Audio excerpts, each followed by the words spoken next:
It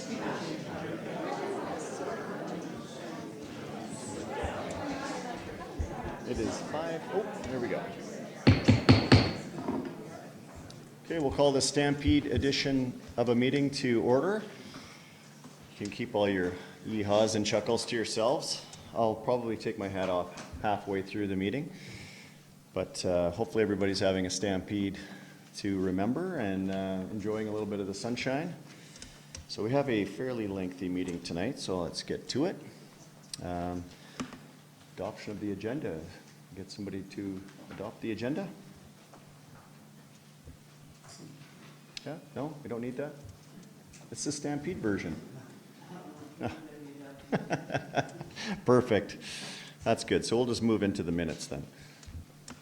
Let's get a motion to adopt the minutes. Yeah? Councillor Reid, all those in favor? Carried. Thank you. A little off my game. We've been stampeding for, what, 5 days in a row now? All right. First up, delegations.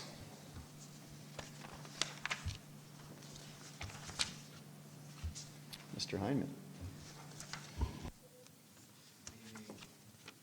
Good evening, Mayor and Council. I'm here to introduce a delegation on the McNabb lands that are located immediately west of the town boundary, just west of the community of Heartland. The McNabbs are a family that's owned this property for over a century. The lands are comprised of a full section of property, and they're facing a somewhat uncertain future. There's development within the county that is encroaching on them in the form of a gravel pit, and then of course you have urban development in the community of Heartland. So over the last year they've been developing a vision for their property. They believe that it aligns very closely with the community vision that council has recently proposed, and they wanted to come this evening to share their vision with you and get your feedback on that. So this evening, Mr. David Allen from Situated Consulting is going to be joined by Will McNabb to present those details. So thank you. Thank you.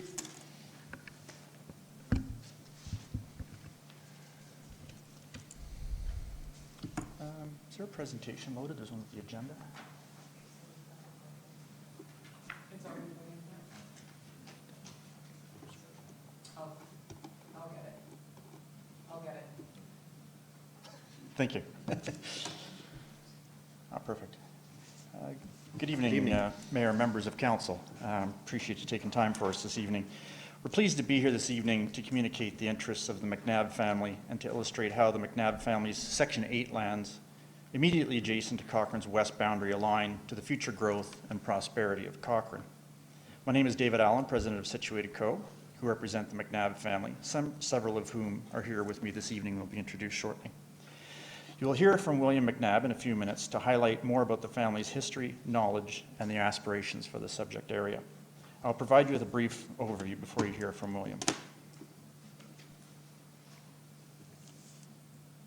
We've considered land use opportunities for the McNabb's entire landholding within the Highway 1A corridor, with a particular focus on the Section 8 lands, which are highlighted in yellow.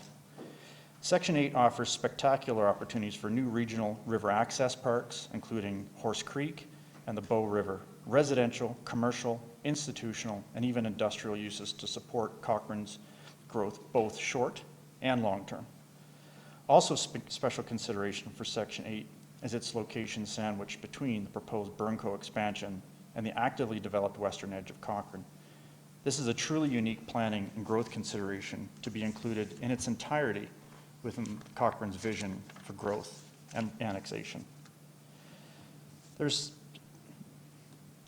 are significant decisions pending as part of Council's consultations on its future vision. We've taken time to consider how Section 8 aligns with Cochrane's vision and goals, and see tremendous opportunity to include all of Section 8 within that vision, not just the east half as has been illustrated to date. Mr. McNabb will now speak to the requests for the Section 8 lands, the concerns, and the family's vision for the land.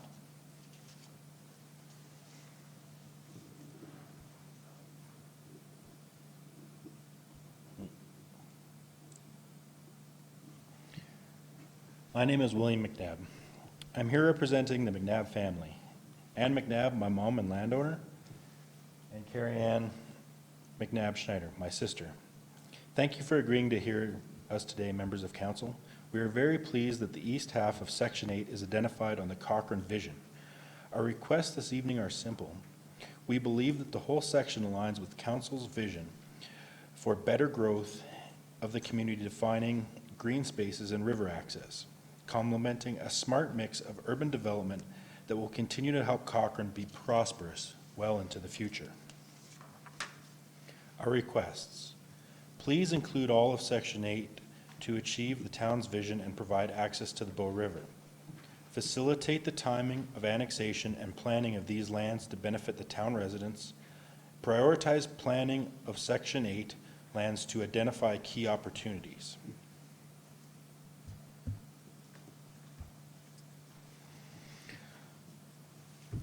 Our family has been in the Bow River Valley since 1873.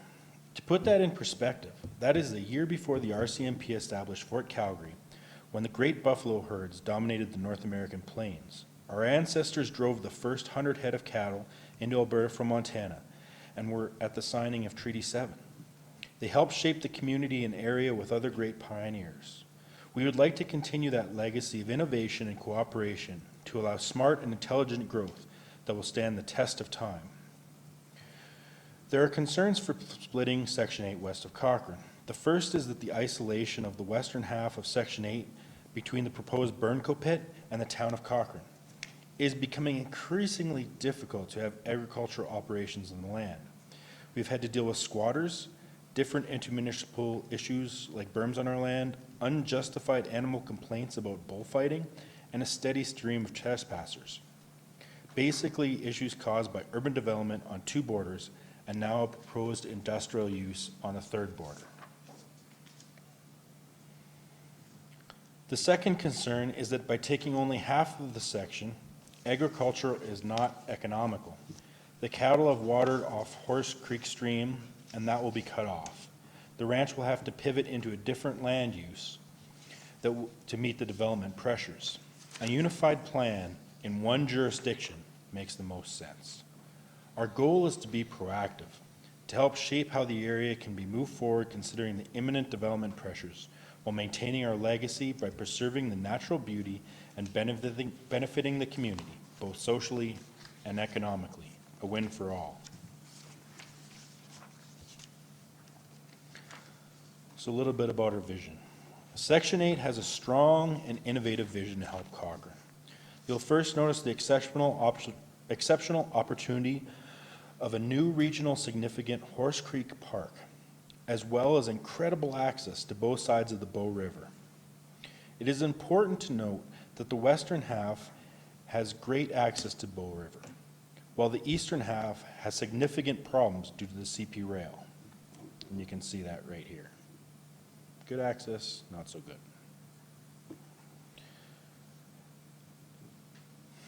Including the west half of Section 8 provides the key opportunity to link the western Cochrane communities of West Point, Heartland, and Heritage Hills to the pristine River Valley and trail network.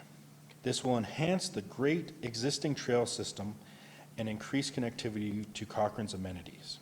Close to 40% of the plan area would be regional park dedications. Next, you will see the opportunity to complete Heartland and Heritage Hill on the western side of Horse Creek Road, right there. Plus, a properly planned for four-sided community hub at the intersection of Highway 1A, adjacent to the new RCMP station. In the western half section, exists the opportunity for new lifestyle-orientated housing for lower density senior living, future business park, educational institution, and/or healthcare campus serving Cochrane and the greater western area.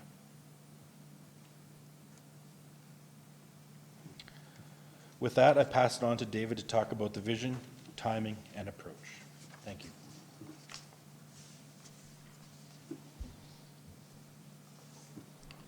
When Section 8 is held up against the town's goals, we see terrific alignment.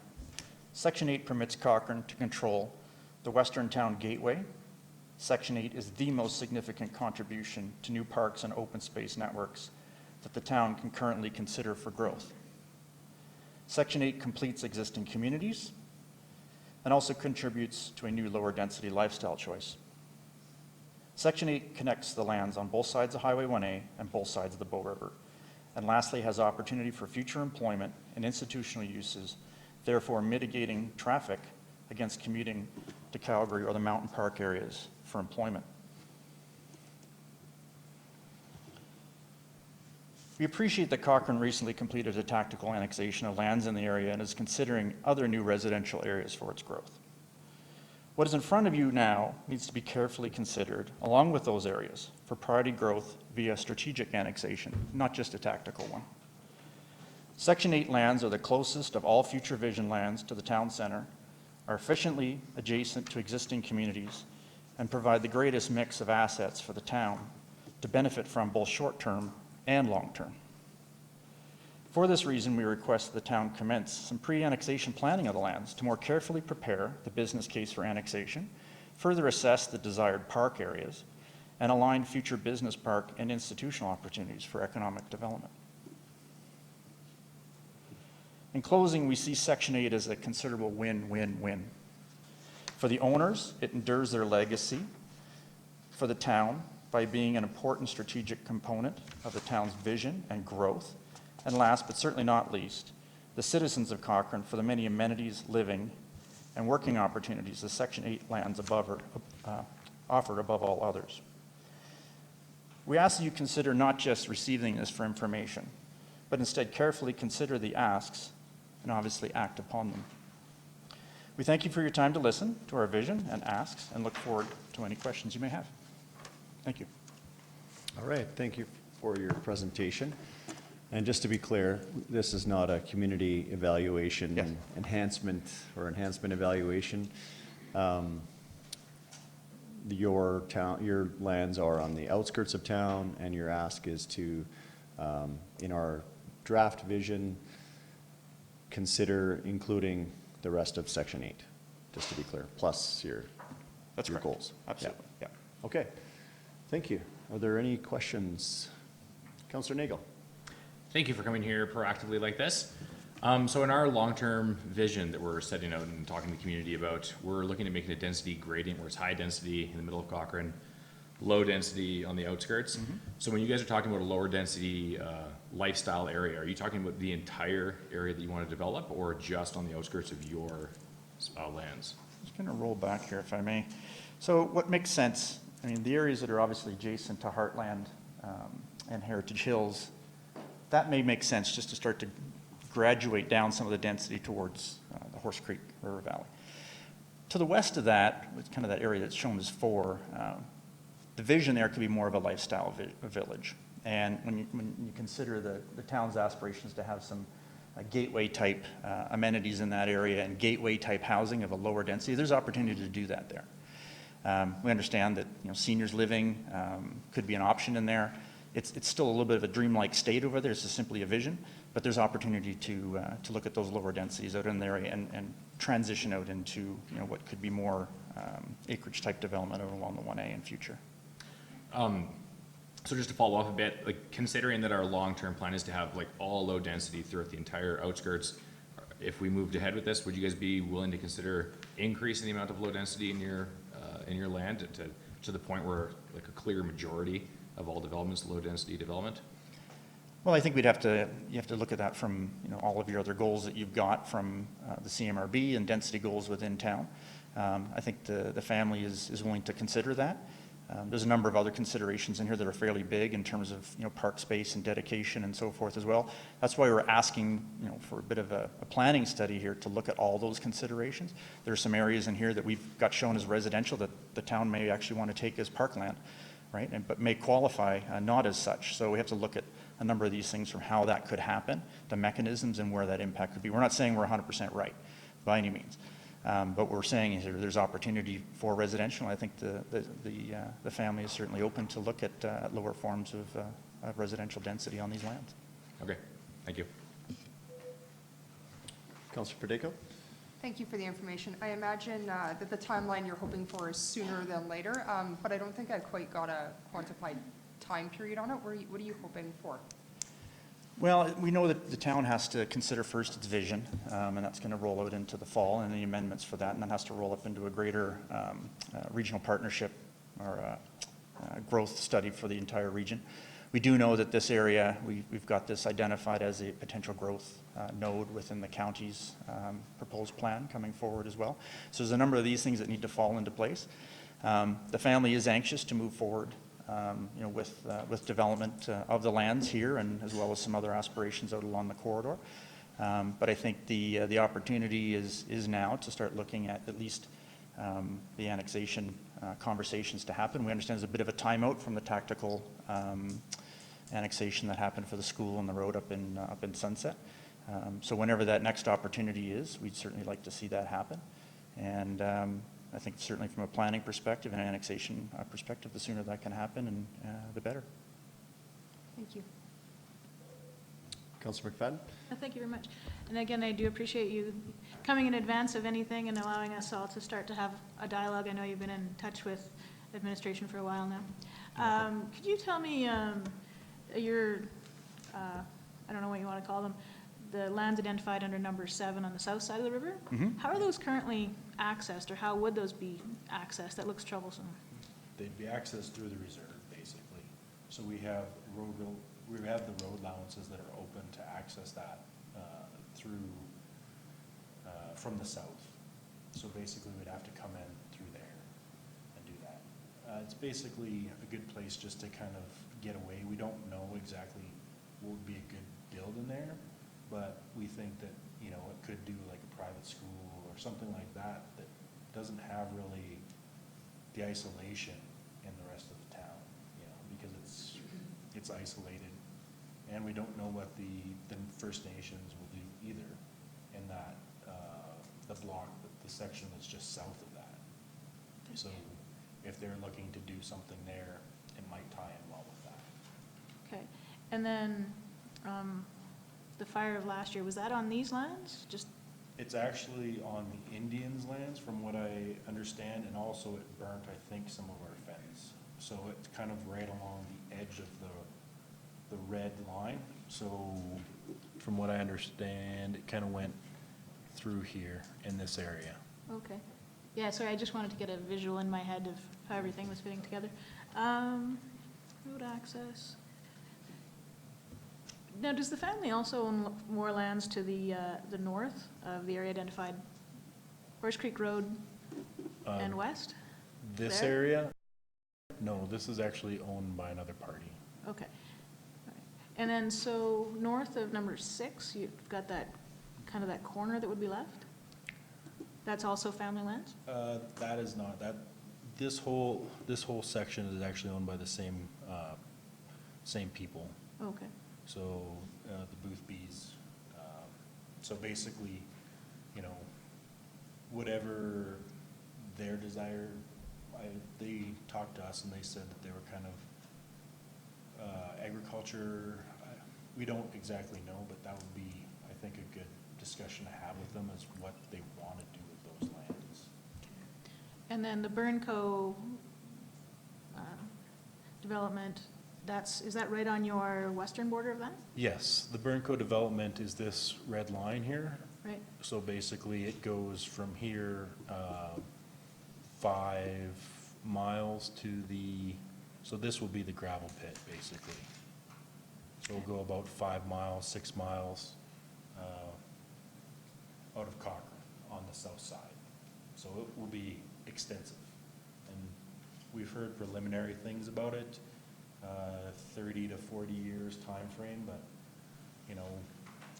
judging by the amount of time it took to harvest some of the things in Cochrane, and we think that it will be a 100-year pit. So that's why we're kind of looking to have something that has a good transition, so that we can work with Burnco and transition that whole thing and have a good planning strategy for the corridor, so that we have, the boundary protected like you guys want, as well as a transition into an industrial type area, because we don't know the time frame of the Burnco pit.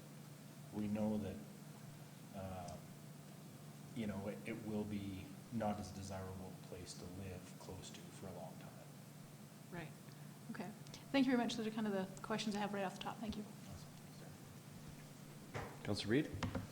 Thanks for your presentation. I was just curious, does the gas plant water intake, is it on this property?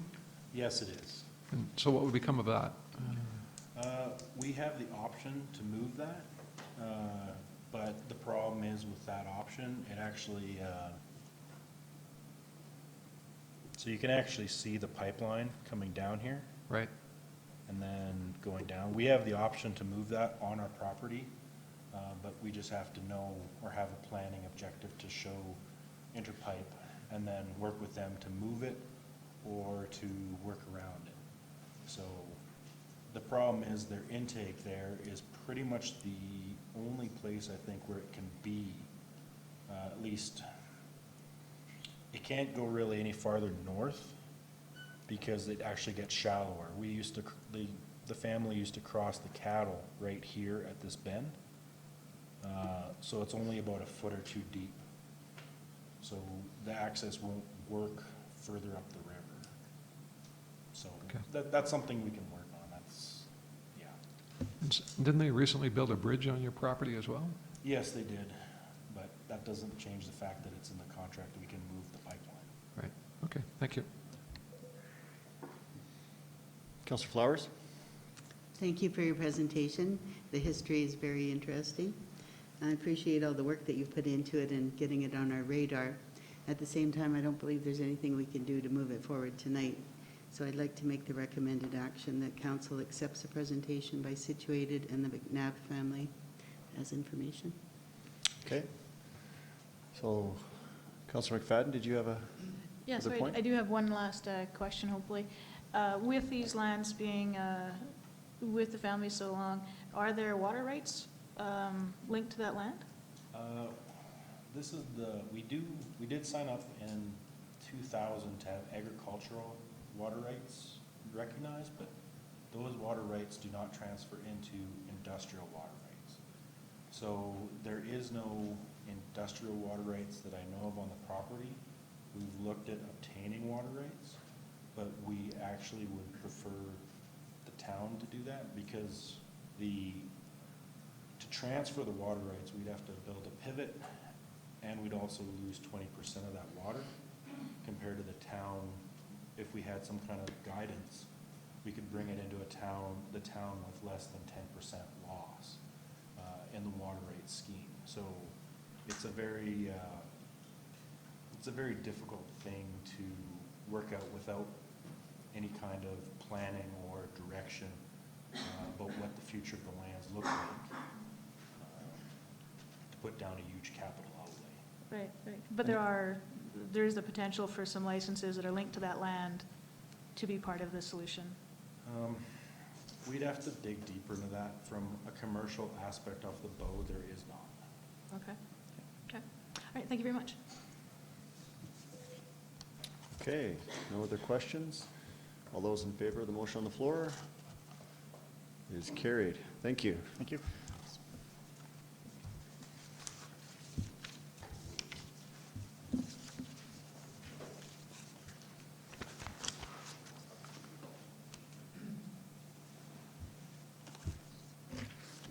Other delegation, Cochrane Society for Housing Options. You bet. Good evening. Good evening, Mayor Junung, members of council. Our next delegation is a presentation from Cochrane Society for Housing Options. Tonight, Candace Ray, Chair of the Cochrane Society for Housing Options Board of Directors, and Corinne Burns, Housing Coordinator for both the town of Cochrane with FCSS and CSHO are present to request that $25,000 from the Affordable Housing Reserve Fund be approved to move forward with the housing needs assessment. They also brought their cheering squad for the rest of the board there as well. We all know the value that affordable housing plays in creating a complete, inclusive community. The provision of affordable housing opportunities is essential to ensuring that we're meeting the needs of all residents and that everyone has a roof over their head. The town of Cochrane has developed a very successful partnership with Cochrane Society for Housing Options, whereby we cost share Corinne's position. It's split 50-50, and together we work on supporting the provision of affordable housing options for Cochrane residents. This model has been very successful. There are some very exciting times ahead that may present an opportunity to expand affordable housing, but the first step in the process is completing a housing needs assessment. So at this time, I would like to invite both Candace and Corinne to come up to the podium.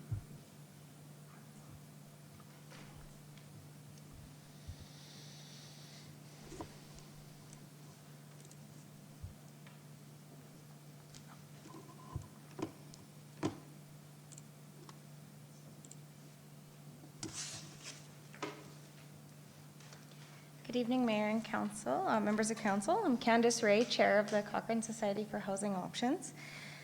I'd like to thank the town and administration for your ongoing support and commitment to addressing housing affordability issues that affect community residents that are not able to access market housing. CSHO is grateful for the significant support provided over the past years, as well as the willingness to explore new options.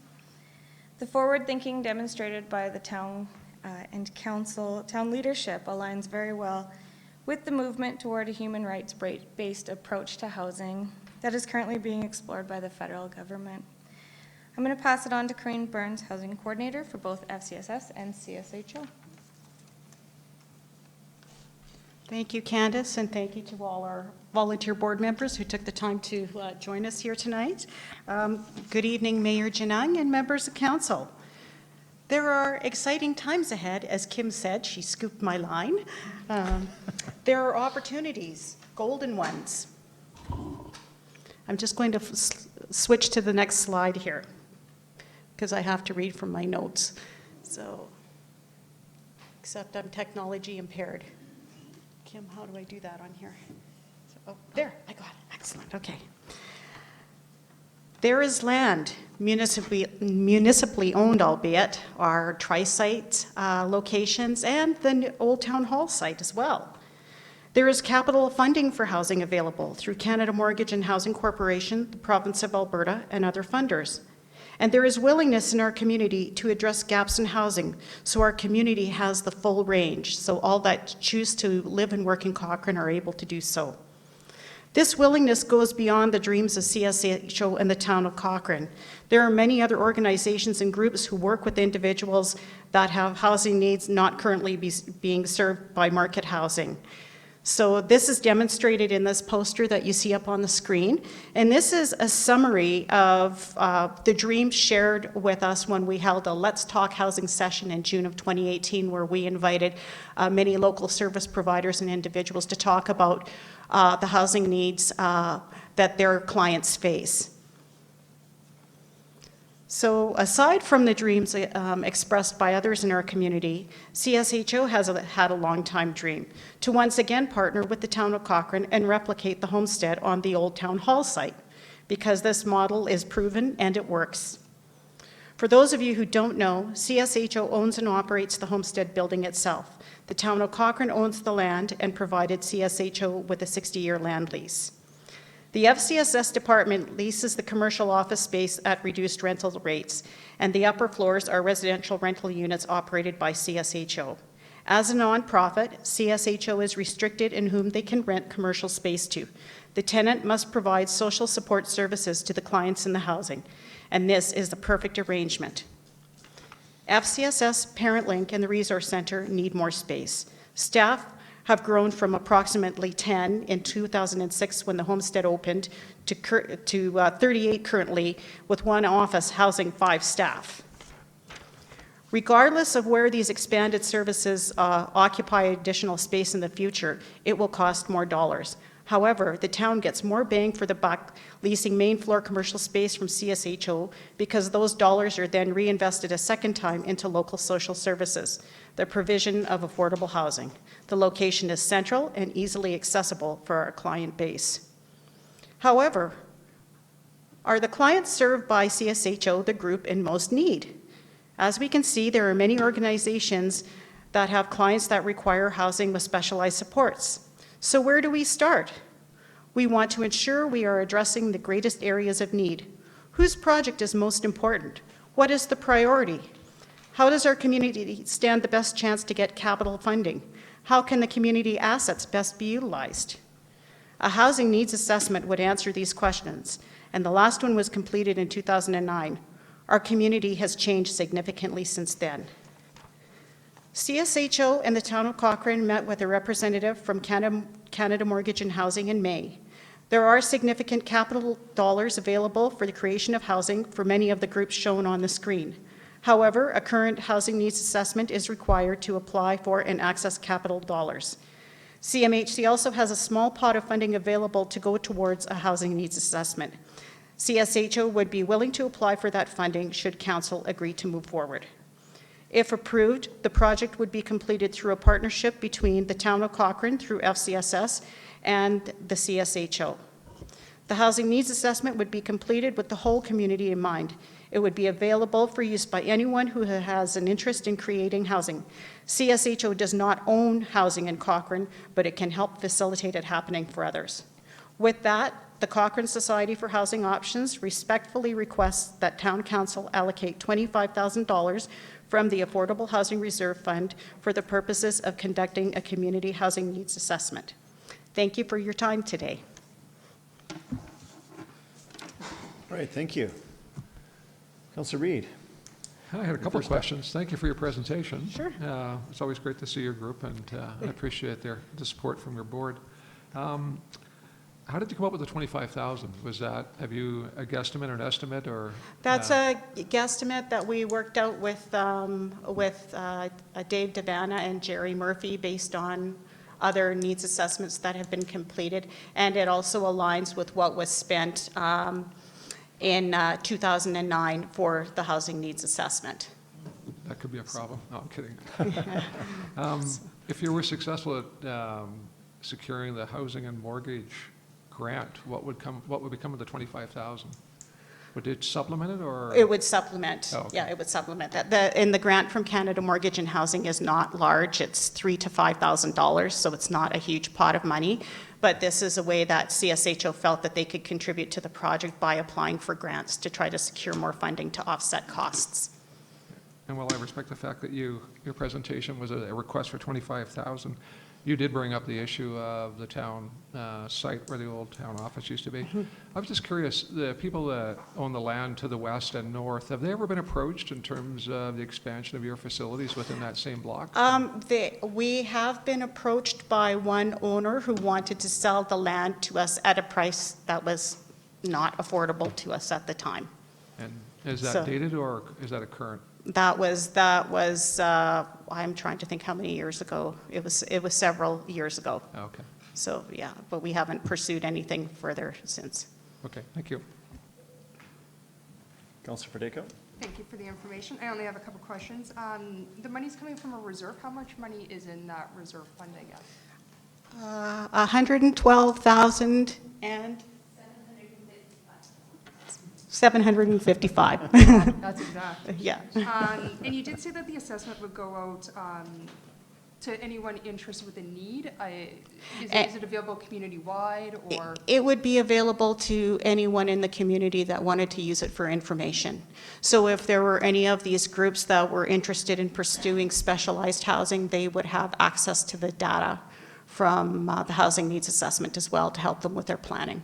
And so would you have, I guess, public engagements or something along that line set up to bring those community groups together? That's what I envision, that there would be significant qualitative and quantitative analysis where we would be having focus groups and meetings and so on with people that have an interest in affordable housing. And I guess, last question, in your opinion, is there a certain group that you feel that we're kind of missing the mark on right now when it comes to housing? That would be the group that require more supportive housing opportunities. So persons that might require a supportive roommate situation, housing for youth. That list on the screen is fairly comprehensive, and there are many needs, and it's really hard to narrow it down. So we're hoping that the housing needs assessment will give us some direction, because if we're investing money and energy into developing affordable housing, we want to make sure we're hitting the mark. and the right groups. So, but really what I see, generally speaking, it's those households that require more support and aren't able to access market housing for whatever reason, whether it's health, mental health issues, physical health issues, whatever, divorce, separation, there's many, many reasons. With that being said, I'm going to put option one, that the recommended action that council approves the $25,000 from the Affordable Housing Reserve to support the cost of a housing assessment. You guys have lots of money in the reserve, and it's been a lengthy time since anything's been done or asked of the community, so I would support that. Thank you. Okay, Councillor Flowers. I just want to thank you for your presentation and all the hard work by the Cochrane Society for Housing Options. I know how complicated the work is, and it's very difficult to tackle, so thank you. And I also know that the needs assessments you've done in the past have never sat on the shelf. They've been actively used by yourselves and other community groups throughout the community.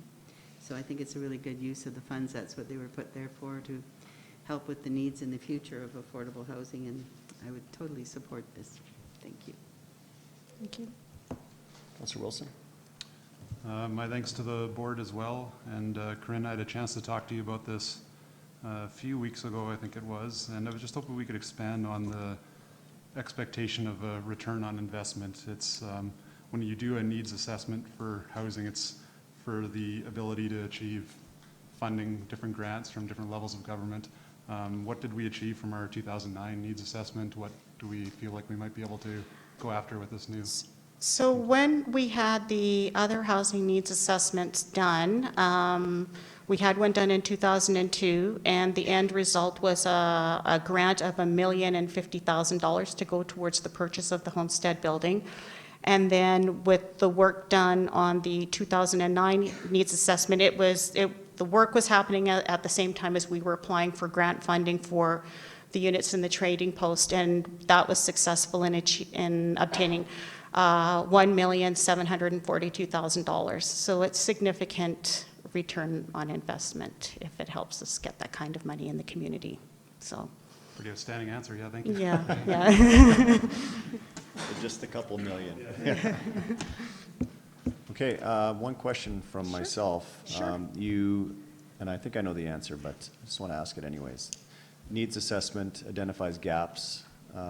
Can you maybe expand on the gaps? Affordable housing, I think people can wrap their heads around. Would that include, I mean, we've been fundraising as a community for the women's shelter, seniors. Is maybe just in your own words instead of mine, can you fill in what gaps mean? What gaps to me mean anyone that has a limitation in either their income, earning ability, so that they can afford market rental in Cochrane and live independently. And so as you can see, that's a fairly broad situation. And we find in our residential rental units, because it's affordable housing, we're trying to do one size fits all, and it doesn't always work. So in my dream world, what I would like to do is work with these groups that have the skills to work with the high needs segments of the population to create housing models where people can really live successfully with fewer challenges. That said, what has been very helpful in our model at the homestead is having the support services right on the main floor where tenants have easy access regardless of whether they live in the homestead or one of the other locations, because when people come in for an interview, we immediately connect them up with members of the resource center, so they already have a connection to other supports aside from housing. And so that's a pretty big question. But that's the... That was my point. Yeah. It's not just for a single use. It's a wide, broad range of uses that you're studying. Yes. So. And even creating more homestead units, smaller units seem to be our biggest demand. Yeah. So for bachelor and one bedroom units, single unit housing, or single occupant housing seems to be the biggest demand right now that we're facing, but that's not necessarily true of the other groups that are trying to support their clients to obtain housing. Awesome. Thank you for that. I'm in full support of the motion as well. I've lived through, in the last term, I served as a skeptic, that, and joining the board at that time and going through the building of the homestead and the application for the grant. Very, very large success story there. So I'm in full support of seeing it happen again. So Thank you. if there's no other questions, council, we'll call the question. All those in favor? It's carried unanimously. Thank you. All right, thanks.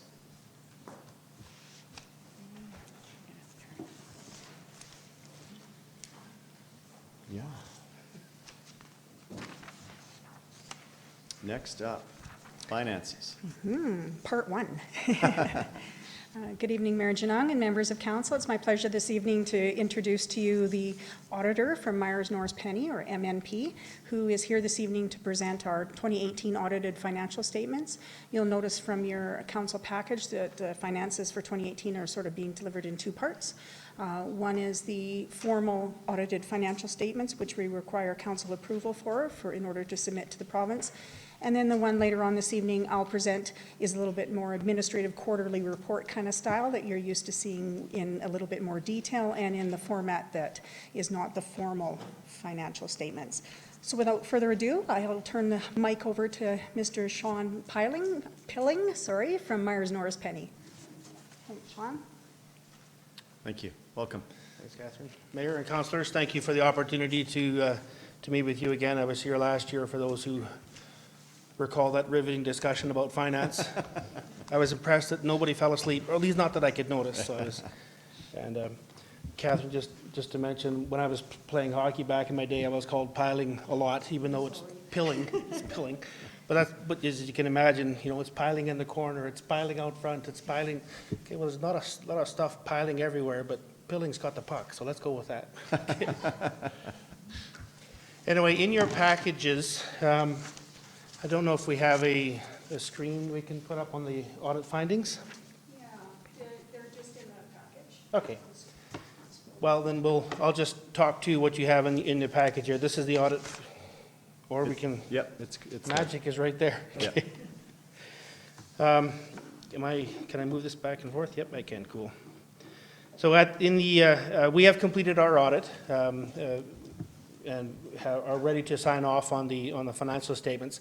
We've, with your approval, of course. And so my intent tonight is to review the significant findings of the audit, touch on a few of the highlights within the financial statements themselves, and then leave it to you thereafter. This findings report sets out what are the auditor's responsibilities, how we maintain our independence, talks about some of your responsibilities as overseers for the finance department. And then we go in, there's a table over a couple of pages, and this table represents things that most council members or board members want to be aware of, okay? Did you come across any fraud or illegal acts? No, we didn't. So this table raises your question in the first column and then our response, and is designed so that as you glance down the table, you'll see that there's a lot of none noted. The questions are phrased so that none means a good thing, right? And there's a difference between none noted and none. For example, let's talk fraud by employees or management, none noted. So what that means is as auditors, we look at a lot of things and we look through a lot of detail. But if somebody was really trying hard to hide something, and then they were able to get everybody else in the finance involved with it, so a bunch of collusion together, they could probably hide it, right? But and I'm not suggesting any wrongdoing at all, okay? Let me just clarify that right now. You should go back to the hockey story. Well, piling's in the corner, he's piled on, he's done, okay. There we go. All right.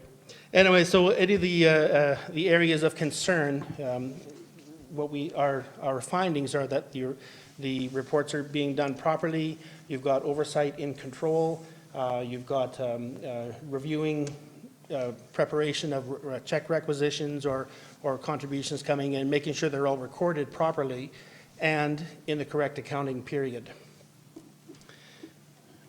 There were a couple of areas that caused a bit more complexity this year than in last year.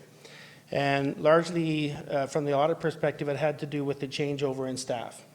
And I don't have to talk to you about what happened with the finance staff and the changeover thereof, but so those were difficulties. The areas that are the most significant from an audit perspective are what's called the off-site levies. And I'm not going to go into the definitions of that. I'll leave that to Catherine later. Tangible capital assets and the timing of when to recognize revenue and related expenses, right? So, and those three areas are by far the most significant because they're most complex, right? Day-to-day stuff works really well, doing a good job. It's the unusual, unexpected, or different that always causes a question from an auditor's perspective.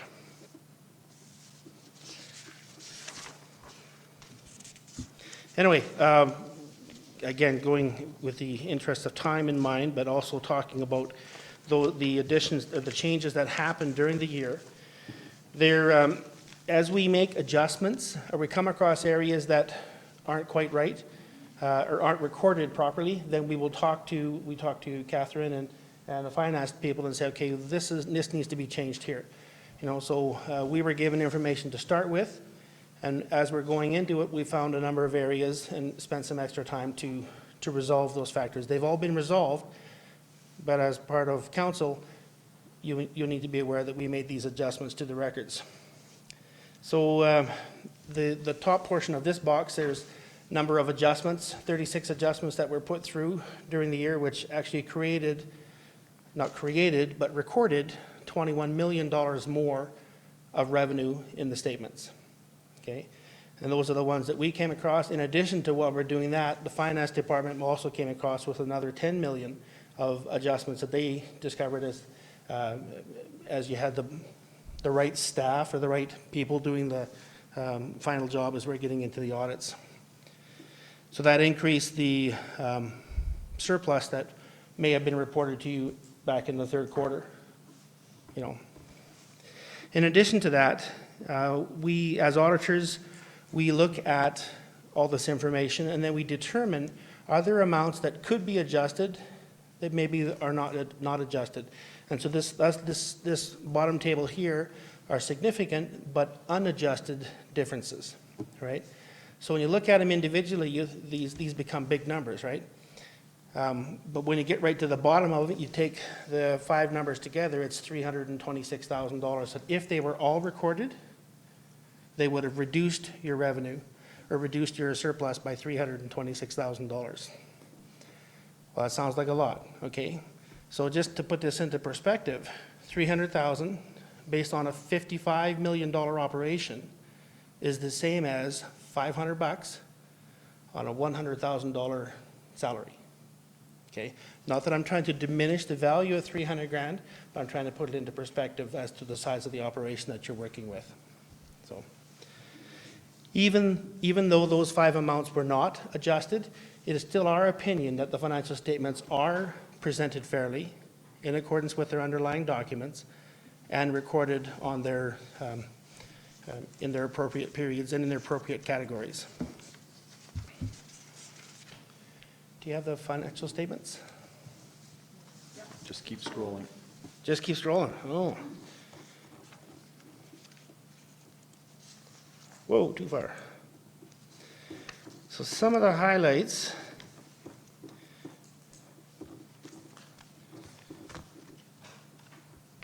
Okay, so if in your package, this is your statement of operations.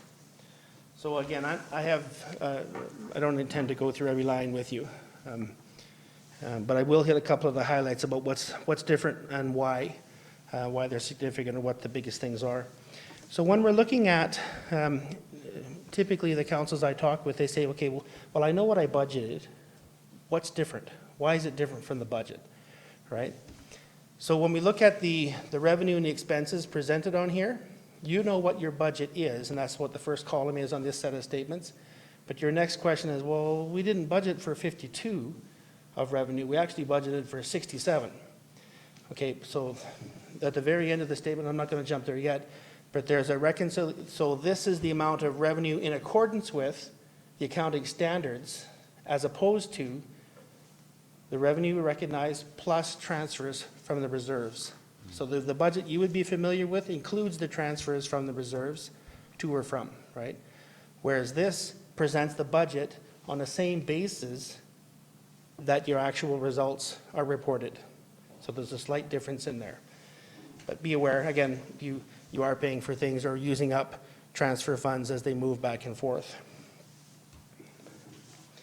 So within the revenue, there's two items with significant changes. One being this user fee, where you're budgeted for 14 and your actual results are 16 million compared to 15.5 in the year prior. Okay, so what are user fees? These, of course, are your water, sewer, electricity, things of that nature. Not property taxes. Property taxes are different, but these are use of fees.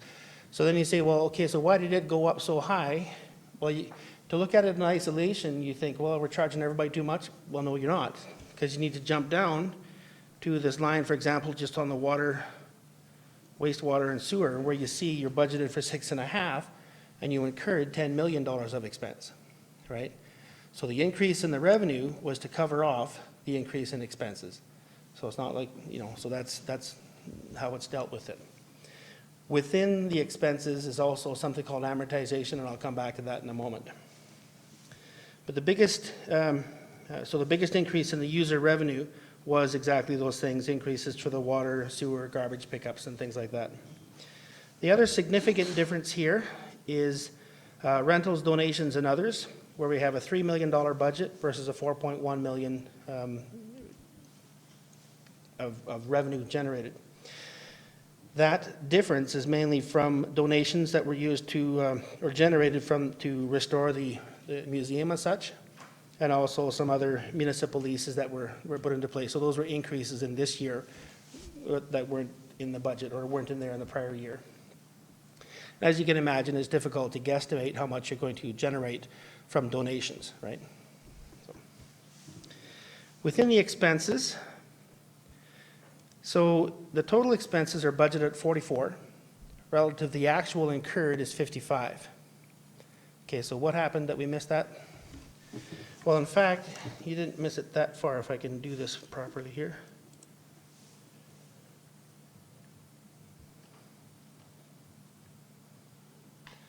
There we go. So these are your same expenses, but they're broken down by expense type. So as we looked at on the operations, it's by function, whether it's, whether it's the general government or water and sewer or other types of departments that you're delivering. This is the actual costs by department. And you'll see that one line at the bottom called amortization of tangible capital assets, 10.6 million. That's often a number that's not budgeted because you're budgeting how much cash is going to go out the door. So you budgeted 44, the actual expenses are 55, but if you take off that 10.6, your actual expenses out, 44.7. So you're budgeting for your expenses and your actual expenses incurred is pretty darn good. So kudos to you and to the finance department for pulling those numbers together fairly well.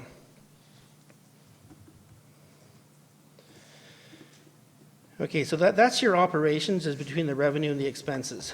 This section at the bottom called Other is effectively all related to your tangible assets. So the building of the bridge creates a revenue under accounting standards for governments, but not an expense. So every year that you build something significant, you will always have a surplus. And the years following that, you allocate the cost of the building over the period of use, and that's what amortization is. So if ignoring everything else, if you build a $10 million asset in year one and use it over 10 years, you'll have a 10 million surplus in year one and $1 million deficit for the next 10 years until at the end of the 10 years you break even. Okay, that's accounting matching over a 10-year period. Over 1 year at a time, you think, oh, I got a huge surplus here. Don't spend it yet, because you already have. But so as a result, though, when you look at the operations for the year, it says you have a $30 million surplus. But as I mentioned, that's not, like I say, don't party too hard yet, because the cash is already out the door. On your statement of cash flows, we start with the $30 million, and then it adjusts through the accounts for the timing of when you paid amounts, when you received amounts, how you paid down debt, what assets you bought. Did you take money from your portfolio investments and put them into your cash account? Things of that nature. So even though you started with a $30 million amount, your increase in cash is 13.5, but 10 of that was because you withdrew portfolio or investments to pay for assets that you've acquired. So your actual cash increase on a $55 million operation is $3 million. Okay.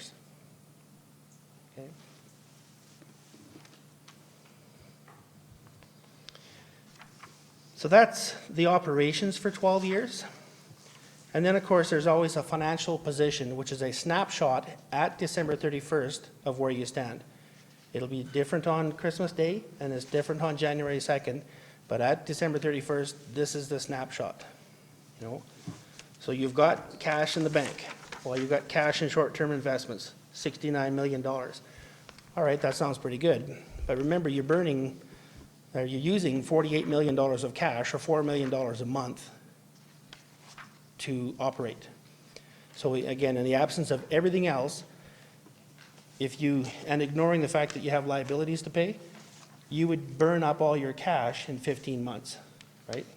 $4 million a month, 15 months, $60 million out the door. Don't want to paint a bad picture, all right? Because your position is quite strong as far as the town goes. So there's a line here called net financial assets. That's $53 million that you've got. So that's the net number of what you have available after you pay your liabilities, right? So you still got that cushion to work with over the year. So it all comes down to a number here called accumulated surplus of $485 million. So the bulk of that, though, as you can see above, is your tangible capital assets, right? So it's not cash, it's money you've already spent, but that's your equity in. So that's your house on your place. You've already bought the house, you're paying for it, but you have equity in the house, whatever it is. This is the equity portion, $407 million or $408 million. The reserves, like we talked about reserves earlier, or sorry, we didn't, but as a group you talked about reserves. You have about $59 million of reserves set aside, $10 million for operating, and 48 for capital as you're going forward. And the other 18 is not specifically designated, but it would be available to cover future needs as you come across them. In a nutshell, those are the highlights of the financial statements. There's obviously quite a bit more in the financial statements themselves. There's a lot of note disclosure about debt limits and things of that nature, which are useful, but I won't go into that much detail with you today. All right. Well, thank you for your report. Very detailed. Appreciate that. Councillor Reid, you're first up.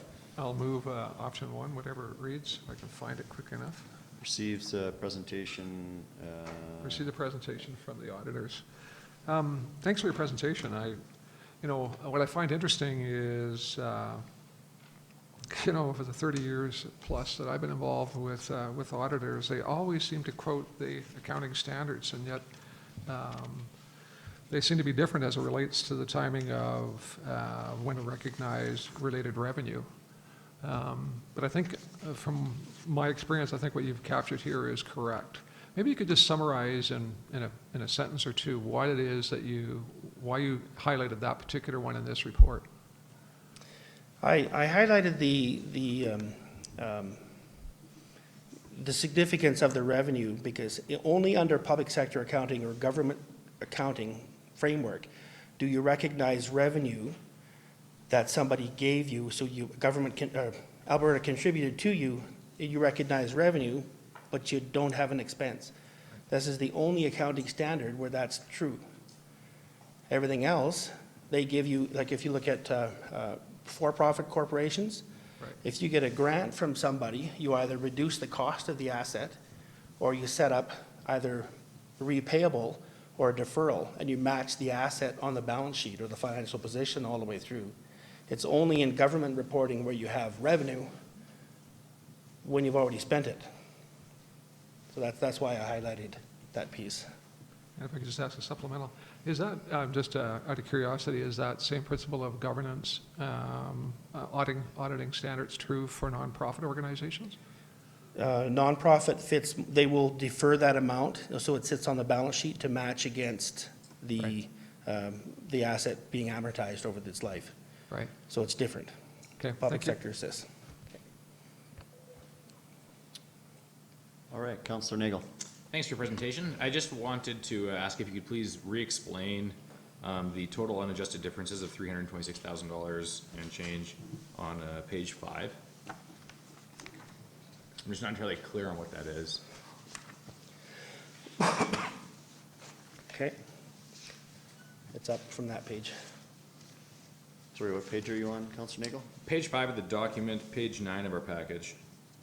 Like page 5 in the bottom right corner. Yep. Page 9 on the PDF. That's the one right here. Yes. Would it help, Councillor, if I went through what each line meant, or just talk about the 326? Just talk about the 326. I don't understand where that 326 number comes from.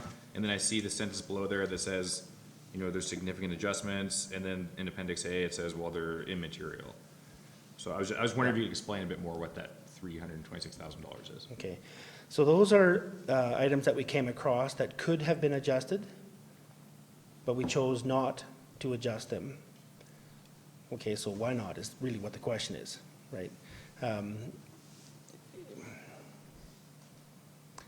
It was just a decision that it's just a professional judgment decision. When you net them all together, it comes down to 326. But it wouldn't change, if you were it wouldn't change your investment decisions if this set of statements was for you to invest in. So that's, I can see by your eyes, that still means nothing. Well, okay, what I'm really trying to get at is, does this mean there's like $326,000 of irregularities or things that aren't accounted for? No. Is that what that means? No, it's not irregularities. These are amounts that could have been adjusted, and it would have been easily to move them into adjustments and just leave it. So it's pretty standard? It's standard. Okay, that's all I need Sorry. to know. I'm good. Catherine's going to clear I'm this good. up. If you actually look at the details of almost every single one of them, they're timing adjustments. So in the first one, it talks about the timing of expenses maybe should have been recorded next year instead of this year, or this year instead of next year. Same with the next one, investment was accrued interest income, so it's interest that's earned but not paid out. So do you record it in the year you earned it, or you record it in the year that you actually get the money? Same thing with the changes in the timing of the utility charges. We invoice our utilities after, so the cutoff is at the end of the month, so the bill doesn't go out till the following month. So all of these things are for the most part, are timing differences. So it's not that something is incorrect, it just means it will be the opposite next year.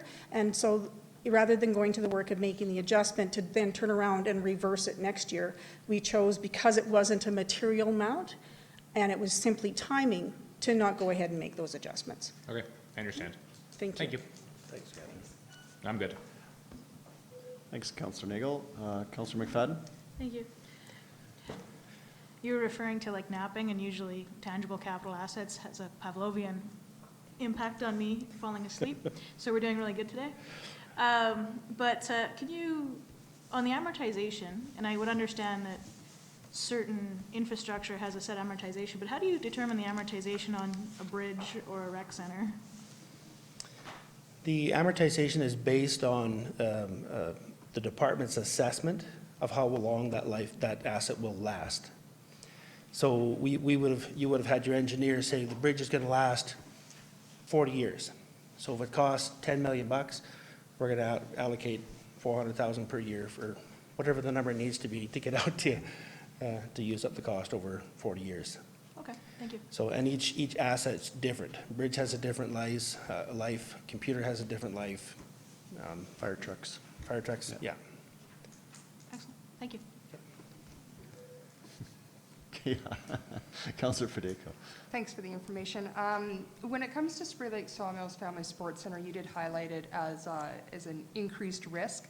what are you referring to as for the risk of ownership between Rocky View County and the town of Cochrane and Spray Lakes? Did I hear you right?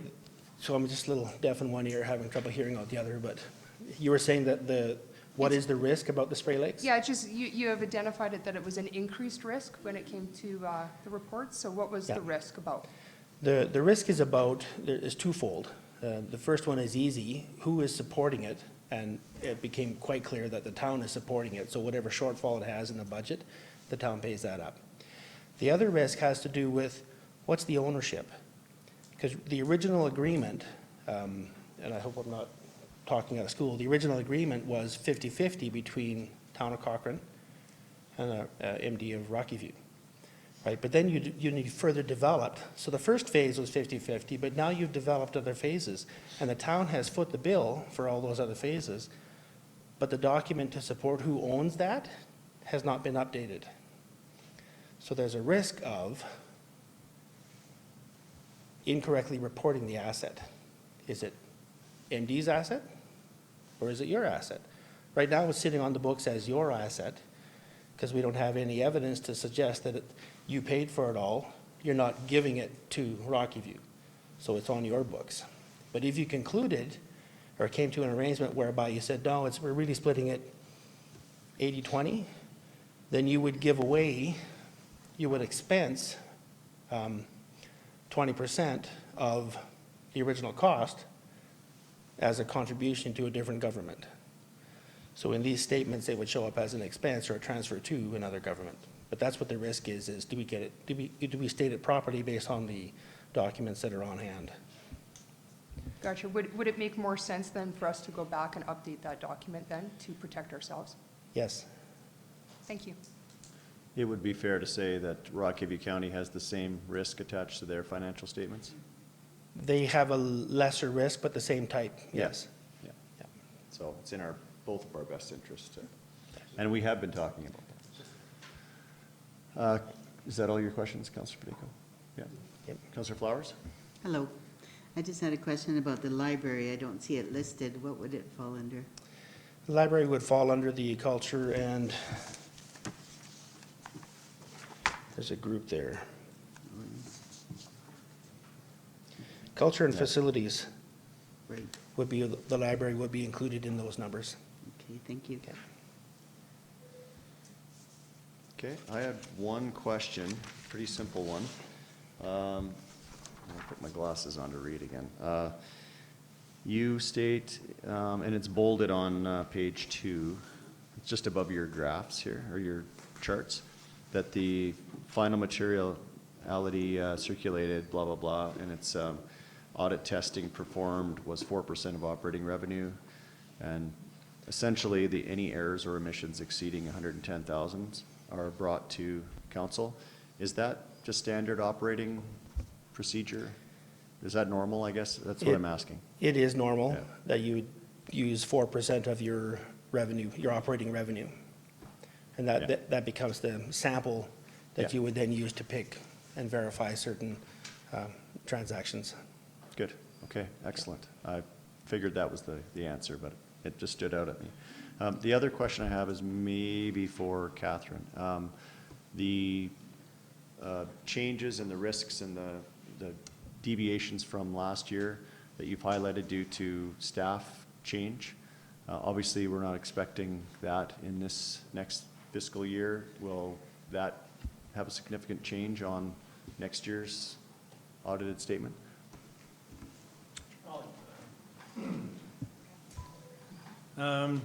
We had, basically we had two problems this year. We did have a transition in staff, we had three problems really. Transition in staff, we changed over to a new financial system, and we had a breakdown of the computer systems right in the middle of the audit. And so really we didn't have the opportunity to complete a full set of audit working papers, in my opinion, before the auditors had to arrive.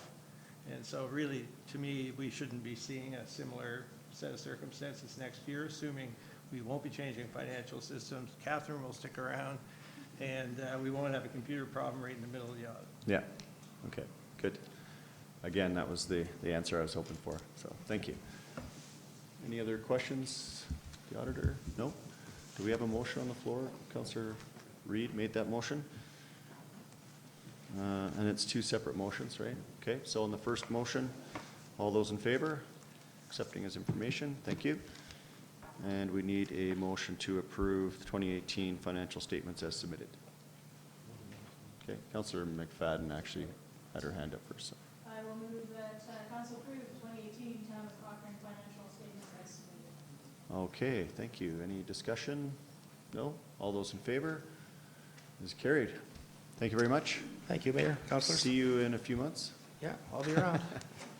Okay, I think we'll take a 5-minute break, please.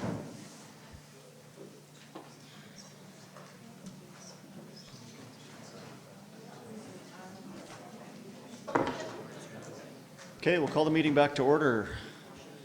We are in bylaws. Bylaw 20, 2019 Land Use Bylaw Amendment, Redesignation East End. Good evening. Good evening.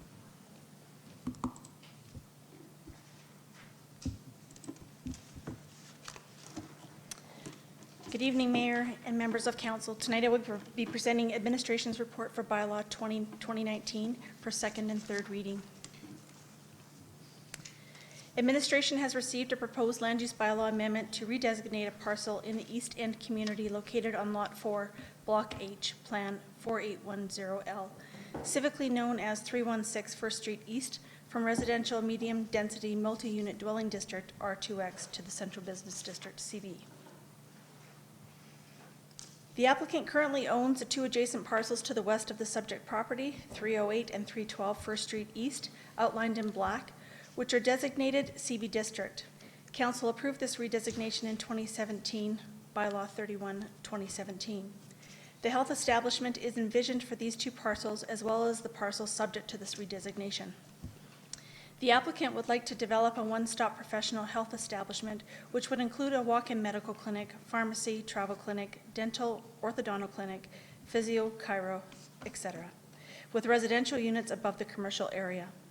In order for the applicant to move forward with their project at 316 First Street, it requires a redesignation to the CB District, where these uses are listed in the district. No preliminary drawings have been submitted, and a detailed review of the development would be made at the development permit stage. The purpose and intent of the R2 district is to provide for comprehensively designed developments with a mix of dwelling units in various housing forms. The purpose and intent of the CB district is to provide for pedestrian-oriented commercial developments serving the town and surrounding areas. These uses will be those that promote the downtown as Cochrane's primary area of community social interaction and a focus of civic and cultural identity. Administration has circulated the application to internal departments, external agencies, and adjacent residents for comment, and has reviewed the application through the town's statutory planning documents. The application is supported through the Cochrane Strategic Plan, where together we create a complete community through a balance of environmental, economic, and social infrastructures. It is also supported through the Cochrane Sustainability Plan, where our economy is diverse, that there is enough room for everything in a community should have, and wherever you are in Cochrane, you are close and connected. It is supported through the Municipal Development Plan adopted in Council in 2008, where planning principles and goals provides the foundation for a healthy, diverse, active, prosperous, and resilient economy. And Cochrane will be a community that offers a range of employment and economic opportunities and has an appropriate balance between residential and non-residential land bases. As well as the economic development goals are to attract business that will diversify Cochrane's economy and create career opportunities, support economic vitality of the downtown, and encourage all businesses to stay and expand in the community. And finally, the land use goals to use the existing land base efficiently and provide opportunities for creative use of land. Mixed uses of residential dwellings with non-residential uses are also supported through the community. The proposed amendment is not supported through the Lower East Neighborhood Plan, as it does not identify this portion of First Street as commercial development. However, Section 6.2 encourages street-oriented commercial developments with residential above, and Residential Policy 637 encourages redevelopment of underutilized parcels, which as R2X designated lot with a single detached dwelling on it, the application responds. The map before you is the land use concept map in the Lower East Neighborhood Plan, Figure 10, identifying the land use as medium-density residential. The proposed uses for medical clinics and dwelling units limited to the second floor and above are permitted uses and considered acceptable for development, provided the regulations are adhered to in the CB district. It is important to note that once a land use district is approved, any of the listed permitted or discretionary uses can be considered for development. There may be certain uses that may not be appropriate for the subject property given the nature of the use and the potential impact on existing and future nearby residential developments. These include drinking establishments, repair and service shops, motels and hotels listed as discretionary uses. In 2017, Council amended the CB district to limit drinking establishments to be discretionary uses. Administration recommends Council amend Bylaw 2019 to exclude repair and service shops, motels and hotels from consideration for development and limit drinking establishments as a discretionary use for Lot 4, Block H, Plan 4810L. The maximum height of a building in the CB district is 5 stories as a permitted use and 6 to 8 stories as a discretionary use. The height of future buildings on the subject property may impact existing and future adjacent residential development. Therefore, administration recommends Council amend Bylaw 2019 to limit the maximum building height for the subject property on Lot 4, Block H, Plan 4810L to 3 stories, which aligns with the height restriction on the adjacent parcels to the west and will ensure any future dwellings on this site will not be constructed taller than 3 stories. The special requirements in the CB district for parking, Section 2151, will automatically apply to the subject property if redesignated to the CB district. This includes on-site parking, which shall be located a minimum of 1.5 meters from the front property line on interior lots and from the front and side property lines on corner lots. Where proposed development abuts an existing residential lot, adequate screening or buffering or parking areas shall be provided to the satisfaction of the Development Authority. And where parking is located in the front yard, landscaped screening of the parking area shall be required to the satisfaction of the Development Authority. Section 2152B specifies development requirements for a specific property within the CB district designation.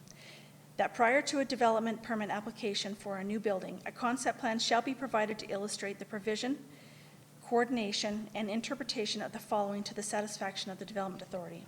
Landscaping in accordance with the crime prevention design, shared parking and access between sites, visually distinct access points, defined pedestrian corridors, pedestrian circulation throughout the site and links to other developments, architectural illustration or photographs to demonstrate the Western Heritage Design theme, traffic access and circulation, preliminary building, sitting, and customer access points, and any other matters considered necessary by the Development Authority. Administration recommends that Council amend Bylaw 2019 to apply the specific development required to the subject parcel to ensure future development on site occurs with these considerations. The property directly south of the adjacent lands on First Street East are designated CB district and are developed with a distillery and offices. To the west of the subject lot lands, the 2 neighboring parcels are designated CB district and are currently undeveloped. The lands north of the subject property are designated R2X and is currently undeveloped, and the property to the east is designated R2X as well, with a multi-unit dwelling townhomes. Administration believes the CB district is appropriate for the subject parcel, provided the noted amendments are included in the district. And it should be noted that the applicant is in support of these proposed amendments, and as well as these amendments were proposed to address the concerns raised by the community. This is a site photo of 316 First Street East. There were no concerns from internal departments and external agencies regarding the LUB, as mentioned, and the bylaw was presented to CPC on June 19th, 2019 for their review, and the public hearing was held on June 24th, 2019. We also had a development resident information gathering on June the 10th. Administration's recommendation is that Council gives third reading to to the amended bylaw 2019 included in Council's report in attachment 3. That concludes my presentation, and I would be happy to answer any questions. Okay, thank you. So just to be clear, there are a couple amendments that you're suggesting, and it has been attached, and that is the third attachment. That's correct. With the amendments. That's correct. Yeah. Okay, thank you. Councillor Padeco.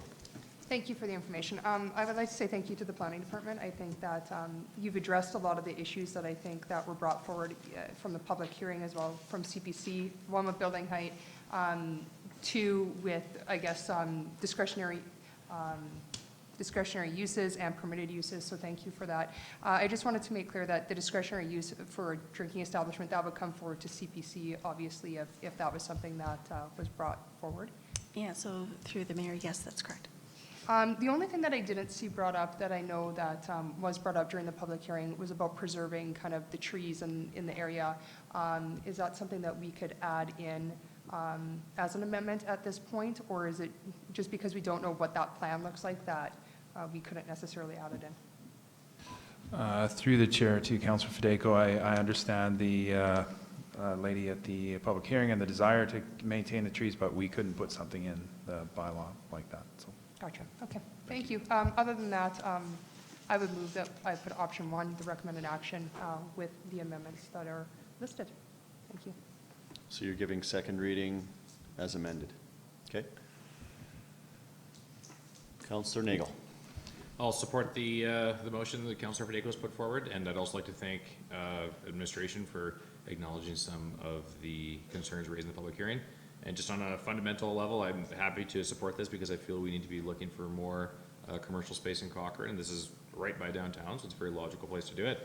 And the project that they're talking about is a very good project for town, another health facility. So I will support the motion for sure. Thanks.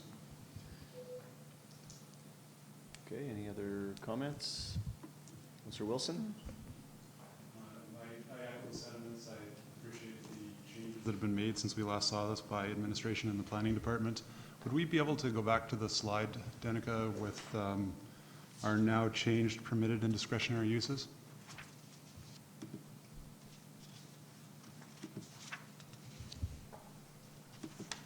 I'm having trouble seeing on my end, just in the document here, what has been... Pretty tiny. Yeah, and what, not just how tiny, but it's not marked off completely clearly what's been changed to a discretionary use that was on the permitted list. That was in the purple, yeah. Right there? Right. 2 back? Yeah, that one there, okay. And so as we look at that list, it is anything in black that still remains in black as a permitted use. Am I reading that correctly? So if I can, through here. This is a list of permitted uses. It goes down to just underneath this purple. And this Oh, right, is the thank you. discretionary Yeah, uses, okay. down through here, and then carried up through here. Okay, I knew when we sat down here that this is what I wanted to look at, was this list of permitted uses, and I appreciate there's a few identified that I had on my mind, and perhaps we got them all. I just wanted to throw this out to the table for once I come here going, is there anybody here that sees something else questionable on this list? Because I'm hearing complete support for the professional building itself and the medical offices, but there was a long list before that there were some concerns with, so if I can throw it out to the table. So your question is to council if, say, the medical clinic were not to go ahead, would Exactly. be okay with all of the permitted uses? Exactly, Yeah. and if, I believe I am now that we've made those changes, but I just was hoping we could have one more gander before we push it through right now. Yeah, no, great Thank you. question. Councilor McFadden? So, and I can't see the list either. But when you were presenting it, and I think we've been fairly comfortable with where this is, but one of the items that is not allowed is, you said hotels? That's correct. That's correct. And is that also, I know there's like a growing, I don't know, market for, the bed and breakfast type experience. I thought, would there be any thought about moving that piece into discretionary? So if there was any thought for that, it could come before the planning commission? But I'm just throwing that idea out there. If you moved hotels? hotels are gone, right? Right, but what I'm saying is to allow it perhaps under discretionary, so that a future use that might be able to be considered in front of the planning commission. Sorry, what? Bed and breakfast is permitted use. Oh, bed and breakfast is? Okay. If only I could see.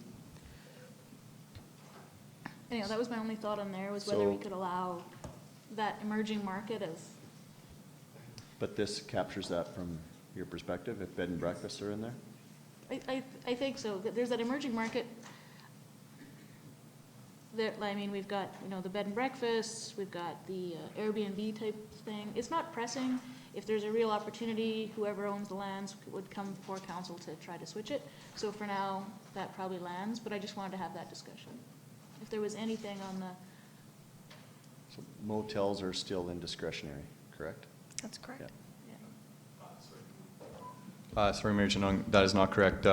Motels are, would also be stricken from being considered. So just to recap, hotels, motels, entertainment establishments, and repair and service shops would not be considered at all for this property.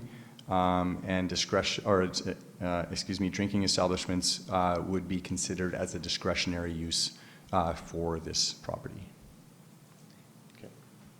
Thank you for that.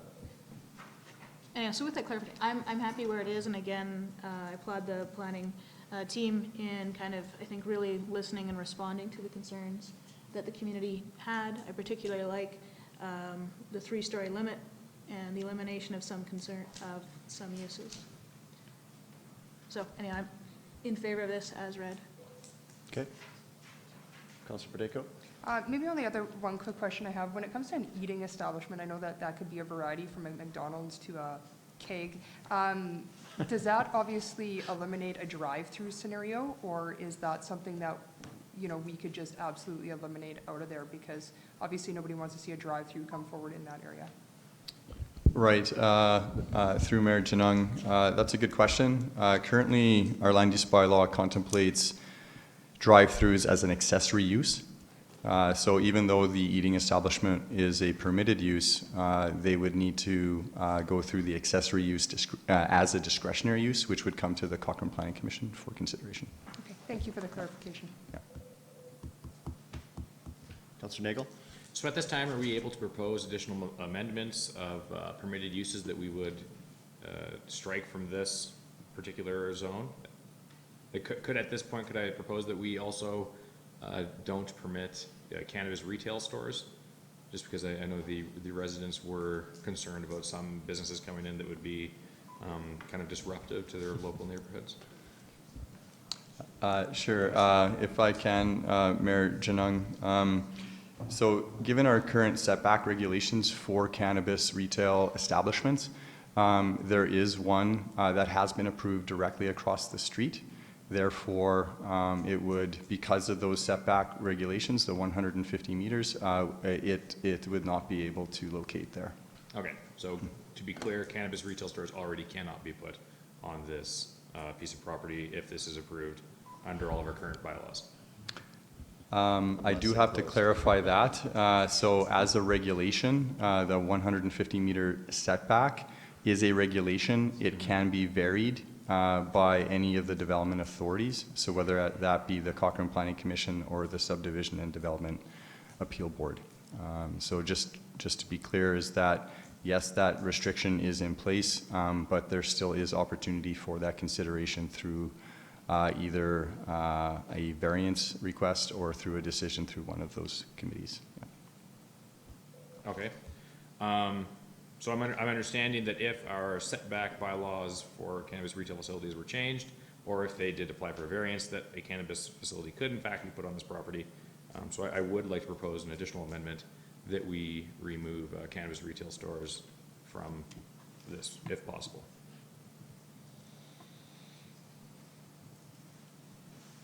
Okay, I think this is the correct venue to do that at. Okay. Obviously, yeah.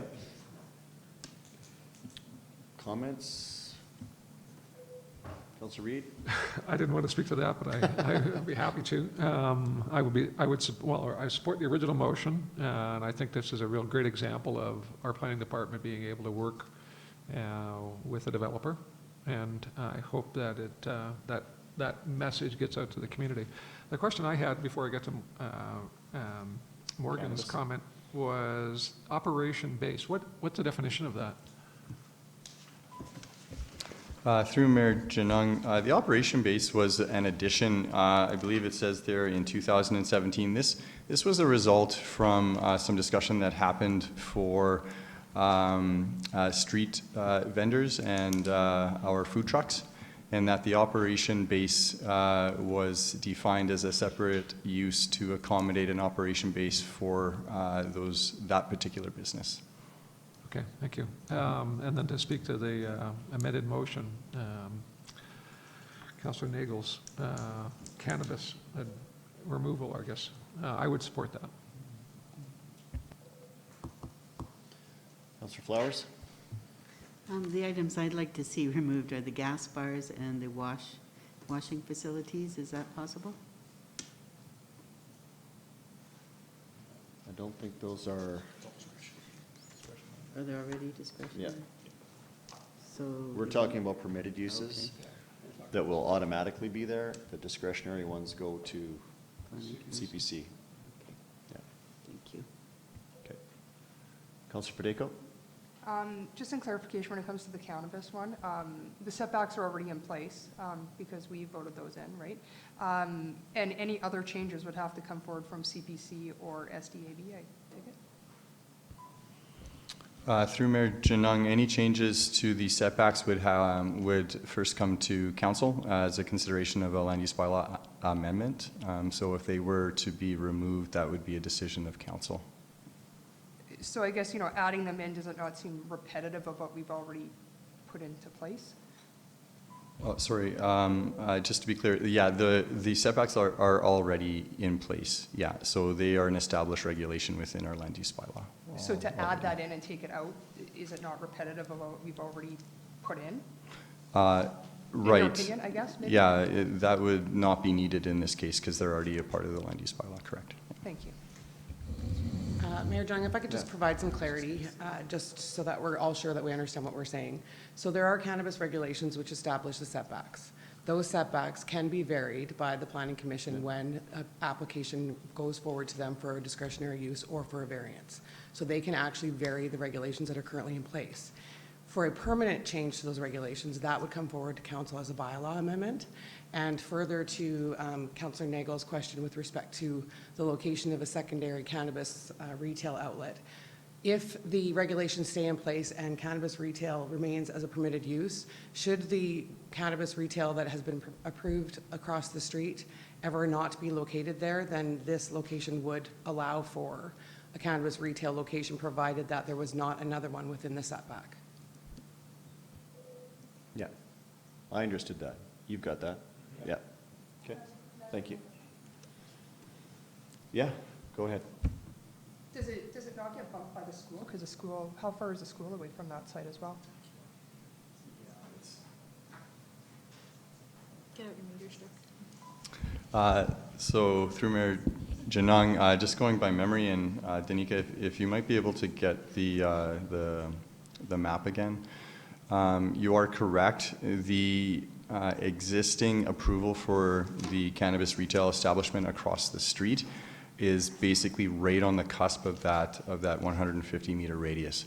So if you imagine a circle that's right on the edge of there that it goes into this property, there is a large portion of that property that would automatically be disallowed, but or exempt from allowing for that development to occur.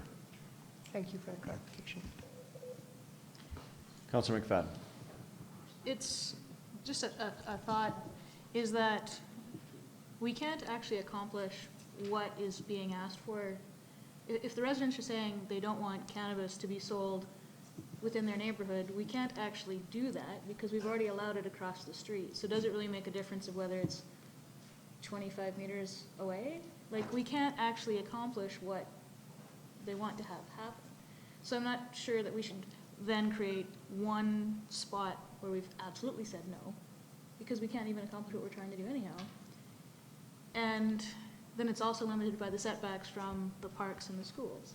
So I think I think we could just leave it, because we can't actually accomplish what people are trying, what the community association, or in this case, I think just the community was saying they wanted to do. Seems like a unnecessary step. Okay, Mr. So you could Hyndman. maybe move it to discretionary, but you can't accomplish what the community, in this case, says they want. I think this has been a very good discussion, and I appreciate the council having this discussion in this manner. But one of the things I wanted to point out, Danica, if we can go to the previous slide where it's the subject property. The other two parcels have already got CB zoning on them. So the two properties adjacent are permitted under the land use bylaw for cannabis. So you would just be limiting the individual property right now and picking up on Councillor McFadden's point. So I think it's a good discussion, but I think there are enough regulations in here to address council's concerns. And from future administration of this bylaw as well, I just think some consistency would be beneficial. Yeah, I concur with that. I think we've covered it, given it's two different two adjacent properties already zoned. I think it's redundant from my perspective to restrict that one use for that one area for one lot. I think we're kind of cherry picking areas where we do have a cannabis, regulation in place that sets pretty clearly where it can and can't go. And I think we need to stick to that. So I would not support the reduction or elimination of that use, but I do support the amended bylaw as presented. And I do think, to Councillor Wilson's points, I'm okay with everything else as listed in the permitted uses. So. Councillor Nagel. My follow-up question about the discussion is, like, everyone seems to be, not everyone, some people seem to be saying that prohibiting cannabis in this particular area would be redundant. However, we have talked about excluding a number of other uses, but I would then put the question back to you guys: if prohibiting cannabis in this one lot is redundant, then why is removing the other uses also not redundant? Since we're doing it with hotels, et cetera, et cetera, et cetera, why would we say let's prohibit hotels but not prohibit cannabis? You get what I'm saying? Mm-hmm. The logic is inconsistent. From my perspective, I guess no one else has their light on. I think that is something the community weighed in on specifically, was all of those uses, and that's what we zoned the last two lots as, exactly as what's outlined in this amended bylaw. I think that, and we've all spoken to why it was amended to that. And I think we're just being consistent for what the community asked for. I didn't specifically hear anyone in the public hearing ask for cannabis to be deleted, to speak to the point. So, yeah. Anyone else? Councillor Reid? Yeah, I think it was an interesting discussion. I'm surprised that we got hung up on this tonight. I appreciate what Morgan was trying to do, and but I understand why we should just leave it alone, Morgan, and move on with the other. So did you actually put a motion on the floor? Did we have an amendment? It wasn't a formal amendment. Okay.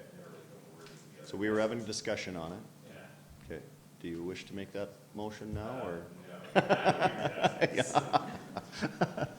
All right, so seeing no other lights on, we'll call the question on second reading as amended, which is attachment 3, correct?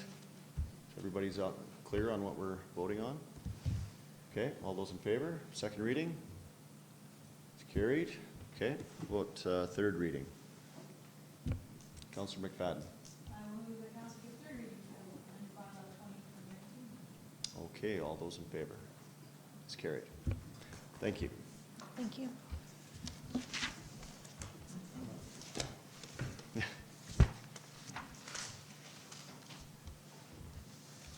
Business, which is different than bylaws.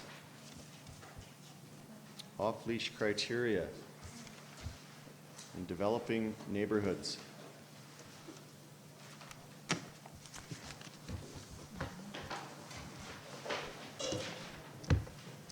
Well, good evening, Mayor Janan and members of council. Thank you for the opportunity to present tonight. Tonight I will be presenting the proposed off-leash criteria in developing neighborhoods. And I'm going to see if I can get the PowerPoint up, or maybe.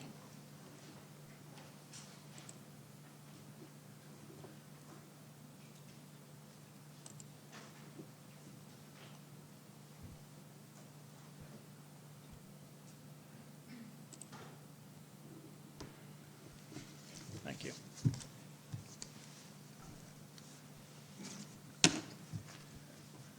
A little bit of background on the off-leash criteria. In February of this year, Council approved the criteria for establishing off-leash spaces in existing neighborhoods. It was recommended at that time that criteria for off-leash spaces also be created for developing neighborhoods. On June 5th, administration presented a draft of criteria to the Parks and Recreation Committee. The committee reviewed, revised, and approved the criteria as it will be presented tonight. And the Parks and Recreation Committee consists of a diverse cross-section of residents and played a contributing role to the creation of the criteria. The town of Cochrane currently has 4 off-leash spaces awaiting development in various parts of town. The proposed criteria will be applied to these spaces as well as any future off-leash spaces going into developing neighborhoods. As you can see from the slide, we have areas in Sunset Ridge, Heritage Hills, Fireside, and South Bow. And this was my PowerPoint inexperience, but I somehow found a way to zoom in a map. And I'm not sure how to amend that, so I thought that was a learning. Anyway, I digress. We have a dog off-leash area located at the northern end of Stage 3 in Sunset Ridge, as illustrated by the blue arrows. Oops, I'm sorry. I promise that won't happen again. This is a satellite view of Sunset Ridge. You can see the upper storm pond here. Ranchview School is here, so the proposed area is on the north end of that development. The particular space is 1.5 acres in area, and has a variety of amenities. The key with off-leash parks or off-leash spaces going into developing neighborhoods is quite often they're going to share fence lines with residential areas. This particular park will have a granular pathway as well as an asphalt pathway, an opportunity for street parking, some amenities in watering stations, agility park, viewpoint and amphitheater, and a maintenance road for service vehicles. We have a proposed park going into Heritage Hills Stage 2, the northeast corner of Stage 2 development. You can see it up in this corner here, again illustrated by the blue arrow. The space is located in the northeast corner at the intersection of Township Road 262 and Range Road 43, right there. The Heritage Hills Park measures approximately 5.5 acres in size and will border residential lots on the west side of the property. Again, there's various amenities going into this one. There's some proposed parking, an existing wetland. It's located in a utility right away, and it will connect to the regional pathway. We have a third area proposed for Fireside Stage 2. The Fireside off-leash space is on the west side of the development. The area is about 3.5 acres, 3.65, also near a regional pathway. Residential lots will border this off-leash space on the east side. And And there's the satellite view of that area with Highway 22 here, the Shell station here, some sports fields here, and the off-leash park proposed for that space.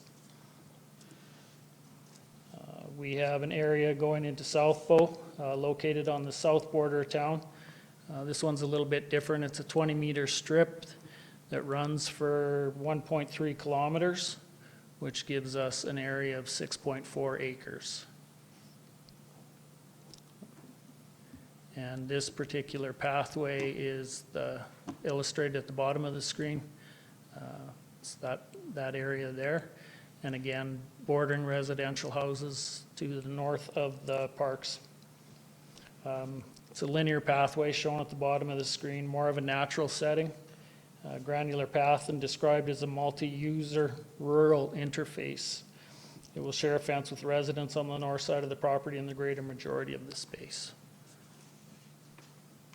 This is the satellite view of that particular area. This is not to scale. The length is fairly accurate. The width, of course, 20 meters wouldn't show up on that view.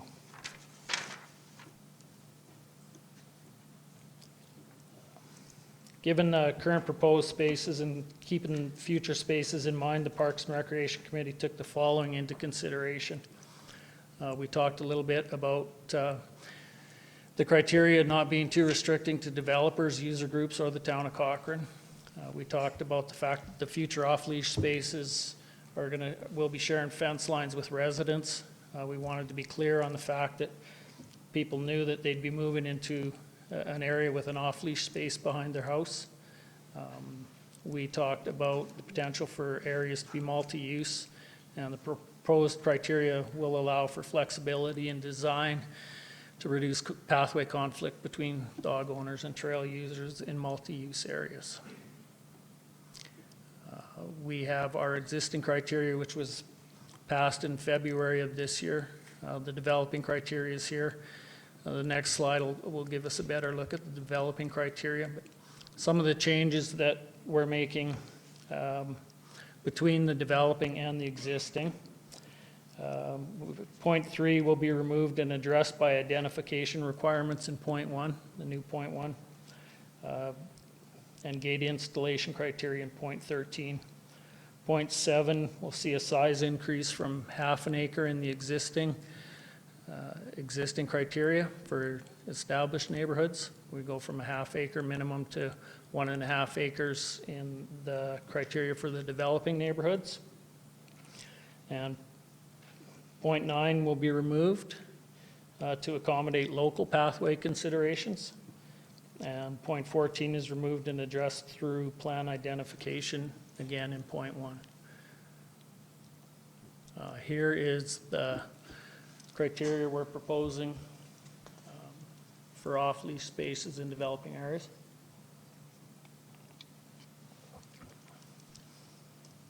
In point 1, we wanted to be clear that the off-leash areas must be identified by the developer no later than the neighborhood plan stage of design. Again, we want people to be aware of the fact that they're moving into an area with an off-leash park possibly behind their house, which could be attractive to some and not attractive to others. Point 2, we carried over from the existing criteria, areas having clear and discernible boundaries. Point 3, we also carried over from the existing criteria. Again, point 4, same idea, came from the existing criteria.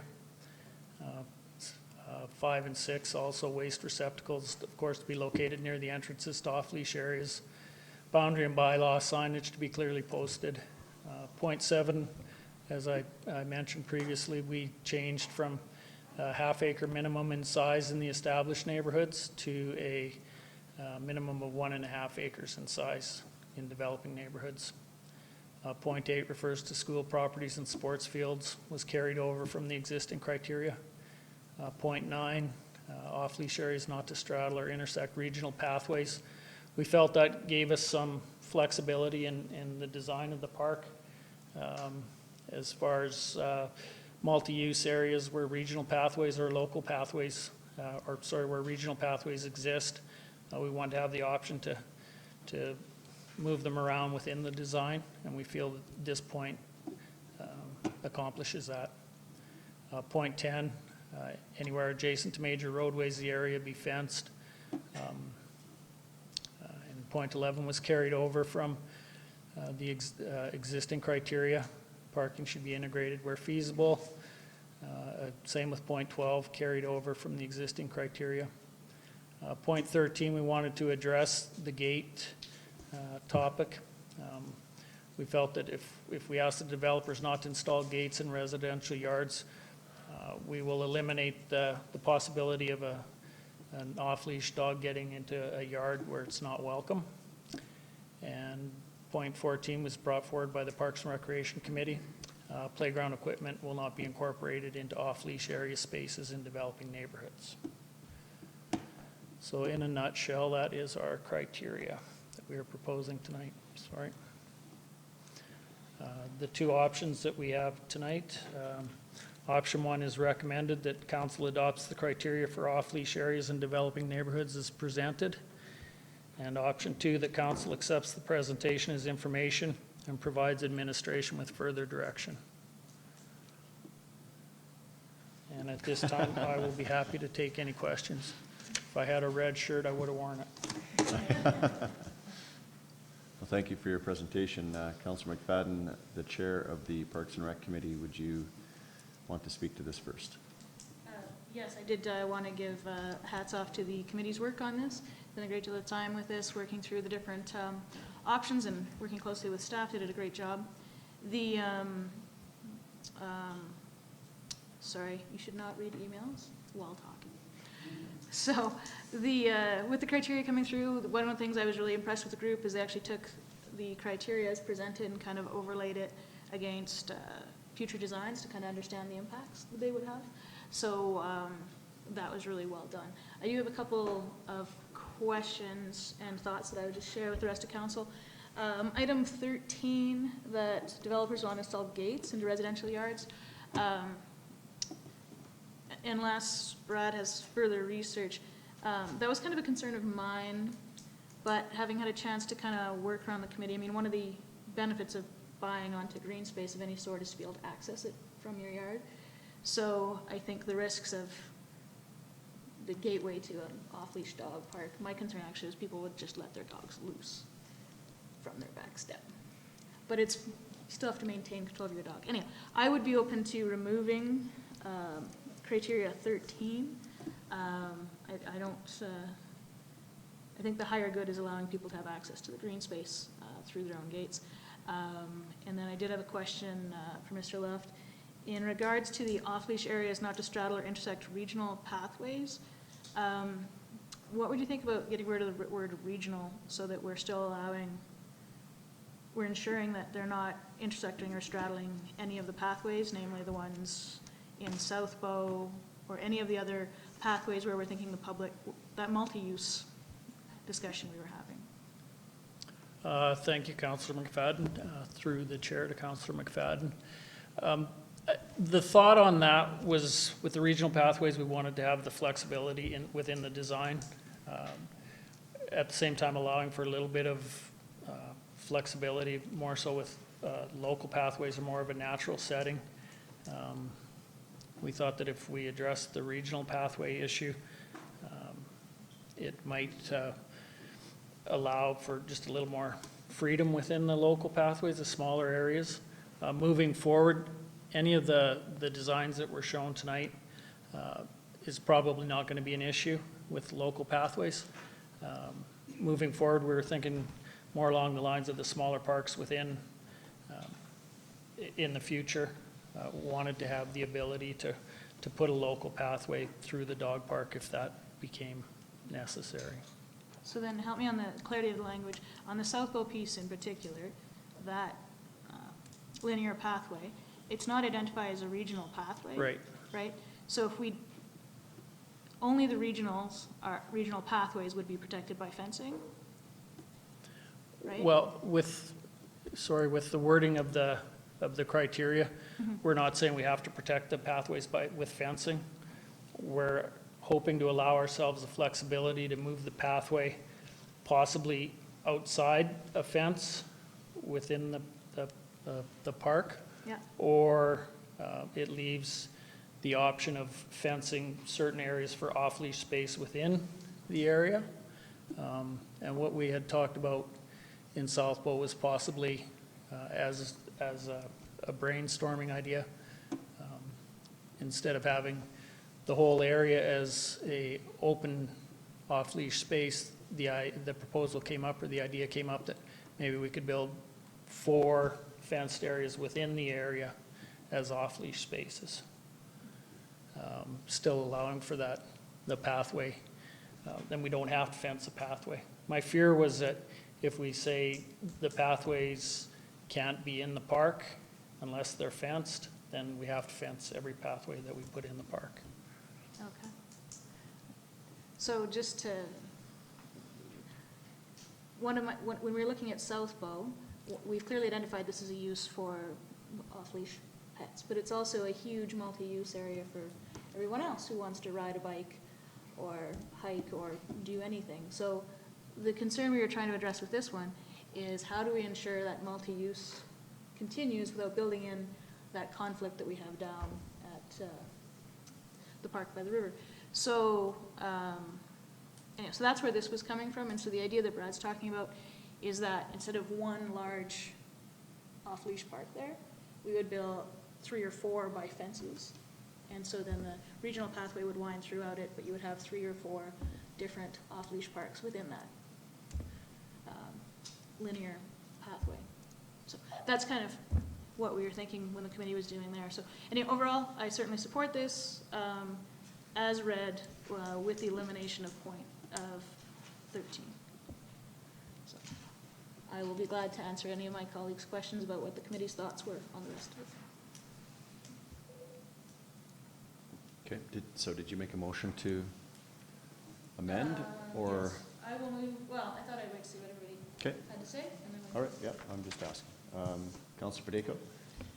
I would support 13. I do agree that as a person that lives in an area where I would like to be able to access that space behind my house, I would support that, especially when you have a dog. I do have one thing that I'm trying to see if we could bring in the off-leash areas must be identified by a developer no later than the neighborhood plan stage. Is it possible at that point for the developer to put up signage kind of similar to like the development permit signage that we have?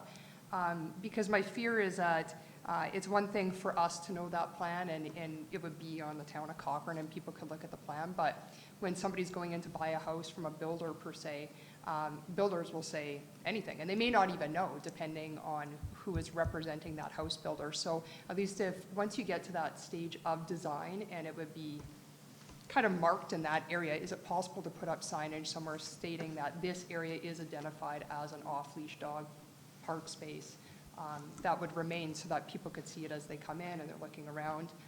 It would just be my concern that if we don't have any sort of signage, some people might not even know without looking at the actual plan, if that makes sense.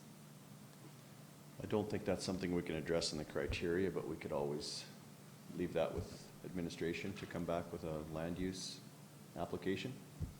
Perfect, thank you. Good point. Councillor Flowers? Hi, my question too was about the fencing.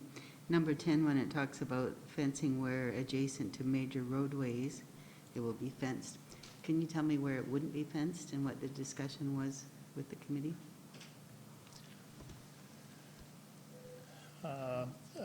To Councillor Flowers through Mayor Janun. Again, we're trying not to tie our hands with any areas of fencing. One of the issues that came to mind was where pathways are concerned. We might want to leave an open space through a walkway, which would be off-leash. The off-leash boundary would stop at the pathway. And would eliminate the need for gates on every walkway. All of the off-leash areas that are next to roadways, we believe need to have a fence, obviously to keep dogs off of the roads. In an area such as South Bow, though we would look at fencing in the design stage, I don't know that it is necessary to say we have to build every off-leash park with 4 walls.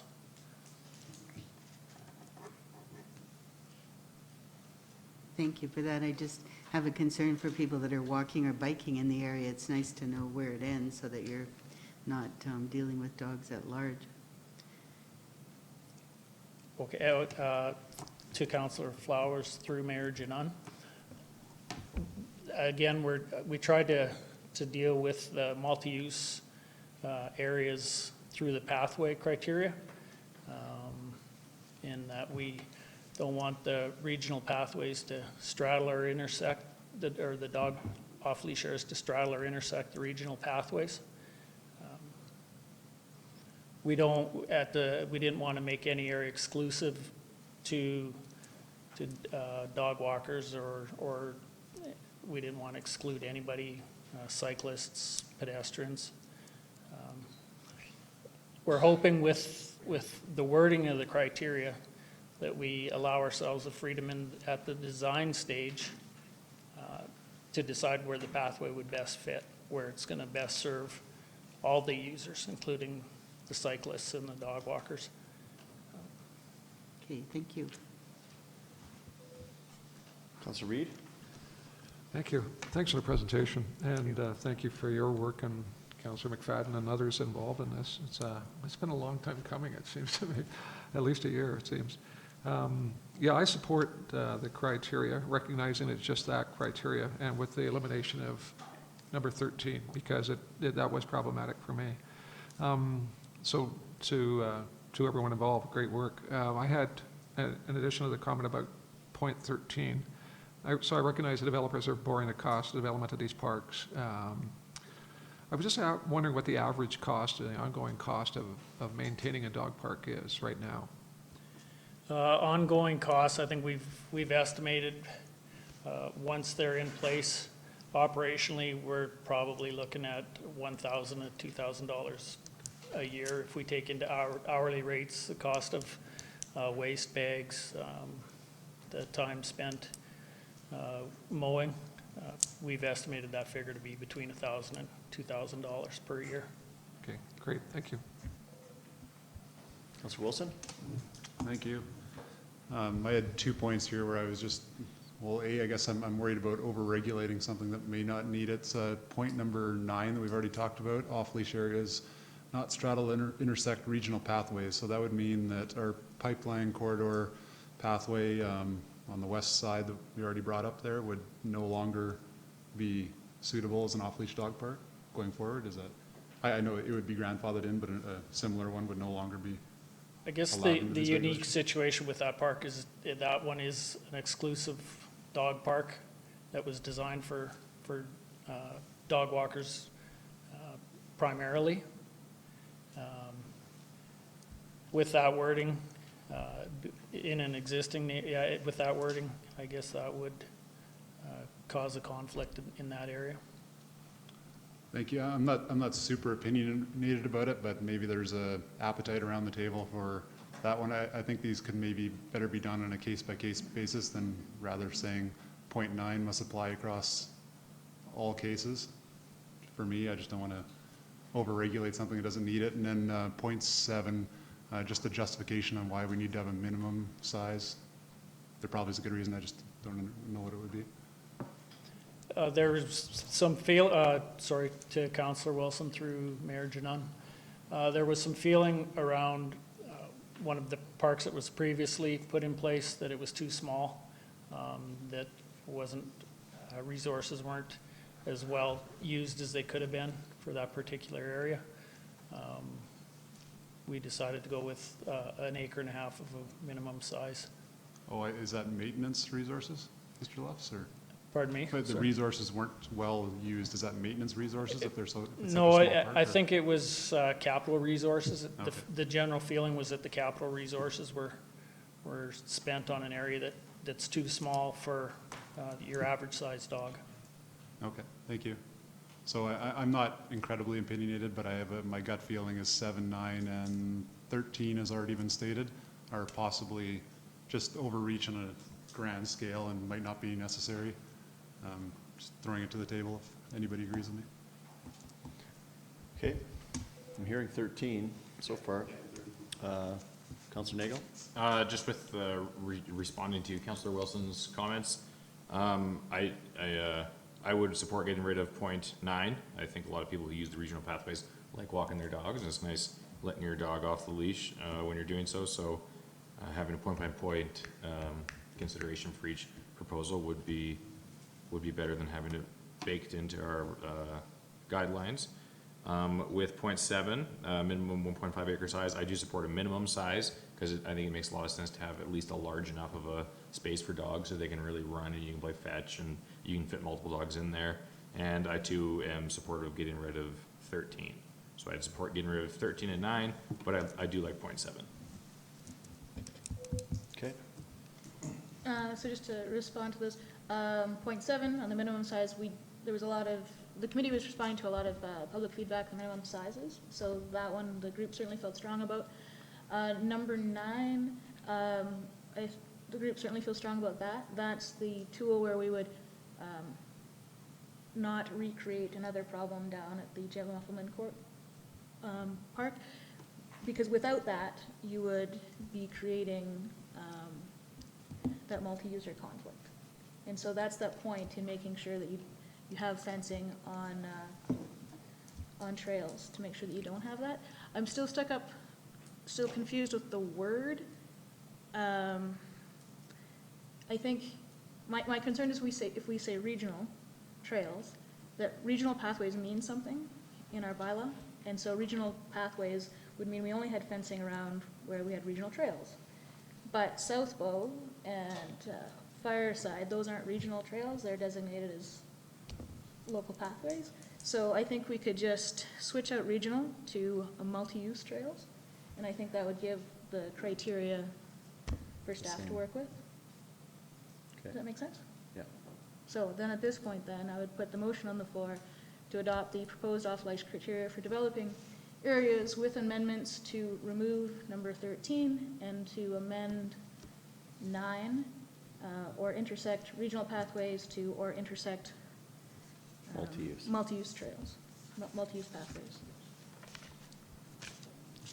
Mr. Devanna, you had a point you'd like to add? Number 9 is one of the most important criteria in the whole section. How do you really feel? It's specifically designed to avoid the numerous calls we get already about the dog park down at the river. And so what we're trying to do is, when it's a multi-use trail with multi-users, different types of things on it, we're trying not to have dogs running wild. They have to be on a leash. So that, to me, that you should not remove number 9. And if you are thinking about removing number 9, I think you should send it back to the committee because I think it's really important to keep it. 13, administration, we're fine. You want to remove that one. And number 7, really, on the size, we're just trying to get a decent-sized dog park in a developing area when we have an opportunity to ask for the land during the neighborhood planning process. So we've set a decent number. It's smaller, obviously, in the developing areas because it's hard to get one in or into the already developed areas. But I really think you should think twice before you remove 9. And I wouldn't change it from regional to multi-use either because I don't know what that means in our world, our planning world. And it certainly shouldn't be just any pathway. That, we're trying to separate the uses. And dogs, 50% of people really like, dogs running around loose, and 50% of them don't. So we need to think about it. Councillor Reid thinks it's more 60-40, but we get the point. Yeah. Yeah, which way doesn't matter. No, it doesn't. Okay, thank you for that. I completely agree with number 9. I personally have a lot of emails about that particular point. I'd like to see 9 left in.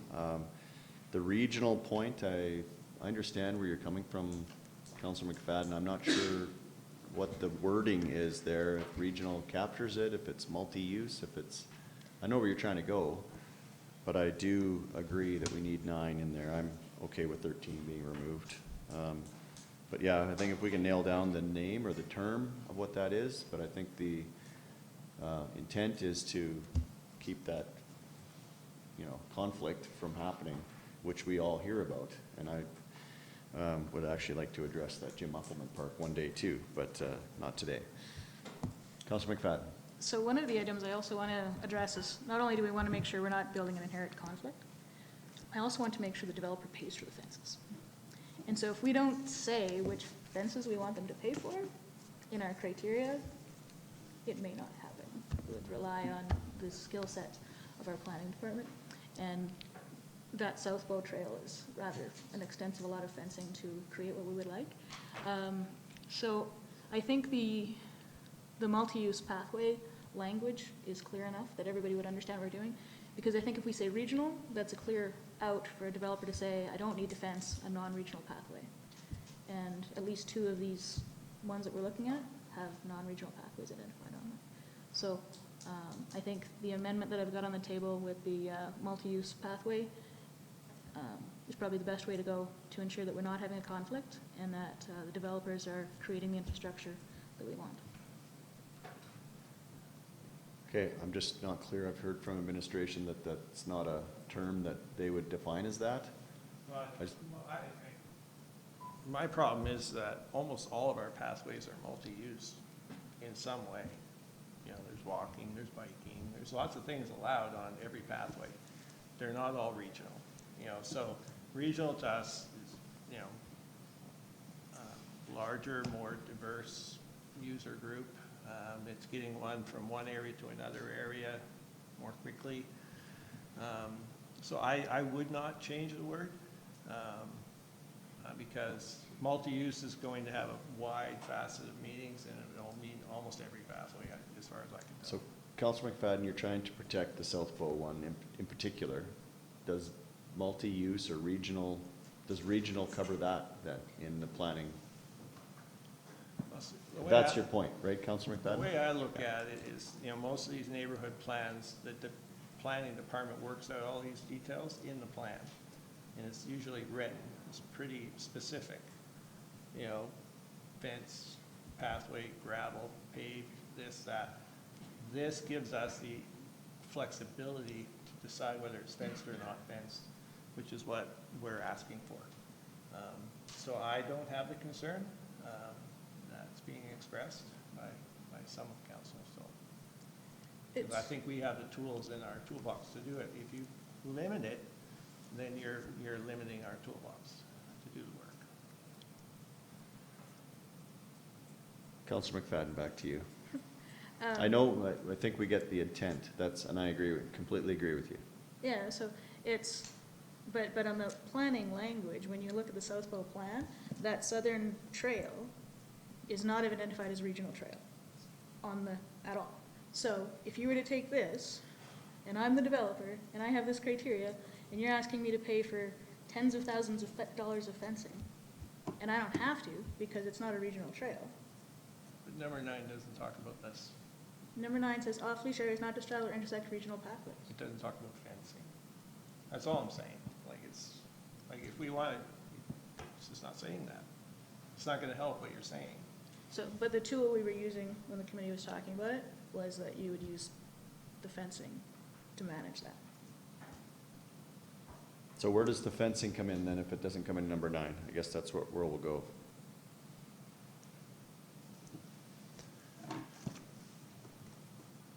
To Mayor Janan on the fencing question. The perimeter fencing, for the most part, in any of the off-leash spaces we've built, it's there. It's existing. The intent here was just to allow us that design flexibility. We know we're going to have fencing between the houses and the park. Yep. We know we're going to have fencing on the gates. We're most likely going to have fencing on the interface section of the park. We didn't want, or I guess administration's feeling was, we didn't want to say, okay, here's our open space, here's our pathway, and here's 500 feet of fence that intersects or separates the pathway from the dog area. We wanted the flex, if that was where we wanted to go in the design stage, we wanted that flexibility. We didn't want it to be too restricting. Yeah, I understand all that. I think we're stuck on, you know, not one word. I think I actually agree with Mr. Devanna on that number 9 is actually talking about where the path will be in the park. It's the fencing that isn't clear on whether it will be where. So I don't know if we're gonna solve it tonight in wording. Maybe we send it back to the committee with that intent. I agree, but let's maybe not, get fairly clear on what the committee was meaning, so if we defer it, I can work with staff, and we can come up with what the intent was of the committee and the planning language that we need. Is Drew twitching? He's twitching, yeah. Do you have something to add, Mr. Hyman? Or Just as a suggestion, I understand fencing is the issue, and to provide that flexibility, perhaps you could change number 2 to read that off-leash areas should have clear and discernible boundaries with appropriate fencing.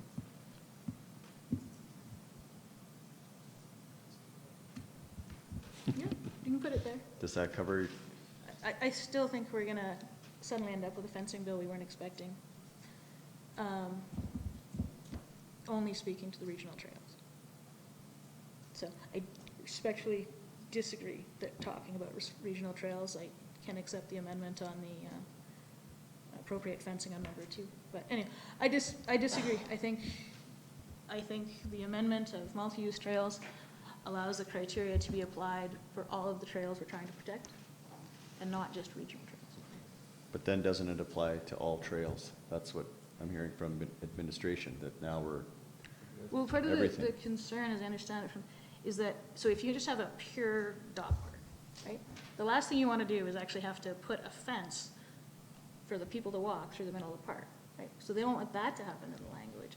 But we're saying in any of your trails, through the town, we want to be able to have that separate. So I'm going backwards on this one. The idea is to avoid that conflict wherever is possible. Right. And when you're looking at, particularly in the South Bow case, that's not identified in the plan as regional trail. So this criteria, as laid out, would not allow for that fencing management that needs to happen for that multi-use on that huge piece of land to happen. And I think multi-use gives the right language for planning and staff to use in their dialogue with the developers to make sure that the investment is coming in the right places. I'm not clear on that either. Councillor Reid? I was wondering if I could suggest a go-forward scenario, just so that we're not here all night on this. And I mean that with all due respect. I'm wondering if we could approve everything except for 9, throw that back to the committee, taking out number 13 and considering Mr. Hyman's adjustment to number 2 as a potential go-forward scenario.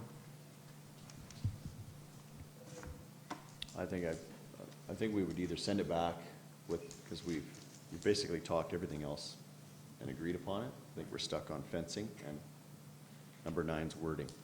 Yeah, so I'm saying approve everything else. But you want to send the whole thing? Well, I think it'd just be easy to deal with the 2 points, but not deal with all of it, just deal with those 2 points. Understanding where you're going, yeah. I think we'd end up at the same place anyways. But Councillor Flowers. I had a suggestion about number 9 too. I don't know if it will help, but off-leash areas not to straddle or interact with pathways where conflict of use is identified.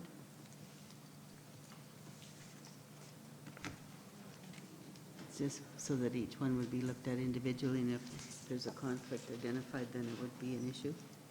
Yeah, I don't feel comfortable making a large amendments to something that, you know, that might be where we end up, but it's just, we're wordsmithing tonight where the committee has had lots of time to look at this, and I think Councillor McFadden understands where we're going and what the intent is. I would feel better moving it back to the committee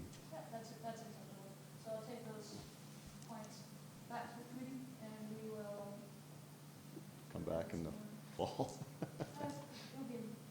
But these off-leash sites aren't coming on board anytime soon, so you have time to shoot it. So you rescind your motion? I don't even know what we do. You made a motion to adopt the off-leash areas with the amendment of taking 13 out and changing the word in number 9 to multi-use. I remember that one. At this point, though, do we just defer? Do we rescind? At this point, from my understanding of the discussion that council's had thus far, council would be directing administration to take it back to the committee for their input on rewording of number 9, which could potentially affect the wording of other points within the criteria. So it would be either a withdrawal of your motion and then a motion by council to direct administration to take it back. Yeah. So withdraw your motion, we'll do option 2 as which is part of the package. So I will withdraw the motion on the floor. And move that council accepts the presentation as information and provides administration with further direction, which is to send it back to the committee.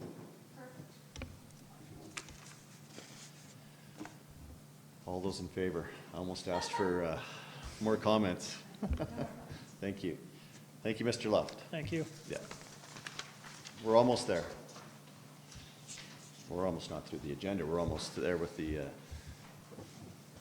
okay, backup beepers. 6B, Ms. Lowe.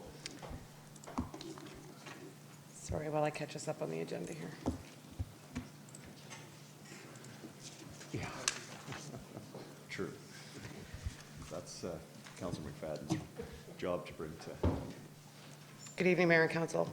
As you may recall, as a result of a delegation made to Council at the May 13th regular meeting, Council subsequently at the June 24th meeting directed administration to bring forward options to be considered with the intent to reduce noise in the most efficient and effective way. The options were to include requirements for equipment to have broadband-style backup beepers and to consider programs and options that would assist businesses in easily accessing the beepers. Work has been ongoing in compiling those options and recommendations to bring forward for Council's consideration. However, administration requires more time to bring them forward in order to ensure that we are certain that what we are bringing forward is achievable and enforceable from a practicality perspective. The report will be brought forward for Council's consideration in the fall, which due to the Council summer schedule will not have a significant impact on timing of any subsequent proposed policy and or bylaws. That's all I have. Okay, thank you. So who would like to make a motion to accept that as information? Councillor Wilson. I move option 1, the council receives the backup beepers regulation update report for information. Any comments, questions from anyone? No? Okay, all those in favor? Carried, thank you.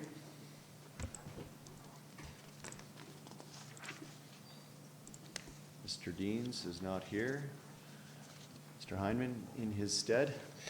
Good evening, Mayor and Council. I'm here to introduce Ray Predica. He is our project manager and municipal engineer on an important project, and he's got an important item to share with you this evening.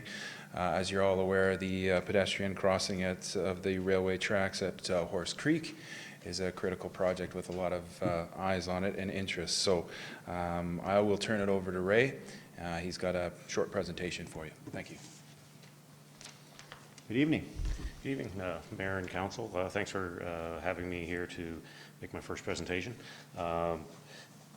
As you all know, we're constructing an at-grade pedestrian crossing at Horse Creek Road between Heartland and West Point.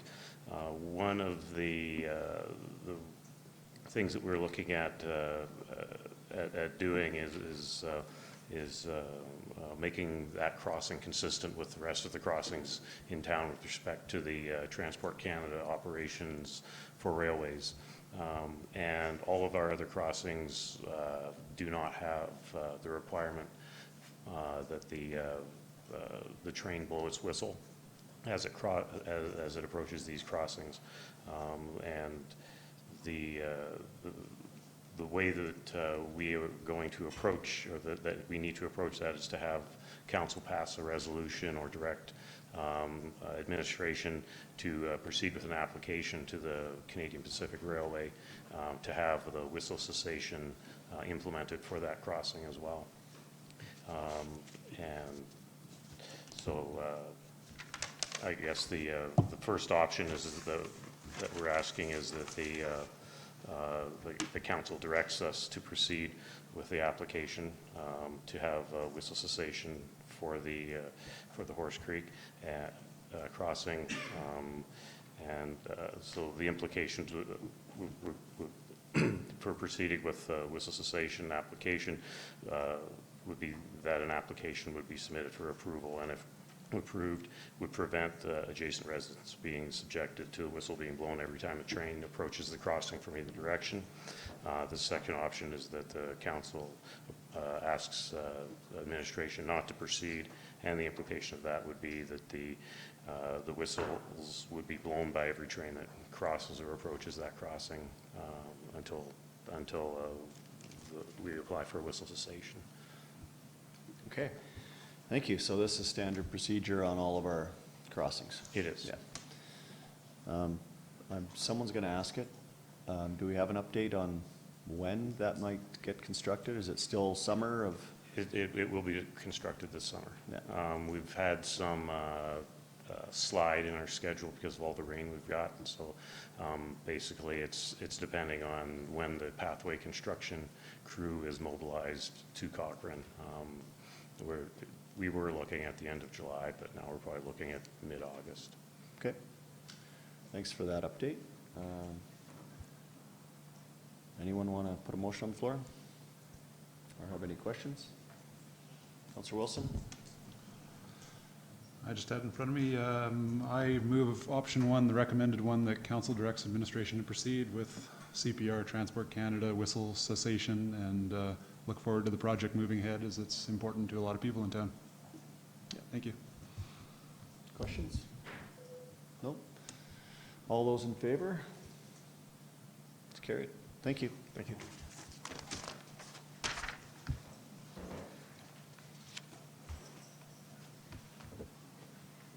Land use bylaw review, project update.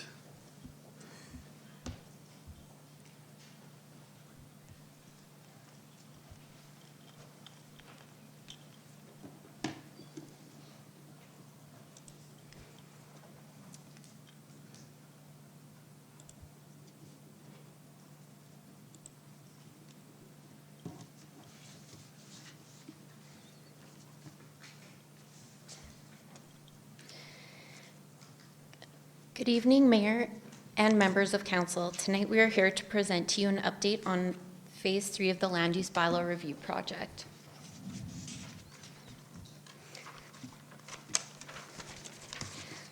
The Land Use Bylaw Review Project has been divided into 6 phases. In February, the project team presented the results of Phase 2 and work began on Phase 3 of the project.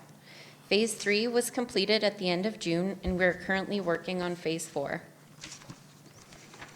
The tasks of Phase 3 included researching a number of land use bylaws from other municipalities in Alberta, BC, and the United States to help determine approaches to address the issues that were identified during the Phase 2 public engagement. The approaches were presented to the public at a number of different public engagement events, including coffee house chats, pop-up engagement events, and a World Cafe workshop. All of the feedback received from the Phase 3 public engagement was reviewed. The project team then prepared recommendations for each approach.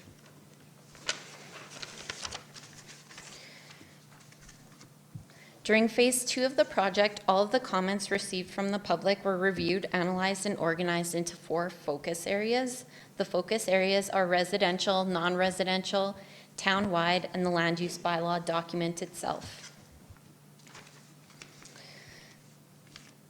The first approach that we are presenting to help address the issue of traffic congestion and lack of parking in residential areas is regulating access to residential properties. By regulating how many driveways a residential property can have off of a roadway, more room will be available for on-street parking and the streetscape will be enhanced. Based on public feedback and analysis by the project team, it has been determined that regulating residential properties to one access should be considered when drafting regulations for the new land use bylaw. In phase 4, the project team will research whether this regulation can be applied to all properties or if it should only apply to certain areas or lots within town. For example, based on lot width or lot size.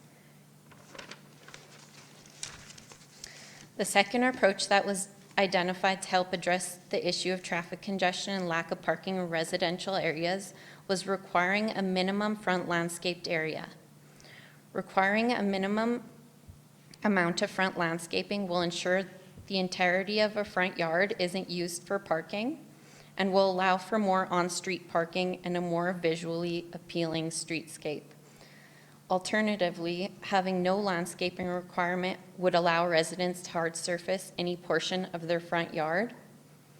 Parking would not be allowed to occur on the minimum front landscaped areas. So based on public feedback and the review of other municipalities' land use bylaws by the project team, it has been determined that requiring a minimum front landscaping area will not only assist with the perceived parking issue, but will also improve the look of a neighborhood. Additional research is required by the project team to ensure that future landscaping regulations do not hinder innovative landscaping design or a landowner's ability to have a maintenance-free property. And lastly, the third approach that was presented to the public to help address traffic congestion and lack of parking was requiring the driveways of newly built single-family homes to be configured in pairs or offsetting the driveways, which would create more usable space between driveways for on-street parking. The project team recommends encouraging driveway pairing through the land use bylaw.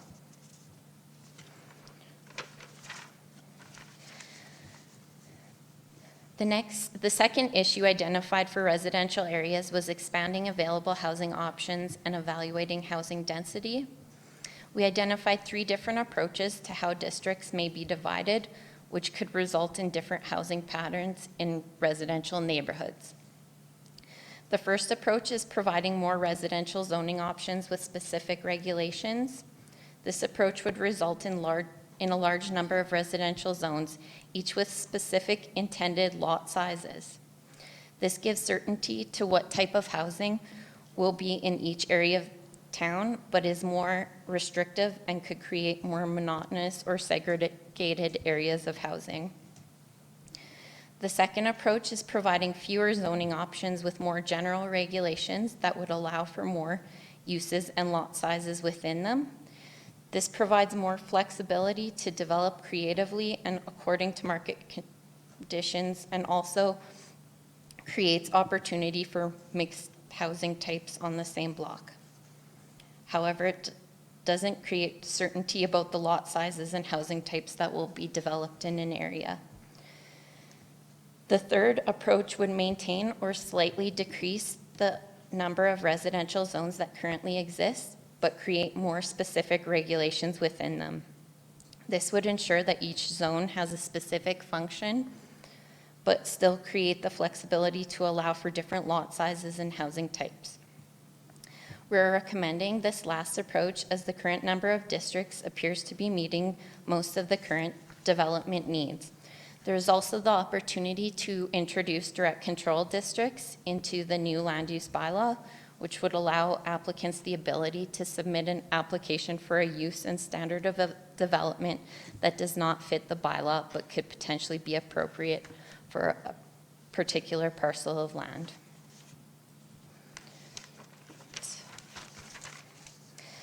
Another approach to address issues with housing options in Cochrane is creating infill development regulations. Although there hasn't been much infill development in Cochrane's mature residential neighborhoods to date, this approach would ensure that when infill homes are developed, there are provisions to protect the character, existing streetscape, and privacy of the neighborhood.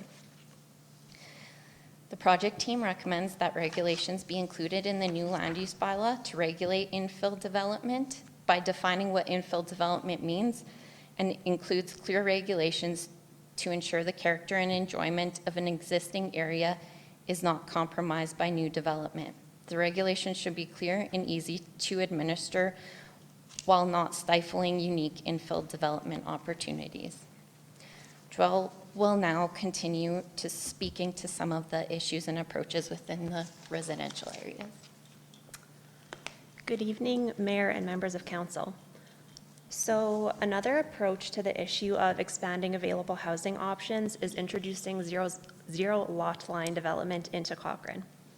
So just as a review, a zero lot line home is when one side of a home is constructed on or very close to the neighboring property line versus traditional development where the home is placed near the center of the lot. There are 3 general outcomes that may occur within a zero lot line development area. You can get narrower lots with the same sized houses as you would in a traditional development, narrower lots with smaller houses, or the same size lots with larger houses than you would get in a traditional development. So this approach has the potential to create more affordable housing. However, there are more considerations that need to be taken into account with this type of development, especially because we don't currently require development permits for single-family housing in Cochrane. So following further research on zero lot line development, the project team is recommending that an amendment to include zero lot line development in the current land use bylaw be brought forward for council's review prior to the full rewrite of the bylaw. Careful consideration will need to occur in terms of land use zoning, development regulations and permitting, compliant issuance, and access easement registration, which will be required for every zero lot line home. So the last approach pertaining to the issue of housing options is including affordable housing regulations into the bylaw, which would require a developer to provide a certain amount of housing as affordable to help ensure that a variety of housing options exist for all residents in Cochrane. The Municipal Government Act is currently in the process of being reviewed and amended, and one of the proposed changes, which isn't yet in effect, would give municipalities the ability to implement affordable housing requirements at either the subdivision or development permit stage. Because the details of the amended MGA have not been formally drafted or adopted yet, we are recommending that the new land use bylaw be flexible enough to accommodate regulations for affordable housing pending the release of the MGA regulations. So the final issue within the residential focus area was the current system of notification that occurs relating to land use and development. So many residents noted that there should be more information provided to adjacent landowners when they are notified about a nearby development, and that in general there should be more information sharing between the town and landowners about development issues and the land use bylaw itself. So this issue is a little bit different, as the solution was already in the works when when these issues were being identified and is now in place. So in December, Bylaw 25/2018 was approved, which was an amendment to the land use bylaw requiring a development notification sign to be posted on properties subject to planning applications. So we found that these have been functioning pretty well so far, and we've been getting some good feedback about them. And based on the research completed of various municipalities, it has been determined that with these signs, the amount of landowner notification that we're now providing exceeds the standards that most other municipalities are following. So the project team will continue to monitor the effectiveness of the orange notification signs and will research methods to improve current processes through signage type and looking at the timing of notification a bit more. So moving on to the non-residential focus area, the first issue identified pertains to parking in commercial and industrial areas, and specifically in the historic downtown. So some residents noted that there is a lack of parking in the downtown, and in February, administration presented the results of the downtown parking study to council, which helped address some of these concerns. The results of the study indicate that there is sufficient parking in the downtown area, and there will be a second stage of the study that will look at better ways to utilize existing parking in the area. Other comments came from business owners who indicated that the current parking requirements for businesses in the historic downtown are currently hard to meet given the existing size of lots. They can't physically accommodate the parking that we require. And also that cash in lieu regulations that we currently have, which require $20,000 per stall that you're not providing, are deterring downtown business. So the following approaches outline how existing parking can be utilized in the downtown without hindering business opportunities. So the first approach is reducing or eliminating parking requirements in the downtown, which would make it more viable for businesses to open on the small existing lots, instead utilizing the existing on-street parking. The second approach is reviewing our current cash in lieu process. As I noted, business owners currently have the opportunity to provide money in place of required on-site stalls. However, we do require $20,000 per stall currently. So many business owners, again, believe that this amount creates a barrier to opening small businesses in the downtown. So if we were to keep these regulations, we would be looking at how much is charged per stall and what the collected funds would actually be going towards. And the third approach is including regulations for bike parking, which would obviously provide more opportunity for cyclists to lock up bikes in commercial areas and hopefully promote more active forms of transportation.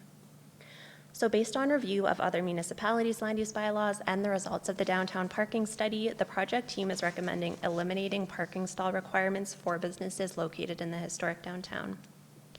If cash in lieu regulations are included in the new land use bylaw, the project team will again evaluate the amount that is charged per stall and the potential projects the money could go towards, including a downtown transit hub or parking structure facilities. And the inclusion of regulations that require businesses to provide bicycle parking is also recommended. We will be evaluating regulations related to bicycle parking structure location, visibility, and the creative integration with building and site design. So during the public engagement that occurred in phase 2 of the project, several concerns were raised in relation to our current sign permitting process, noting that our timelines and application process is quite arduous, even for quite simple signs. So the approach that we are putting forward is to reduce circulation timelines for certain sign types, which would help improve approval timelines. And we are recommending that circulation timelines be reduced for those sign types which do not have a large external impact or cause any safety concerns, such as fascia signs or canopy signs. All sign types will be evaluated to ensure that appropriate timelines are in place. The next noted issue in non-residential areas is landscaping and site design. So residents frequently noted the importance of landscaping and greenery in commercial areas and indicated that the amount of landscaping in newer shopping areas like the Quarry is the standard that should be maintained. So the approach to this issue we are putting forward is increasing landscaping requirements for commercial developments, which will help ensure that sites are both visually appealing and safe for residents. And we are recommending including provisions in the new land use bylaw that would increase the landscaping requirements for commercial developments. During the drafting of the bylaw, the project team will give special consideration to the type and location of required landscaping to ensure unique landscaping opportunities are not overlooked and that site circulation is not impeded by any required landscaped areas. Another approach to this issue is including regulations for landscaping buffers in the land use bylaw. Requiring physical buffers when commercial or industrial development abuts residential areas will help protect residents from adverse impacts of noise, light, and other nuisances. So the project team is recommending that regulations be included in the new land use bylaw that require a minimum landscaped buffer area between residential and non-residential uses. The project team will also review opportunities for alternative buffering options, such as fencing or vegetation, that could reduce buffer setback requirements while still allowing different uses to be located next to each other. So Riley's now going to continue on with the final few approaches and the next steps for the project.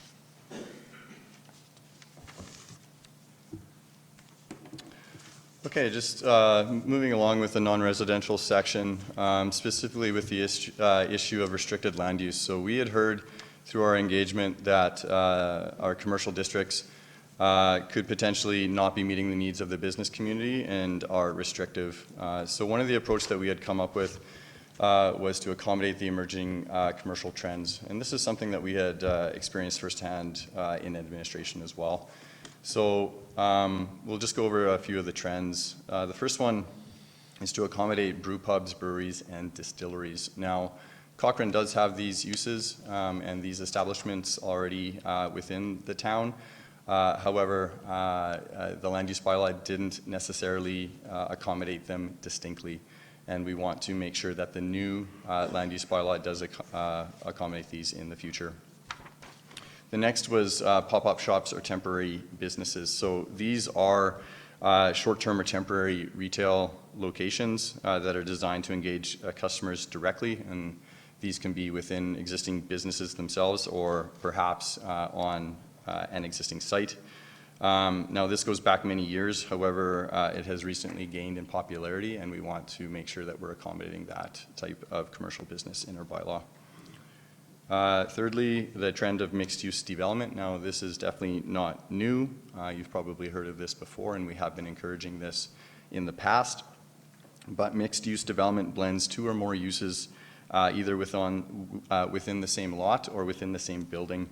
And this is used to revitalize urban centers, reduce the demand for transportation, and create more interesting urban fabric.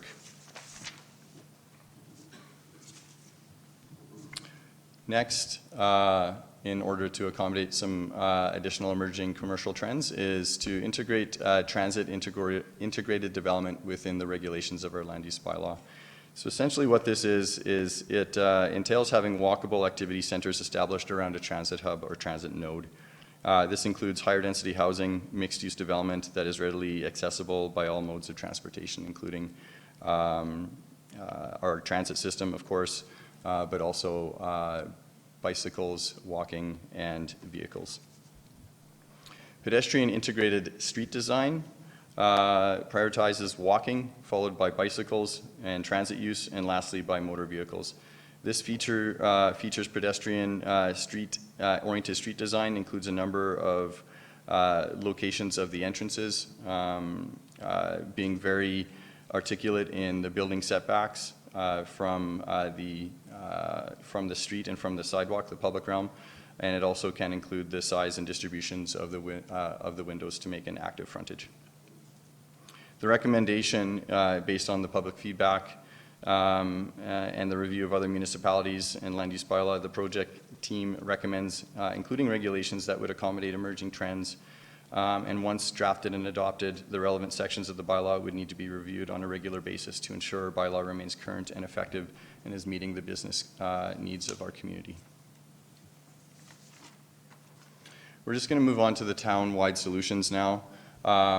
One of the issues that we heard paramount throughout the engagement was improving connections throughout Cochrane. Now, this was more at the 50,000 foot level for the entire community. That's not surprising given some of our geographic challenges, our highways, our rail line, which we heard of earlier, and our river. However, at the land use bylaw level, we are able to, on a site-by-site basis, require pedestrian connections and site connections to pathways and sidewalks. So the recommendation would be that we include regulations that require connections on and off the site when available.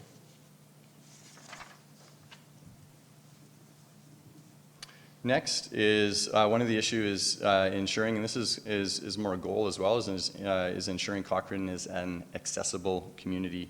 So many residents expressed the desire to make Cochrane more accessible for everyone.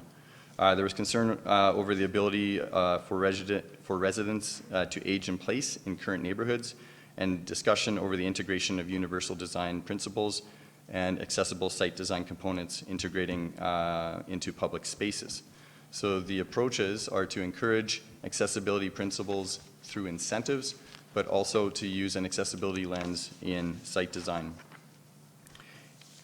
Accessibility can be encouraged through regulations and developments by including incentives that allow for additional dwelling units, perhaps, on sites if the development is universally accessible, and also including regulations in the land use bylaw that ensures site designers are incorporating accessibility elements in their design.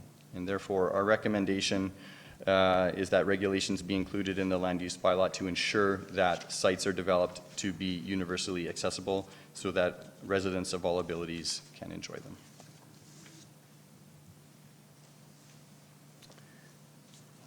So, reviewing existing districts and uses. Now, this is going to be a bit of an overview of two very broad approaches. Form-based code and conventional zoning. So our current land use bylaw is an example of conventional zoning. The municipality or the town of Cochrane is broken, each property has a specific zone that lists specific uses. Now, it is very focused on how land is used and has regulations on the built form. When you juxtapose that against form-based code, it is completely the opposite. The form of the building rather than the use is paramount. So it focuses its attention on what the building looks like, where it's located on the parcel, architectural features, and those sorts of things, and the use of or the activities that is happening within that structure is secondary.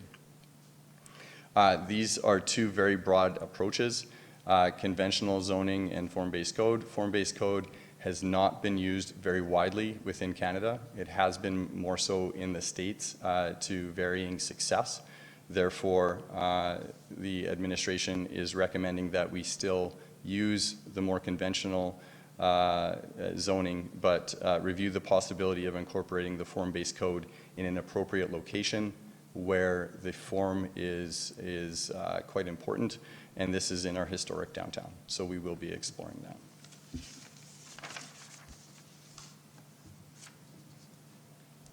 One of the issues was improving the readability and the ease of use of the land use bylaw document itself.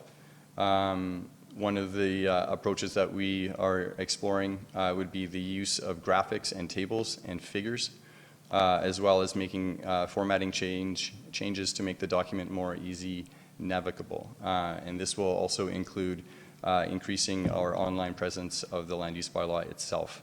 So the recommendation in this regard is to include more graphics, plain language, perhaps color coding the land use bylaw itself, using visual aids, and enhanced search function with hyperlinks and mouse overs for the online version of the land use bylaw. We wanted to finish with a bit of a focus on the historic downtown. We understand this is a very important section in our town, and it garnered some discussion at the last council meeting. And so we wanted to point out the specific areas of the land use bylaw review that will be addressing the historic downtown specifically. Firstly, the Western Heritage Design Guidelines. Now this, as we explained in a previous meeting, is being undertaken by a separate project with the idea of bringing the Western Heritage Design Guidelines into the land use bylaw and incorporating them into our regulation. There's many ways that we can do that, one of which is the form-based code approach, or perhaps we can create an overlay specifically for the historic downtown that ensures that those Western Heritage Design Guidelines are incorporated within every building within the historic downtown. We mentioned previously the parking regulation review. We are recommending that the parking be eliminated, and that will specifically, we believe, help have businesses locate within our downtown and not be an inhibitor. Pedestrian integrated design, we mentioned this, having specific regard to how the buildings are placed within each of the sites. Now this will apply more to the greenfield sites that are there, but also to the existing buildings. And having, being able to accommodate different types of benches and tables and have a more active frontage. So we'll have specific regulations for that. We mentioned the transit integrated design. Now the hub, the transit hub is located just to the south here, but there is potential for that pedestrian link across the CP rail at one point. And so we would want to make sure that the transit integrated design is also integrated within the historic downtown through that pathway link as well. And then lastly, mixed-use development is ensuring that future developments and our land use bylaw does accommodate mixed-use developments within a historic downtown, which could accommodate residential and office and commercial all within the same building, with the residential ultimately being on the second floor or above.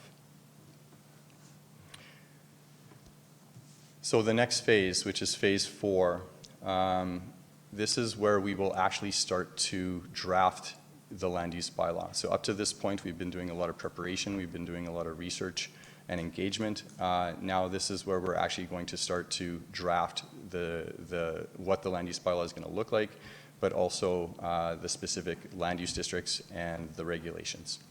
So it's a very important and critical next step, obviously. But we will be consulting with stakeholders and the public on an ongoing basis, and we will be checking in with council in the fall as we make progress through drafting the land use bylaw.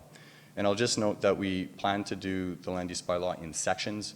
We aren't going to write it all at once. We will be tackling it on a section-by-section basis and then be bringing forward specific sections to the public, but also to council for your consideration as well.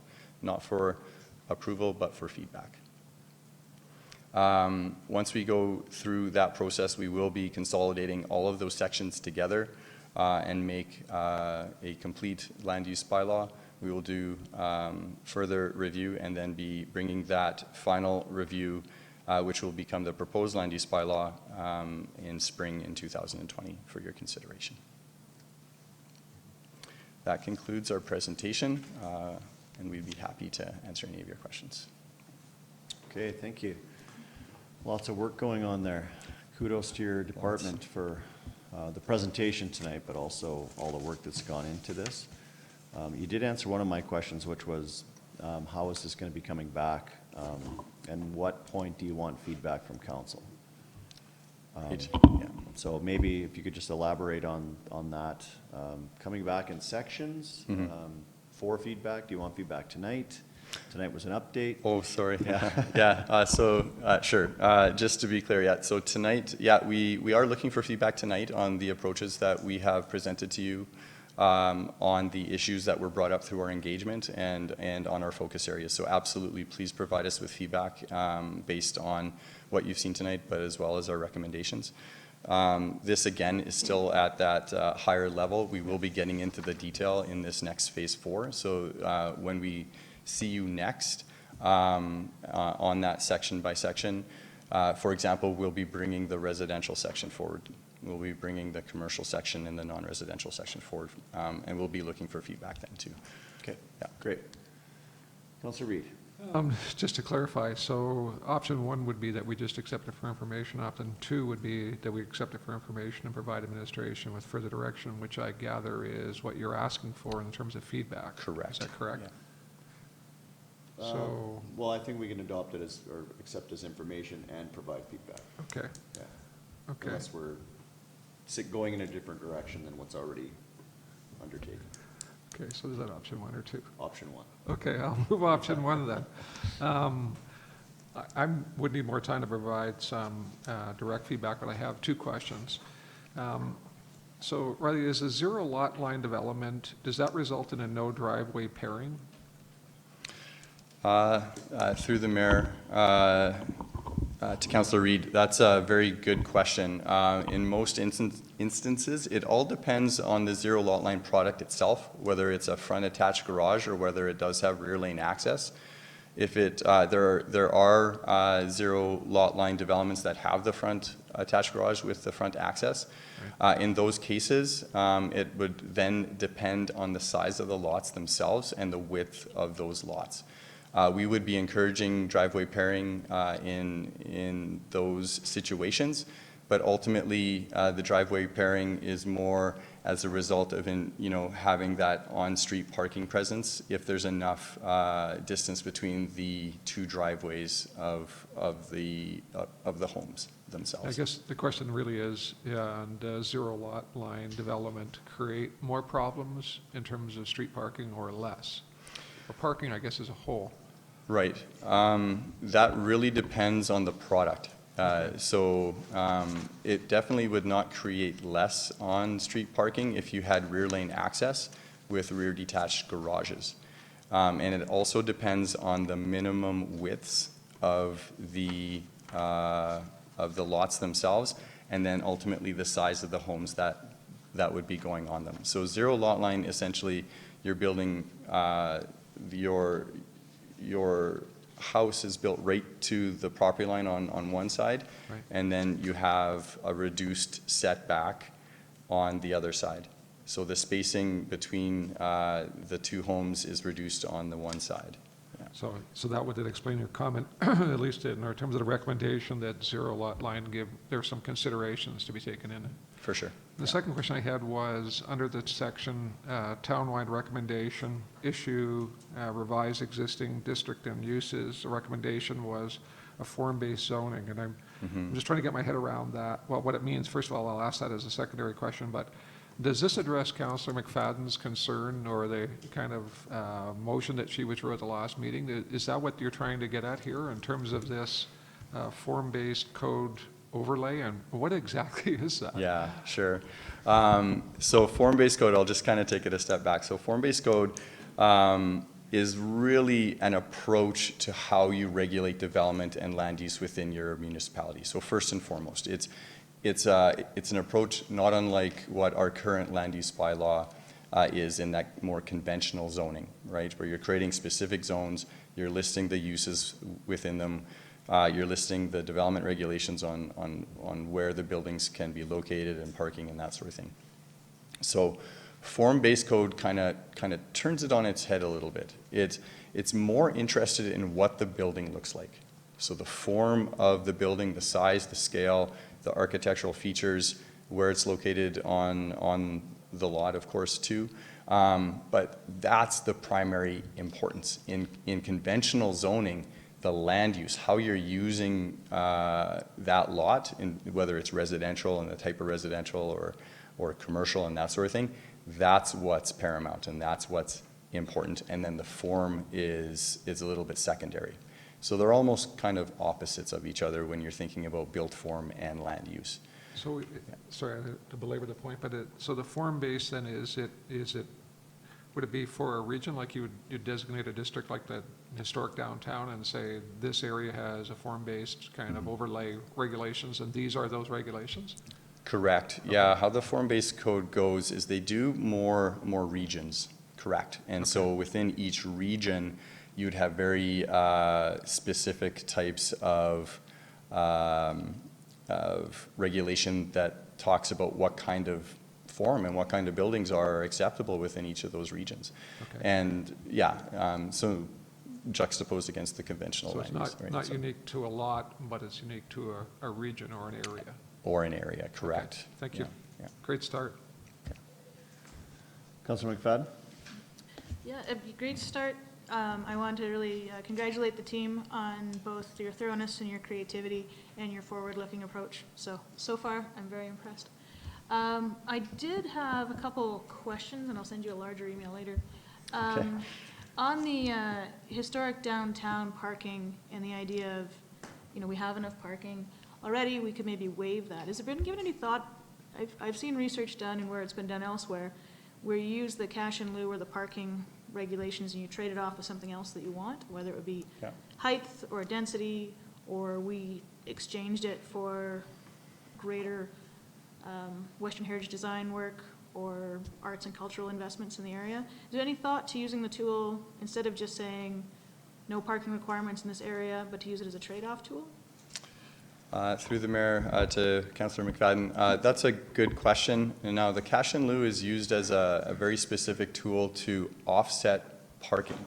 So on a site that isn't able to accommodate the minimum required parking based on the use of that site, it's an option for them to pay for those stalls.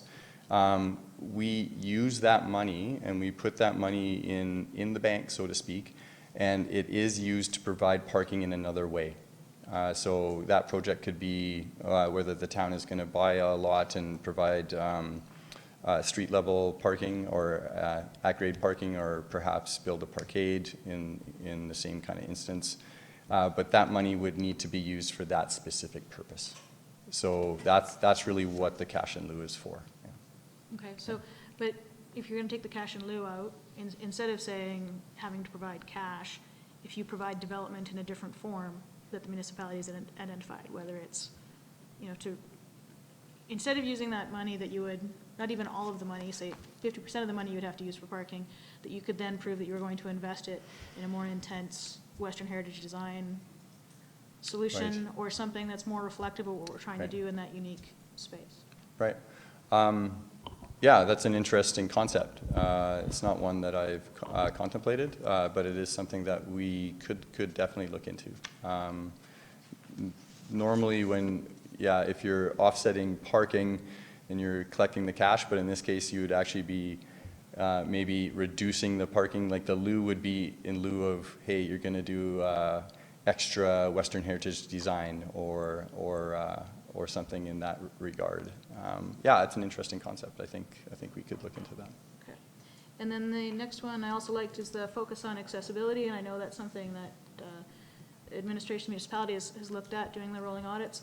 And so in your presentation, I certainly saw that the focus is on the sidewalks and pathways, but are we also talking in this about how we're doing the building access? So this is commercial, or you're gonna always have to have the button, just to make sure that not only are you able to get from like sidewalks to cars to the building, but you can also easily access the buildings? Yep. Yeah, another good point. Yeah, that's what it would be looking at as well, not only the site design itself, but ultimately now it gets where we were suggesting the incentives is that we have noticed through our research that there has been incentives given for perhaps maybe increasing a density in a building when they're designing the units themselves to be universally accessible. So they're how the actual dwelling unit itself is actually integrating the accessibility designs. Now, this is not something normally that the land use bylaw gets into. That's usually left to the building code and the safety codes. But some municipalities have started to get into that at the land use bylaw level, and that's where these incentives would come into effect. So it is something that we're going to explore. Okay, because I had received some feedback from someone in the accessible world that, the quarry is a lovely new development, but it's still not very accessible. Mm-hmm. And so if this is the right place to start, encouraging that change is great to see. So overall, everything I saw is very exciting, and I look forward to the rest. Okay, thank you. Councillor Padeco? Thanks for all the information. I just have a couple comments that I wanted to bring up. On the infill development, I'm excited to see that. I guess my comment is to make sure that anybody purchasing or looking to do a redevelopment of an area, that they know the cost up front. Power lines, things along that line, so that they are not hit with extra unexpected bills that all of a sudden come forward, and then we have to deal with that issue. The zero lot line information, I realize that there's a lot more information to come forward on this, but one thing that I would like to see is feedback from the fire department, especially when we're talking that zoning coming into new communities, and where we're already pushing kind of that response time, and whether or not that means that we look at certain building materials that need to be used, or mandatory sprinklers or something. Just more of a comment. Bicycle parking, I'm excited to see, but I would rather it not become a business expense. I would like to see the town of Cochrane pick up that expense, because obviously if we're picking the spots of where bicycle parking has to go to then penalize a business owner who maybe didn't want to have it there anyways, I don't think it should be a business decision. I think that should be the town, and also it creates standards of what we're expecting to see from bicycle parking.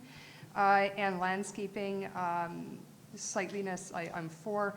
I guess the only thing that I didn't see in there was like, how does that affect leased lots that maybe don't have anything on it, where they're just sitting vacant and the grass grows, and there seems to be no regulation on those, or maybe no consistency on how we're penalizing those owners. And that's all the comments that I have. Okay. Councillor Nagel? Thanks a lot for your presentation, and thanks to you and your whole team for all the hard work you guys have done. There's a lot of stuff I really like in this. I like Councillor Reid will probably have to submit some written feedback as well, because there's so much to process. But at this point, I do have 4 issues I'd like to just address. Zero lot line, as a couple of other people have brought up. I look at some of these pictures, and honestly, some of these pictures really frighten me. There's one picture where I can see there's houses like 12 inches away from one another with the zero lot line. Personally, that's something I never want to see in Cochrane. If we're going to be building houses like that, I'd rather it just be a multifamily condo or an apartment or something. I don't want Cochrane to become the type of town or city where our single attached homes are just stacked on top of one another like that. And with regards to the mandatory bike parking, similar to Councillor Fedeko, that concerns me a little bit. I'm all for encouraging cycling and all that, but forcing it on businesses seems a bit much to me, especially since, like here in Alberta, it's winter 8 months of the year, and the reality is you just can't bike all the time unless you're super hardcore. And then my other issue was also with infill development. I guess I'm not entirely sure which direction you guys were talking about taking those things, but I'm worried about going into our historic type of neighborhoods and really increasing density and changing the way they look and feel. I like the way our current old neighborhoods are. It provides an option with big trees, big yards, lots of space, and I really want those neighborhoods to stay that way. And reading through what you're proposing here, I'm not entirely clear on whether or not you guys are saying the same thing or not, which I realize you may be. And then finally, just with the accessibility stuff, again, I think it's great to be talking about accessibility, but I see we're looking at pictures of what we've built out here in the ranch house as an example of what we could be doing. And my initial reaction when I saw what we've done here at the ranch house, I thought all the yellow lines were honestly like way overkill. I know it's kind of a controversial opinion, but it seems like a lot of yellow lines and a lot of wasted space. But so yeah, I'm sorry to focus on the negatives. That's just kind of what I have to do to provide my feedback. There is a lot of stuff you guys are doing that is really good. Like I really like hearing about the landscaping barriers, the parking, and additional options for zoning. But just highlighted my concerns. So sure. Great work in any case. Councillor Wilson? Most of mine were covered. I just had one that hasn't been touched on. And again, I agree with everybody. It looks great and it's exciting. Affordable housing regulation. Is that likely to be in the form of a subsidy when we're approving neighborhoods? Does that mean the entire neighborhood is effectively subsidizing housing, or how does that look a little bit? Yeah, through the mayor to Councillor Wilson, we're not sure yet. There's still a lot of background that we need to do. The point of that was that there are changes to the Municipal Government Act that are coming forward as part of the MGA review that's currently happening. The point that we were wanting to make is that in anticipation of that regulation change at the MGA level, is that we want to just to ensure that it's being considered and that we're ready for that change when it does come. But there is a lot of work that still needs to happen on what that looks like. And that is going to be a bit dependent on what the legislation says as well. Too early right now. Yeah, thank you. Yeah. Yeah. Okay, thank you. I had a few points too. I'm glad you're waiting on the affordable housing one. I too, with Councillor Wilson, I was concerned about, how we were going to address that, but wait to see how that turns out with the MGA. Historic downtown, I'm glad the approach that you're taking. I like that form-based idea. I think it needs more work, obviously, when you're going to do that, but it's kind of interesting way to approach it, and I like the approach you're taking. The cash in lieu, I agree. Maybe there's some creative ways we could look at utilizing that, or in different ways. I don't know if it's working currently the way we'd like it to. So I look forward to see how you guys come through with that. The parking requirements in the downtown, again, I like that you're addressing that. Bicycle parking too, I like that. How we're doing it is going to be crucial, and I'm hearing a few comments tonight about that too. So I look forward to how you address that. I too would not like to see it mandated in certain areas, but maybe it's a town area that we can mandate bicycle parking to, or something like that. But I don't have the answer, but I do think we need to encourage cycling, but not at the cost of maybe one business over another kind of thing. Happy to see the red tape reduction in the sign permit. And I've got to back up to read this one. Requirements for commercial developments, landscaping. A little bit concerned about increasing, in my view, maybe the cost of developing a business if you're going to augment and ask for more landscaping. So I'm not clear on the intent there. I like the idea of everything being beautified and trees and all the nice things that landscaping bring, but it doesn't always apply in some areas, and I would hate to see us restrict business or divert business to another community just due to cost of landscaping. So if you're taking something away to make it easier for business in this area, but then maybe adding it in landscaping, so. Okay.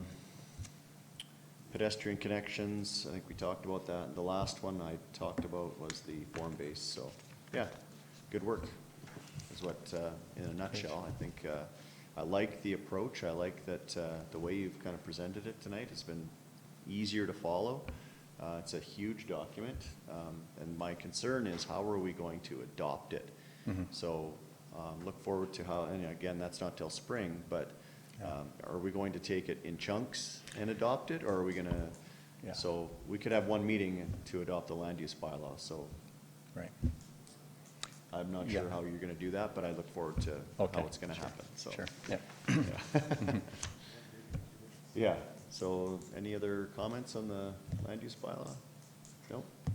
Did someone make a motion? It seemed like such a long time ago. You did? Yeah, okay. All those in favor of accepting his information? Good? Great, thank you. Thanks.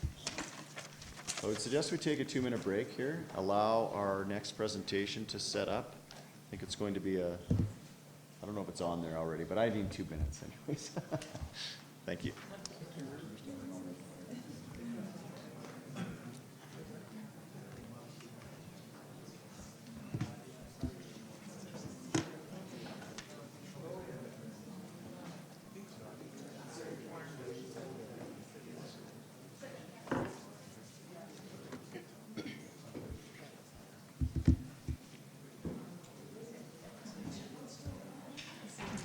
All right, call the meeting back to order. Community enhancement evaluation for Rolling Trails area. Development plan. Redevelopment. It's on. Perfect, thank you. Good evening, Mayor and members of Council. So the purpose of this presentation tonight is to introduce the Rolling Trails Area Redevelopment Plan area and provide the Community Enhancement Evaluation, or CEE, for Council's consideration and feedback. The purpose of the Community Enhancement Evaluation is to provide Council, the applicant, and administration the opportunity to assess and discuss potential area structure plans, area redevelopment plans, and neighborhood plans before they are submitted as formal applications. The applicants were required to complete the CEE process prior to submitting the Rolling Trails Area Redevelopment Plan application. It is the intent that the CEE will generate further discussions before the area redevelopment plan is formally submitted to the town. The applicant's representative will present the CEE undertaken for the draft Rolling Trails Area Redevelopment Plan to Council. The Rolling Trails ARP area is located just north of the community of Fireside on the west side of Highway 22 and contains both the neighborhoods of Rolling Range and Towers Trail. The communities of Rolling Range and Towers Trail are made up of a number of variously sized parcels owned by a number of separate landowners. The lands are all currently zoned as residential urban reserve, which allowed the landowners to maintain the acreage lifestyle after they were annexed into the town in 2004. At this current time, these parcels are not allowed to subdivide under the district rules in the current land use bylaw and have not yet been connected to any town services, so water, sanitary, or waste pickup. According to the land use bylaw for this district, urban development will proceed only after the approving authorities have adopted appropriate planning documents in accordance with the Act, that being the Municipal Government Act. So this is why the proposed ARP is underway for these communities at this time. This is just a first step in a potential redevelopment process. So with that, I would like to invite Pam McInnes with BNA Planning Group, Asad Niazi with Canopy Lands and Fred Chickendance with Chickendance West forward to present the Rolling Trails ARP CE to Council for your consideration and comments. Thank you.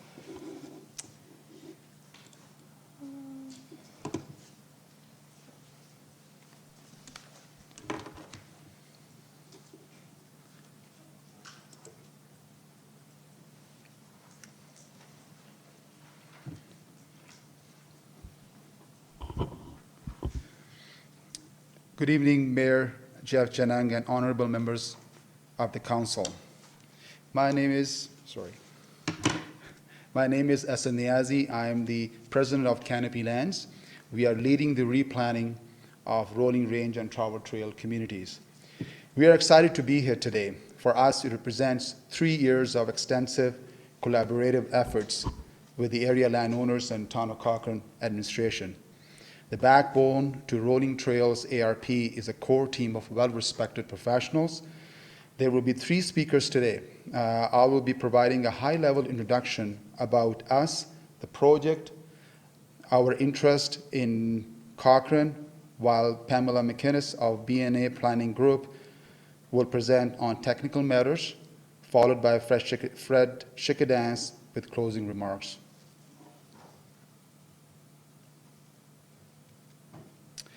Briefly about Canopy Lands. It is a real estate management and development firm which was created by Fred Chickendance and myself.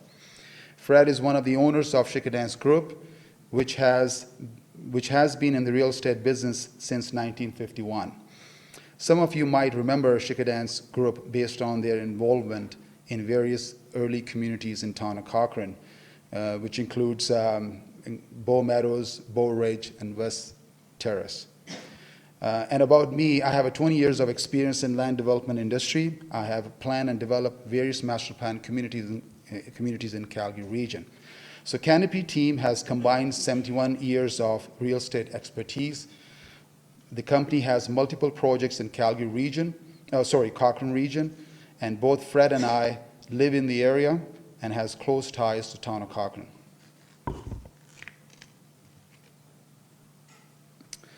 So our interest in Cochrane, we are very excited as we move forward on this project.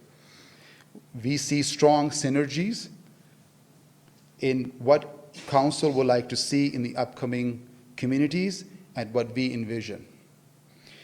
We felt that certain market segments are missing in Cochrane and preventing the town to become truly a complete community.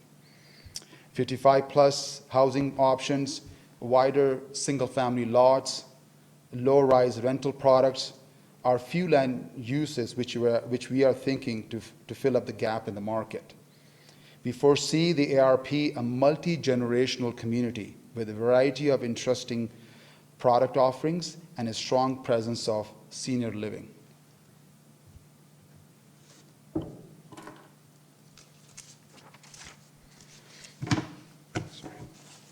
It was early 2017 when we got engaged with the community.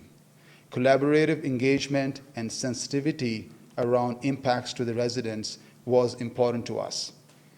Hence, so far, we had 6 public meetings with the area landowners, plus 1 public open house and lots of kitchen table one-on-one meetings.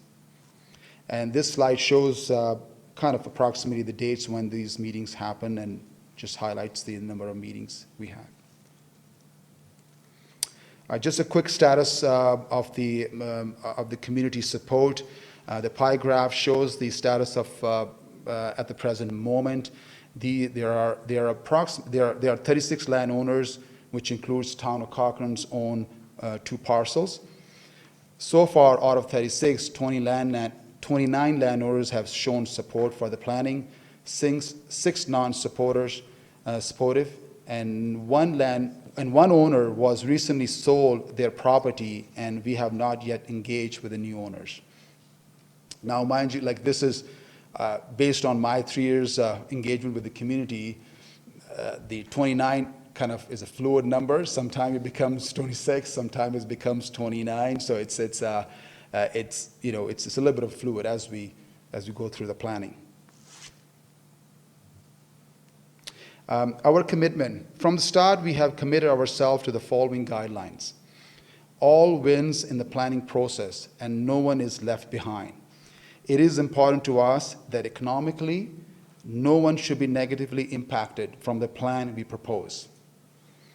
Create an ARP which is abide by the policies and the vision of the town of Cochrane, which is presently worked on. Full transparency during the planning process. Promote innovation to plan land uses effectively while respecting the residents in the area. Introduce housing products which are missing in the Cochrane market. With this, this concludes my part of the presentation. I will now request Pamela McInnes to present the planning and technical matters of the project. Thank you very much for giving us the opportunity to present our initial vision of Rolling Trails ARP today.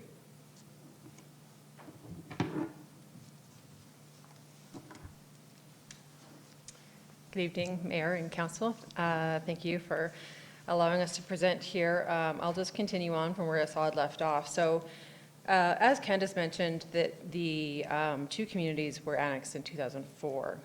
And they were annexed for future urban development. The annexation agreement between the town of Cochrane and Rocky View requires that an urban overlay be prepared before any redevelopment can occur. The Towers Trail and Rolling Range Estates are two existing country residential subdivisions, and together they're going to make up the Rolling Trails Area Redevelopment Plan. That's just the name of the plan, and our process doesn't mean that we're going to be implying that name into the community. Altogether, there's 36 landowners representing 42 acreage properties. The town of Cochrane owns 2 of the parcels within Towers Trail, as you can see in blue there. So the larger one on the south side was the MR dedication from Towers Trail when it was subdivided. And the blue area to the north there is, it was given over to the town with the development of that condo project at the bottom of the hill, at the bottom of the escarpment, just on the north side. Also, most of Rolling Range Estates have provided their MR through cash in lieu when they were first subdivided to Rocky View County. However, there are a few parcels that still require, still owe some MR dedication as well, so we'll work that into the plan. Our team will work with the town on how best to incorporate those MR parcels into the planning when we get into the more detailed stages. Canopy Lands, under Shikadan's West name, owns 5 parcels within the project area. So the proposal is that Canopy Lands is going to lead the development of the urban overlay. The ARP will provide the town, the landowners, and all other stakeholders with a vision for how the lands could redevelop over time. It will not fully redevelop in the short term because many landowners intend to stay living on their acreages for many years to come. Canopy Lands owns the 5 parcels and would like to begin some detailed concept planning on their parcels after the ARP moves through the planning process and has some more certainty. However, we're still looking at 4 to 5 years before any development would be ready for any kind of occupancy, including commercial or residential. This is the draft land use map that we're working on. As the annexation agreement talked about the lands being primarily residential, with some commercial and industrial adjacent to Highway 22, and also the town's municipal development plan also states that it should be a comprehensively designed residential community with commercial and industrial uses in proximity to Highway 22. Therefore, this is reflected on our plan here. As you can see, the yellow means residential. We have a village center shown at the intersection of Rolling Range Drive and Highway 22, and also have indicated the town's MR parcel with a green hatch on top. Also at the north end, we are showing the sloped lands because although we don't have detailed geotechnical analysis yet to determine where the top of slope is or how stable any of that is, we recognize that that escarpment is really important to kind of Cochrane's identity. As you enter Cochrane from Highway 1A, that's kind of the escarpment that you see, and so we certainly recognize that and see a role for that in the future planning.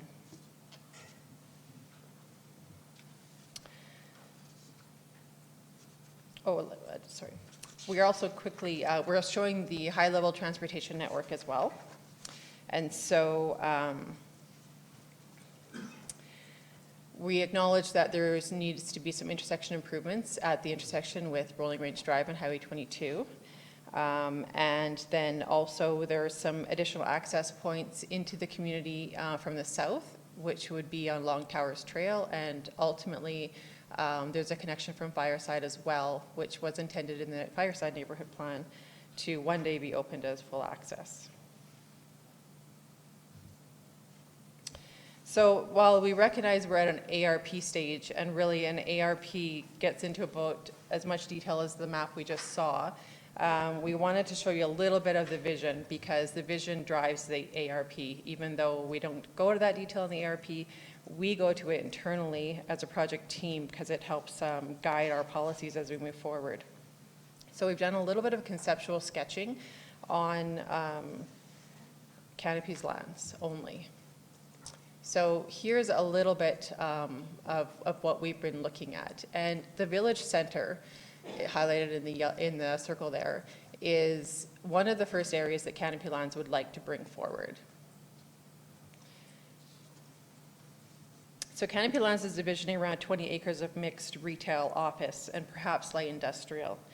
The portion of the village center that's closest to the future residential area, so highlighted in the orange box there, would be a pedestrian-oriented boutique retail, restaurants, office, that kind of thing. The public realm would be vital here to create a vibrant streetscape connecting people from the south to the north, where there will be a community amenity, and that's in the blue box. So our early thoughts of what that amenity could be would be some sort of water feature, splash park, skating rink, that kind of thing, all season amenity for the community, and also a focal point to draw people to the village center. The portions of the village center that are closer to the highway is where the larger format standalone commercial buildings could be located. These would be a little bit more vehicle oriented.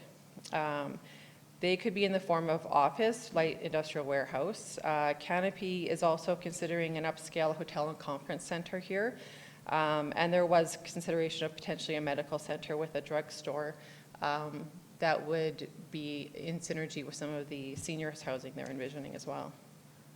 Some multifamily within the village center could also be a good complement to the non-residential uses here. It would add vibrancy to the area and also act as a density draw to allow other parts of the ARP to have lower densities. I'll also chat about their lands on the west side. We're just calling it the west residential area for now. So this part of the ARP on the west side of the community is adjacent to Towers Trail. And what we want to show is just how we envision integrating some of those uses we've talked about, the missing market gaps, into the plan.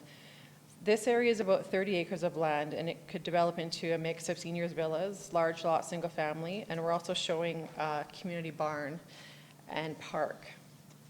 The villa area in the blue is situated such that it could be a Bearland condo, or it could be fee simple. And then the large lots in green would have a nice view overlooking the rolling hills and the mountains to the west. The community barn is something that we're looking at, and you can see that in the orange square there. It could be used for community events such as farmers markets, weddings, or other social events. We've heard that these types of facilities are needed in the community, and this could be used by all of Cochrane residents. Canopy also owns a parcel that is just north of Fireside along Highway 22.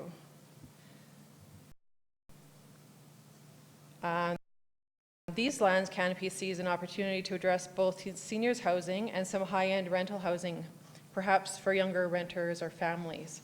Both seniors and younger members of the community are finding renting to be an attractive alternative with today's market and mortgage rules.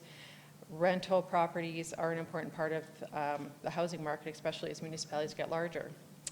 So there could be an opportunity to meet some of these needs within a comprehensively designed multifamily segment to the community, which would include green connections and natural amenities such as pathways and natural areas, potentially with integration with the ponds. Additionally, Canopy has a desire to see some of their areas develop with lower density. So to try to create some really different and unique areas by including some multi-segments like this, we can move some of the density around and create some different types of product. So why now? And we want to chat a little bit about the challenges, the infrastructure challenges that we know Cochrane's facing. Our team is very connected to Cochrane. We've spent a lot of time talking to residents, administration, and listening to council regarding the ongoing infrastructure challenges and pressures from development. Rolling Range Estates and Terrace Trail have been part of Cochrane for 15 years. They have seen development bypass them with Fireside, and development is actively occurring to the east on River Heights. There is more traffic on Highway 22, putting pressure on the intersection into their neighborhood. Additionally, some traffic is attempting to bypass the intersection of the bottom of the hill by using the country residential roads within their neighborhoods, roads that are not designed to handle these higher volumes of traffic. Currently, there are regional transportation network improvements underway, these being the Jack Tennant Bridge and the design of Highway 1A and 22 intersection. These will offer regional improvements, but we also feel that the ARP could bring some local improvements on the south to the communities on the south side of the river. An urban intersection at Highway 22 and Rolling Range Drive could offer safe access into the ARP area. It could also provide access to the east, so another access into the River Heights. This would provide an alternate access point for the neighborhoods in River Heights and relieve some of the burden at the Fireside intersection. With improvements to roads in the ARP land, you can start to see a semi-grid-like pattern of collector and higher roads offering improved connectivity to the communities on the south side of the river. With these roads come more options for pedestrians and bikes as well. A regional pathway all along the highway adjacent to the ARP would provide better bike and pedestrian connectivity for these communities as well, helping to connect them to the rest of Cochrane. We recognize that Cochrane has a significant amount of residential land use approved. However, a large portion of these approvals are not currently moving forward, which includes plans for additional non-residential services on the south side of the river. Canopy intends for the village centre to be one of the first areas to start, and they'd like that to be the first neighbourhood plan to follow the ARP. This would provide some additional services to the communities on the south side, helping reduce the vehicle trips entering the downtown on a daily basis. Larger scale retail needs would still be served by the downtown, however, more daily needs could be met locally. Additionally, Canopy is not targeting the smaller lot single-family homes as their main market offering, such that most other Cochrane communities are offering. Seniors housing, larger lot homes, and rental homes with a comprehensively designed complete community are the focus for Canopy lands. They're willing to finance the ARP for future benefit of all acreage landowners because they're interested in ensuring the community develops in a comprehensive, coordinated manner, while recognizing that the ultimate build-out could be 30 to 40 years away, given that each parcel is independently owned, and many want to remain living there for the long term.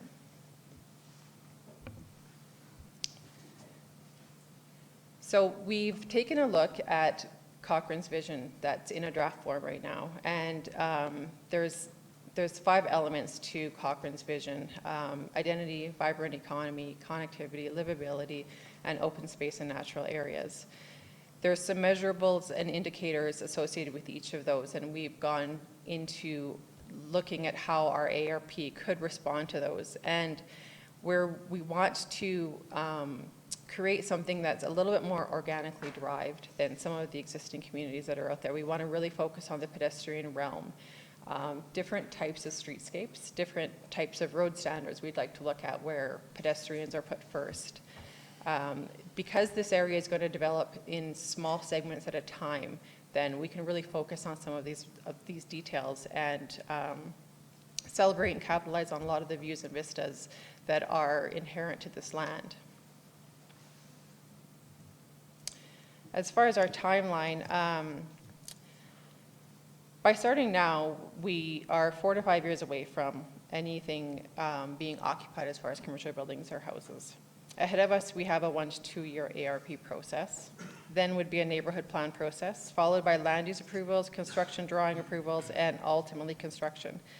Canopy is committed to taking their time and making sure that they get it right. The majority of they want to make sure that the majority of landowners are happy and comfortable with the plan.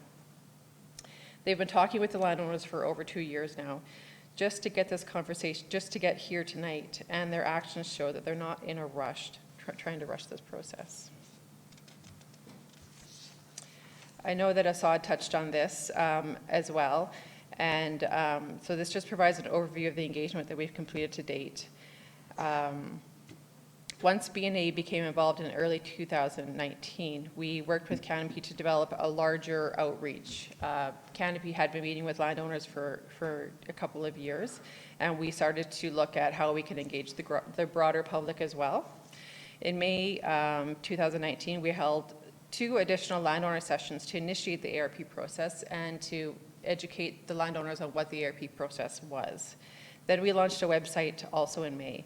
The website has a public portion and also a landowner login section so that we can share technical reports and other information with the landowner group, gather their feedback, and remain transparent with them throughout the process.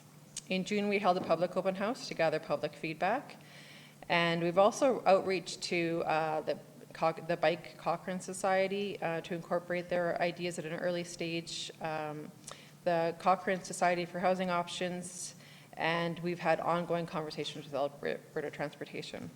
And we certainly intend to continue that, a strong engagement program moving forward.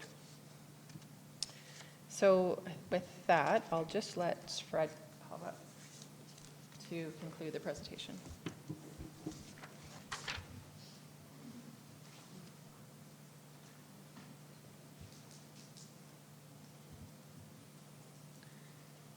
Thank you, Pam. And thank you, Mr. Mayor and members of council, for allowing us this opportunity to speak to you and address you. And we applaud listening to you on your busy evening, the good works that you're doing to try to keep this wonderful town a good and enjoyable and a livable place. And applaud you and your staff for what you do around here. I've lived here. I've been blessed to live in the area. I live about 1 mile east of town, just up on the big hill, just east of the Copperthorns. And so I've been blessed to live here since 1995 and raised my family here. And it has been really wonderful to see the development of Cochrane. Cochrane, when I moved here, was just over 6,000 people in 1995. It's now about 30,000.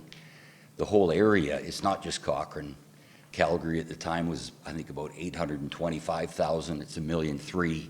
I did a lot of work in Airdrie in those days. Airdrie was 12,000. It's now 70,000. We've all benefited from the economic growth of Alberta and of this area and the livability. We have been the envy, I think, of Canada. And, you know, there's a bit of struggling now going on within the whole economic ranks of how we're going to be placed within the Canadian economy. But I'm an old farmer at heart. I come from a farming background from Ontario, and I'm an optimist.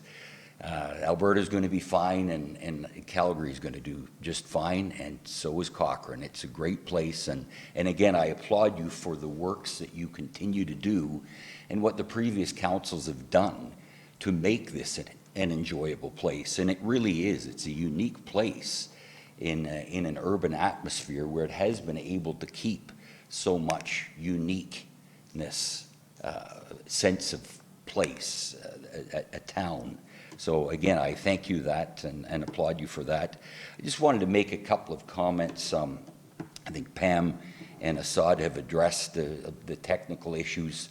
The sense of timing here, many of you, I'm a resident here. I get the paper. I get the paper from the area, Rocky View. There's growth pressures all over, traffic pressures. Some of you might say, why now? You only have so much water. You only have so much, how far out do we plan? This area, number one, it's a pocket already. It's a donut in your growth has been going on beyond this for 10 years now with Fireside. So you've got a pocket here that should be planned. You have a further complicating matter of if you don't deal with the highways properly as you excitedly go forward and hope for provincial help with your highway system, that intersection needs to be planned. If that intersection doesn't get properly planned, you may have a donut hole here forever. And if I use the analogy of a donut hole, if you look at just down the road, many of you drive right past the Pascapoo site, the Canada Olympic Park lands, and you'd realize that those lands in there was pockets on the north side. There's about 100 acres on the north side, the whole slopes area there. It's right in the city. I first made an offer to purchase the north side of the highway where the old mobile home park was in 1989 out of bankruptcy. I was going to develop it, to Pam's note, in about 2 to 3 years.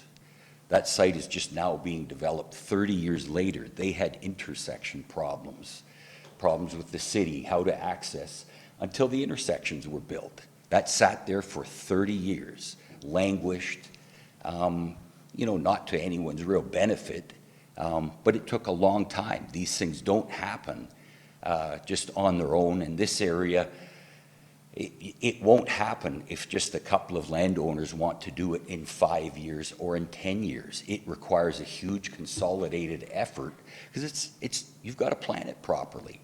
So we were called by a number of people several years ago leading into this that wanted to begin this process. That's how our interests got intrigued. And some of these people were the ones that probably fought against you in the fireside discussions because they didn't want to be involved then.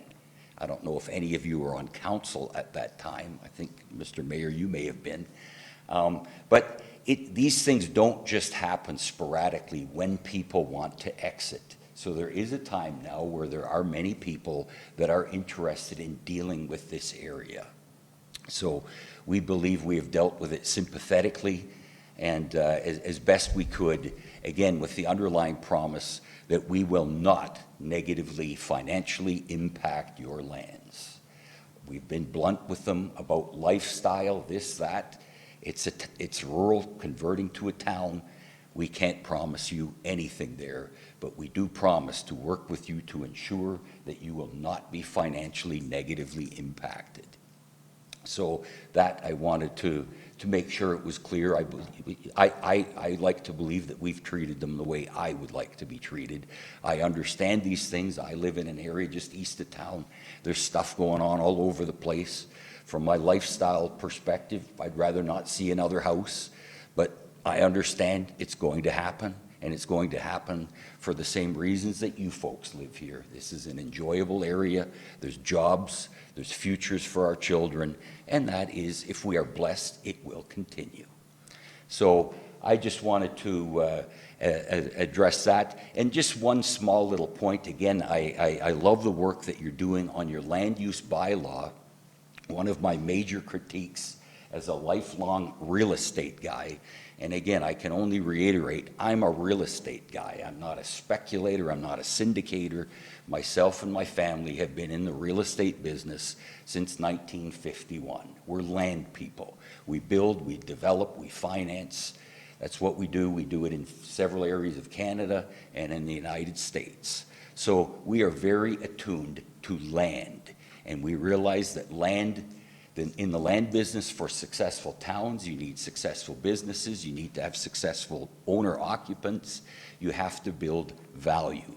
You must build to the market. A lot of what has happened in the Calgary area, where you are getting, I believe the result is you're getting some complaints from some residents, is the homogeneity. You bet this place is homogeneous. Cochrane, Airdrie, Okotoks, Calgary, every subdivision looks the same. You've got an 8 to 10 unit an acre criteria. You have to maintain that on every plan walking through. You're not going to get anything different if you don't do something different, because it can't. So it reminds me of the old saying of old Henry Ford when he brought in the Model T in the late 1920s. We offer a car with the color that will accommodate everybody's favorite color, and it will work as long as everybody's favorite color is black. So That's where we are today. We can talk about different communities, we can talk about different features, but the basic livability is simply, we have gone very dense very quickly. 8 to 10 units an acre. The departure of that from 25 years ago is we used to average 4. The old communities that you used to see, including Bow Meadows, some of the earlier phases of West Valley, are 4. You have more than doubled. A lot of these communities are not just 8, they're 9.5. So you have gone 2.5 times as dense. So the livability has not been considered. I hear a lot of talk about being humane to our dogs and being humane to everyone regarding accessibility and the like. But the one thing that we have to remember, accessibility should be to everybody. It should be to a family. The premise of a family that wants to live in a 2-story that has to live in 3 is another flight of stairs. I don't believe that many of you who have bought a home, a lot of you are family people, did you ever go to the realtor and say, buy me the home that gets me more stairs? My guess is nobody. So a family accepting 1 flight of stairs being forced into 2 is a huge impediment. As seniors, an able-bodied couple, say in my age, that would like a bungalow, having to settle on a 2-story, it's a flight of stairs. It's huge. That is not a desirable thing. So the market has vacated, basically, under the gauze of sustainability. It's just gone to density. But it is not considered lifestyle. And it is now impacting resale values. You see within the town of Cochrane, any of you that know a realtor, and everybody does, they're not happy. And a lot of the problem with the homogeneity is these costs are being borne now by homeowners. Anybody in a 3-story townhouse is having a heck of a time getting rid of it. A lot of them are first-time buyers. If they sell today, anybody that's bought in the last 10 years is going to lose 15%. They're losing $35,000. A lot of the people that are buying the typical, or have bought the typical double garage home with a bonus room above it, those were sold 10 years ago for $500,000 to $525,000. Many of you know, maybe some of you have sold. Those are also 10, 15% off, if you can sell it. A lot of that is because they don't have the livability. You've denied a huge sector of the market. So the 2-story person doesn't want 3 if there's an option. So we have all defied the supply-demand curves in the Calgary area. So I don't want to get into development economics with you. I just thought I would just give you that little bit from the background of a local developer. We're still in business. I've never gone broke. I've got generation 3 going into the business. And we believe community is important. And Cochrane has done a good job of it. It's a very livable community, and we would like to do our best to try to be a part of that. And that is what these folks have been trying to explain to you. We really would like to make a difference in Rolling Range. If it is really to be just something that is shoehorned in as another competing development at 8 to 10 that's going to cut another piece of the pie, I would agree, I don't really want it. Because a poor approval is, in my business, we call a moratorium. So we don't need something that competes. You have lots of that. We need something different. But why wouldn't we all appease the broader market? And that's basically, that's just the 2 cents that I wanted to add. And again, I appreciate your patience with us, and sorry it got so late. So it wasn't your fault that we went late. Yeah, but you're working for us here. Yeah, we see you're working hard, so I appreciate that. So if you have any questions, feel free. Okay, I think we will have a ton of questions and some input anyway, so thank you for that. Okay, thank you. Oh, we need a motion to go past 10 p.m. first. Councillor McFadden, would you like to make that motion? I actually would make that motion. Okay. All those in favor of going past 10 p.m.? Awesome, thank you.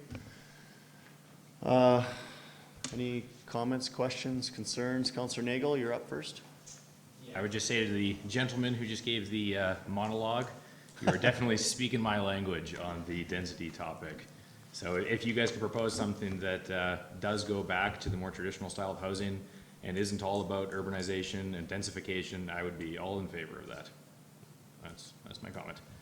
I would also move the recommended action that we accept the presentation for information and provide feedback. Okay, thank you for that. So, larger lots. Councillor McFadden, your lights on? Yep. Yep, okay. So yeah, I did have a couple of, I guess, questions. It's evident, of course, that you've been listening very closely to council and the different comments that council has been kind of sharing and thoughts on how the community's been developing. So one of the things, of course, that was said is, you know, what you're offering is to bring a unique product to market to fill those gaps. How would you entrench that unique market demand in your neighborhood plan?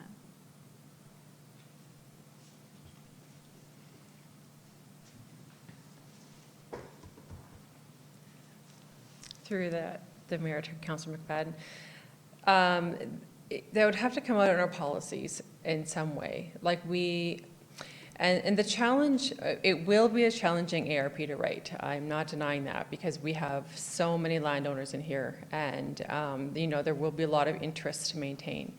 But what we would like to do is we would like to explore ways in that we can allow some parts of the ARP to develop with low density. And by doing some areas that have higher density.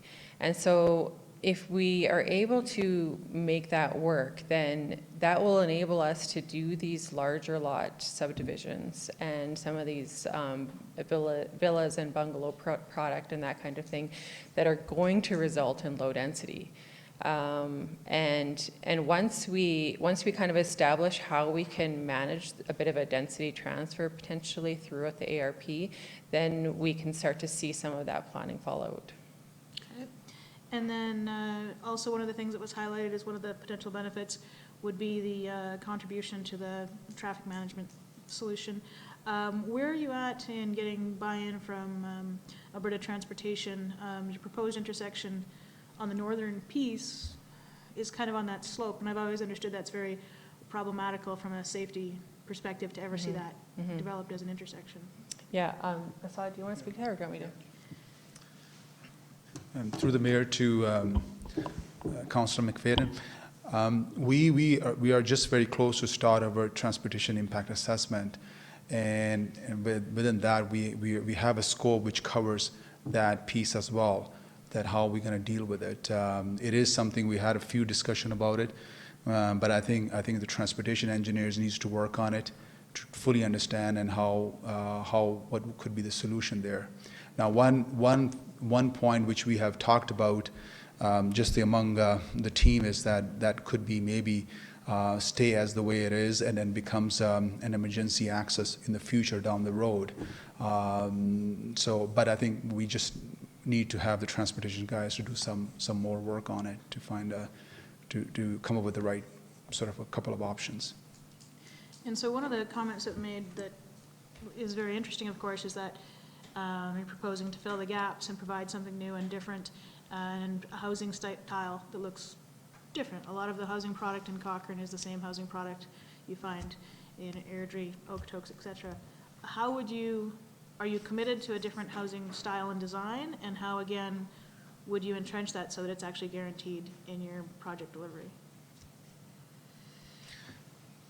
I mean, we are, I mean, that exactly what we interested us when we looked at the Cochrane is that, you know, how people as they're growing old, where they are staying, where they're living. You know, what I've found is that I think for anyone, for any seniors, it's basically once you downsize, you're into a condo or something like that.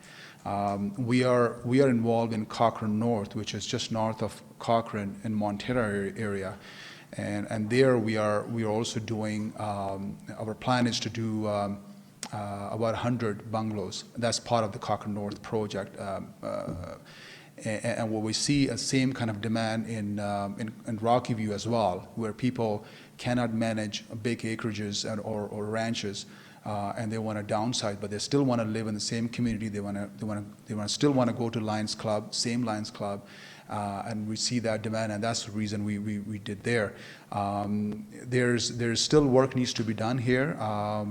We are engaged with our marketing guys, and we're going to further look into it. We want to work with the builders as well to find how we can look at some of those products. We are having actually a lot of meetings with a few of the selected builders, and not necessarily they are from Cochrane. Actually, we are reaching out some other areas as well, and asking if they're interested in looking at some new products with us.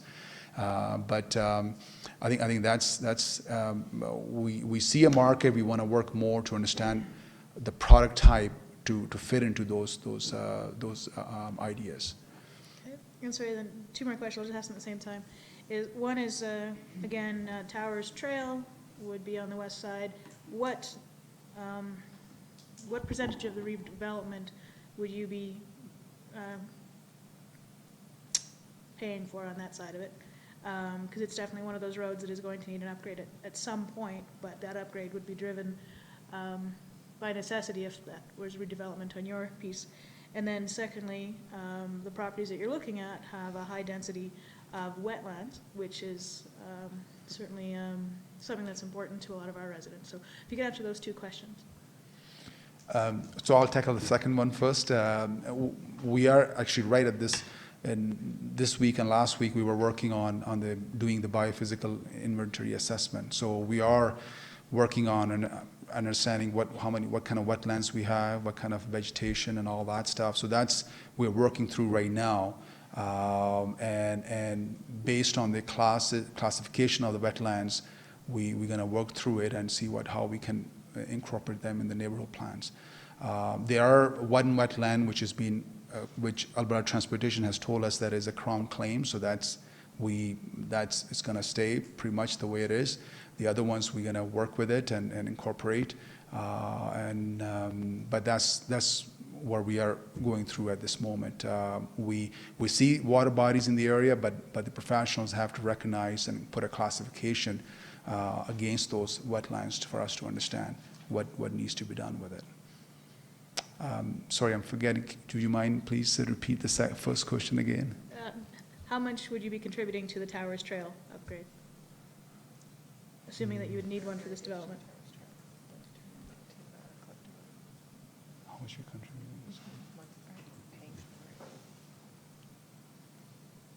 Do you want to answer? Yeah, I mean, I think that, through the mayor, to Councillor McFadden, there's a responsibility for developers to do certain roads and to pay for them. Once they get beyond that classification, like beyond a collector classification, typically there's a cost sharing.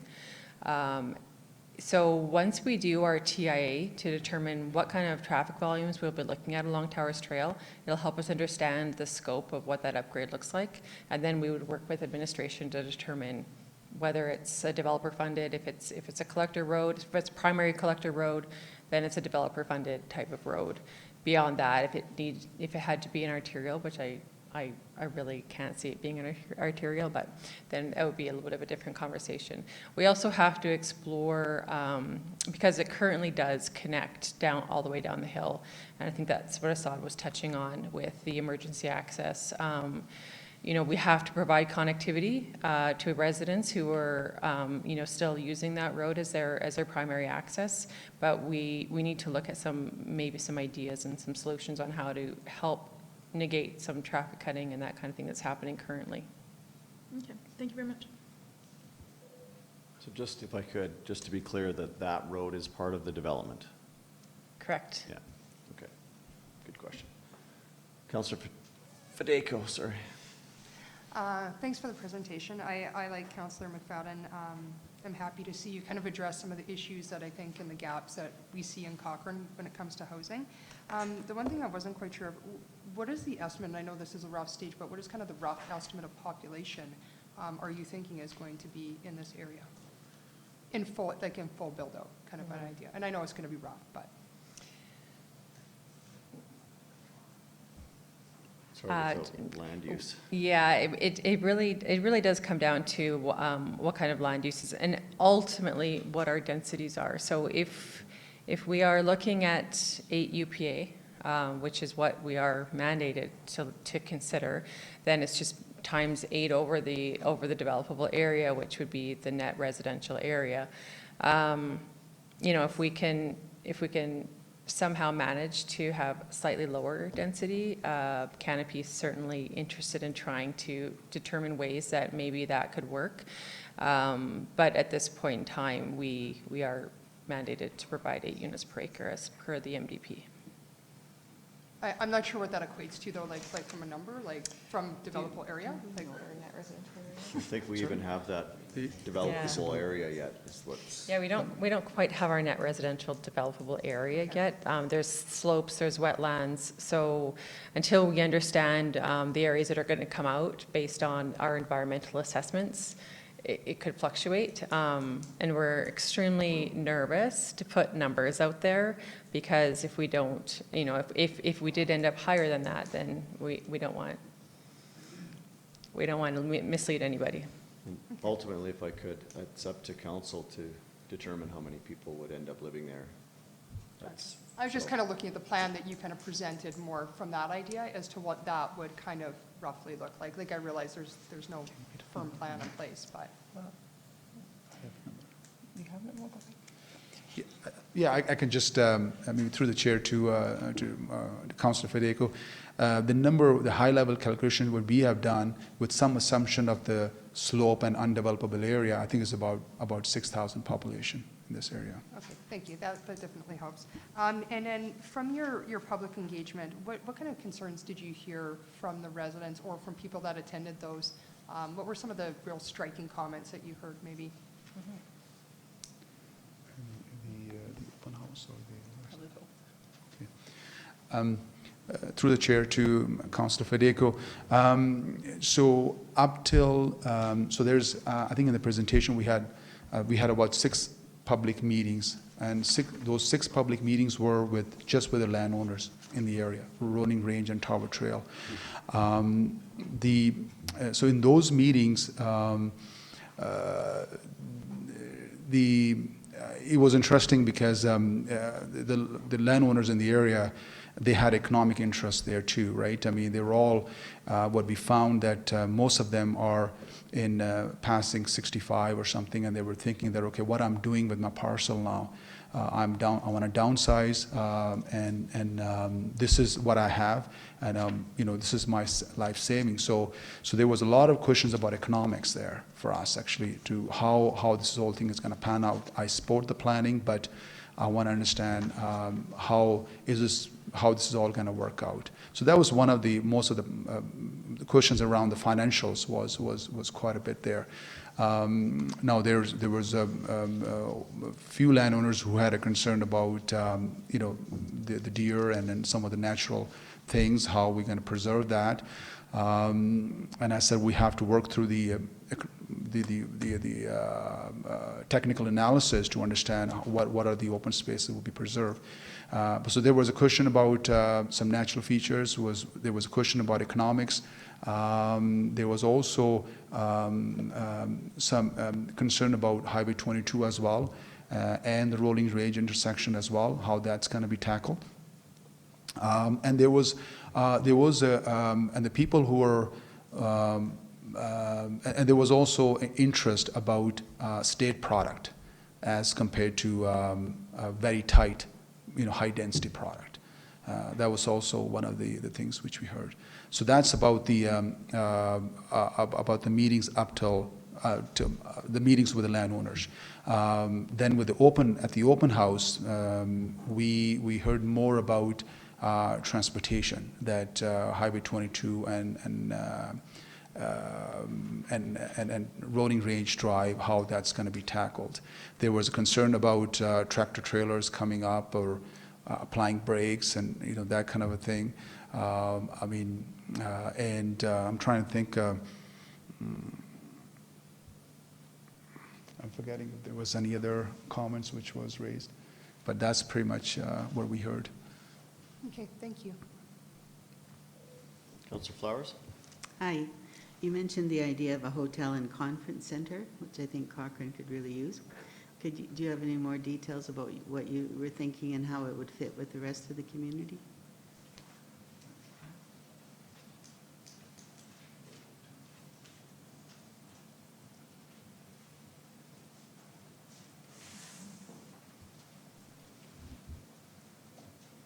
Through the chair to Madam Councillor. We are in the hotel business, the hospitality business as well. We've looked at Cochrane. Cochrane, we do believe, is under-hoteled, and certainly you guys are the purveyor of conference space in town, the only one. I don't know whether you'd want me to tell you that we think you should need some competition or not. But I mean, at a high level, we've talked to some of the hotelier contacts that we've got also, whether they would be interested. It's at a very high level, obviously. We can't say anything to anybody, but there is the general attraction to someone like that is visibility. I mean, Highway 22, your main drag through town, is very impacted by visibility at your intersections. A lot of your retail activity, from a visibility standpoint, is not good. I don't need to tell you that from a coffee shop perspective as purveyors of quick retail highway goods. You know, when gas stations can't be on highways and hotels can't be on highways, they just don't function as well as they could. So one of the attractions would be in this area, it's good visibility. If the access, this thing is only going to go ahead if there's a good intersection approved. It will have good access or it will not get approved, and if it doesn't, we don't want to develop it. So there's some of those things that would be unique for the retail as well, is there's visibility. If you look at the other intersections, you know, there's impediments, and visual is huge for anybody. It's like a sign. So that's what we would be working on, and I think there would be, you know, a good market for certain things that are. We're looking at the things that are not anticipated within your growth considerations right now, and one of them is a hotel. So, with some type of a restaurant and some conference facility attached. But we haven't gone to the point of going any further because I really don't have anything to tell a proposed buyer or my own partners just yet. Okay, thank you. Councillor Reid? Thanks for your presentation. I really appreciated your comments, Mr. Shikadan, in terms of the little monologue you took us through.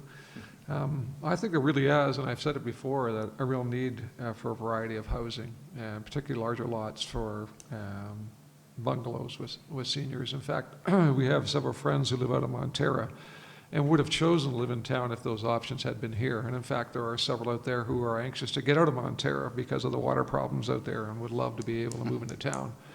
And so, yeah, I really like the kind of variety that this proposal is bringing forward that doesn't exist in the current market.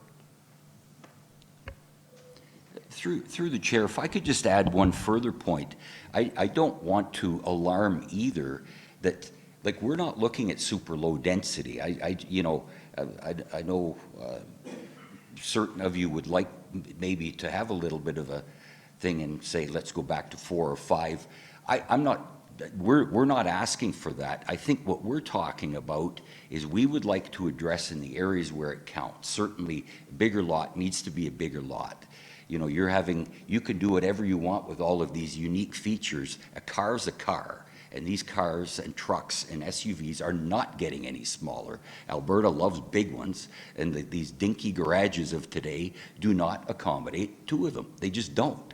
And the driveways don't accommodate them either, and your roads don't accommodate them. The driveways are too close together. You can't put them on the road, so you can't put them anywhere. So you talk about livability, access, walkability. Good luck. If you don't accommodate it to do it properly, you need a bigger lot, period. The planners can come tell you zipper lots, you know, every lot going. Yeah, sorry.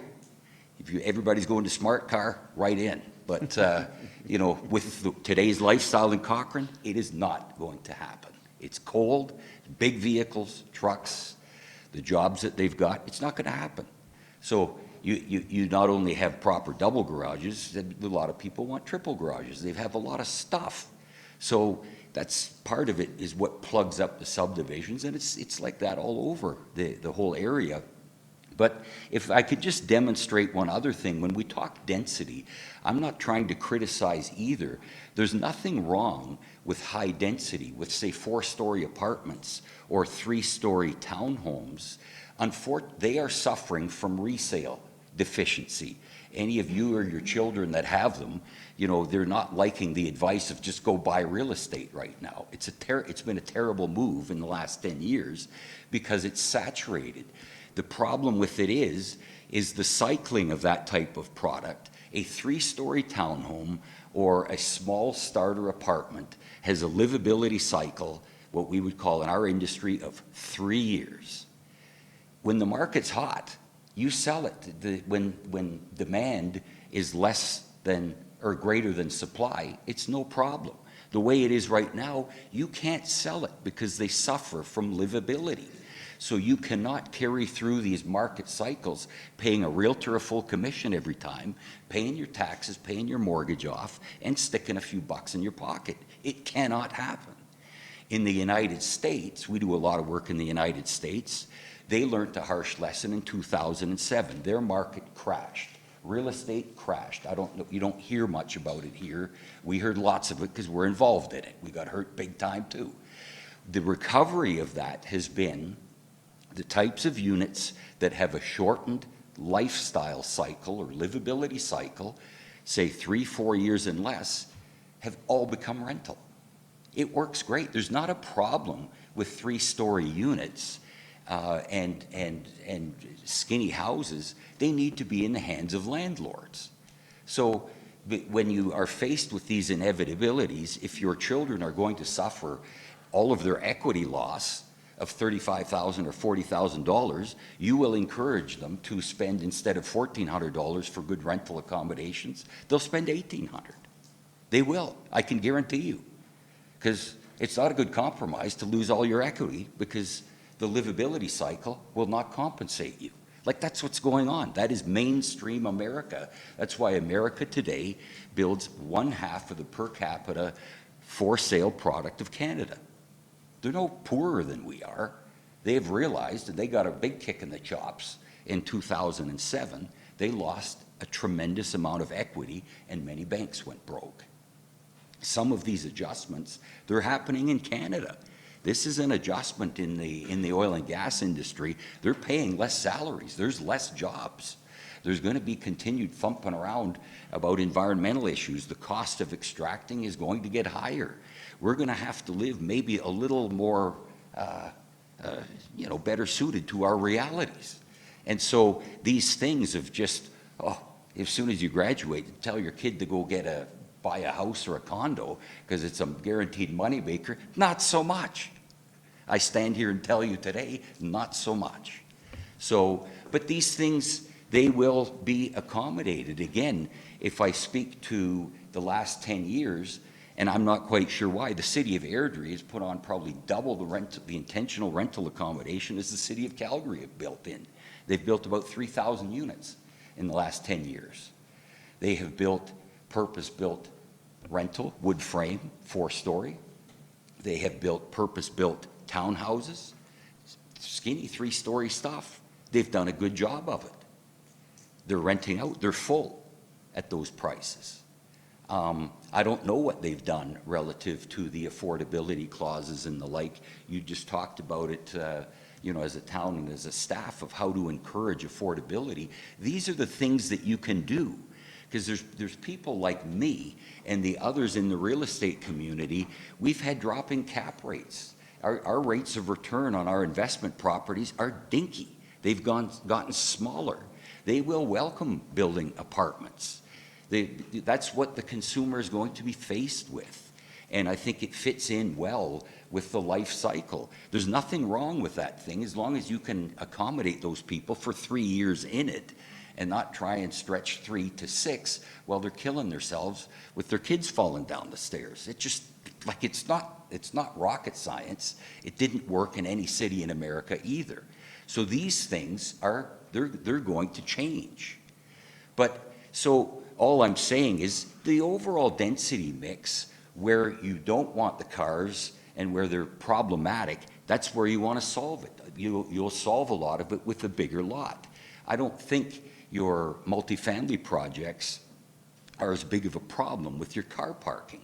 But you know, that's what we have been looking at, is to say address the root of the problems, address the livability issues. Number one, and livability is stairs, yards, parking, garages, all of those things. Treat our people at least as good as our dogs. So if it's important to put the dogs out in a good spot, our people, our young mothers, our families should also be treated at least as well as our dogs. So I think that's what we need to do as a marketplace. I need to, you folks need to. And if you do, you're going to benefit from it. There's going to be people coming in. Because this is a head rush. The planners have told you only worry about density. That's going to solve all your sustainability issues. It's not true. It's all, a lot of it is on the backs of little people now that are losing 35 grand a door. So, you know, this is the premise of what we're trying to do a little bit differently. It's not going to solve the world, but you folks have the inclination to deal with issues. You're doing a good job. Keep at it. Leave yourselves open to the market. I think everybody will succeed. Okay. Yeah. Councillor Wilson? I was just making sure you had... Okay. Thank you. I've really... I'll sit down now. I've really appreciated the whole discussion. It's really interesting. On this evaluation that's in front of us, I'm thinking about, so we talked about the Henry Ford example and the, you know, if you only allow 8 to 10 units per acre, you're just going to keep getting the same product no matter what you do. And I love all the conversation we had about how this could possibly be different. But for me, I'm wondering why now when I look at this. I look at it right now and it's zoned, if I have it correctly, residential ER zoning, which is country estate lots, big residential lots, I believe. And I was hoping administration could correct me if I'm wrong about that, and also tell me exactly what that zoning entails, because as I look at this plan, all I think about is why now, what's the rush? I heard the donut argument from Calgary, which was excellent there. I don't see the rush and the need for Cochrane, but I'm hoping to be enlightened. Through the chair to Councillor Wilson, it's urban reserve is the zoning, and so the intent, as I believe they had in their presentation, or was that obviously this was annexed in 2004, and we need a comprehensive overlay before this land can be developed. So it's intended for future urban growth. Okay, thank you very much. And to the applicants before us, it's just a question of why now, and I believe that answer is so that we eliminate the risk of uncoordinated development in the future. And I was just hoping we could touch on that point again. Through the chair to Councillor Wilson, I think why now? It's you know, in any community, when you look at before you annex any future lands, and in the future you wanna make sure that your land, whatever you have within your boundary, is fully developed. Right now, what I see is that you're driving on Highway 22 and you pass a pocket of land which is undeveloped, or at least is not intensified, and then you come to the far side. So you have kind of skipped that whole piece of property which could have been actually developed, and you have gone past. So from a logical perspective, I would say is that it makes sense to this to come online. Now, having said that, as Pam mentioned in her presentation, this is not going to happen overnight. I mean, we just have started this process. We are working through the community. I have engaged with a few of councillors as well, and tons of meetings with Town of Cochrane as well, administration. And we have started the ball rolling, and it's going to take next 5 to 6 years before something can happen. But so it's now does not mean tomorrow there's going to be yellow machinery on site. is the time to start the process. And I think this is I personally think it's a good time in terms of, as I see municipalities going through the bylaw review and all that. I think we are engaged with the administration on that as well as we're going through doing our own product investigation. So I think timing is very good for us to engage with you guys as you guys working through the vision, engage with the Growth Management Board, and also working through your bylaw. Okay, thank you very much. I appreciate the presentation. It was really thoughtful and well laid out, and all your time. Thank you. Okay, I have a couple comments. I'll keep them brief. I like the idea of larger lots. I like the idea of the options. So, and it's been spoken about tonight, so I won't repeat that, but I do like that.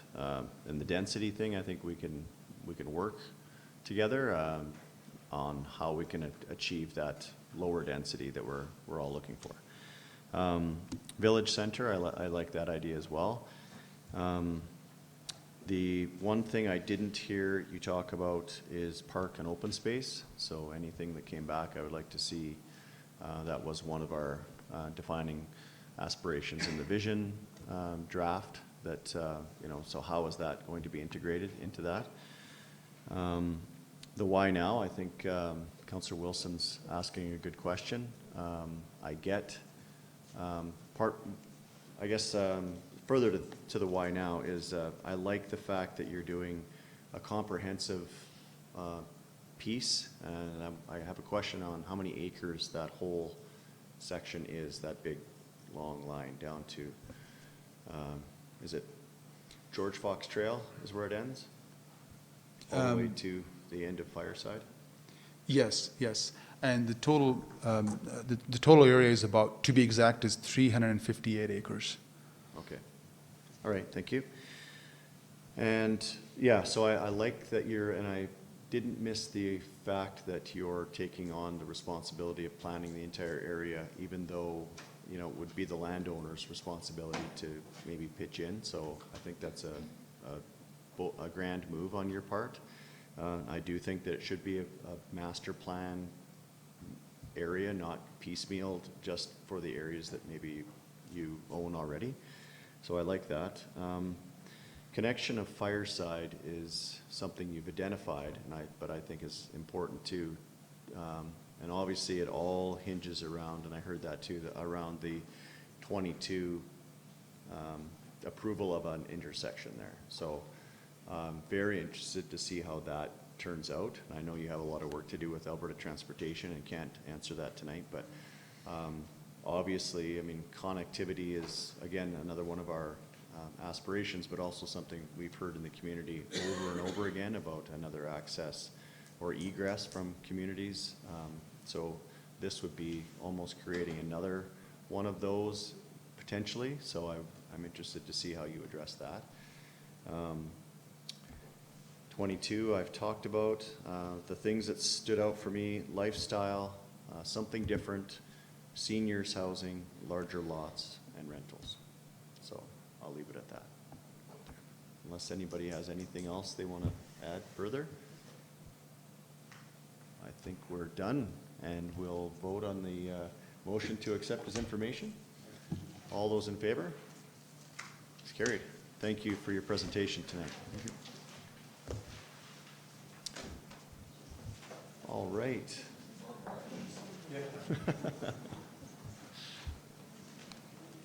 Committee appointments.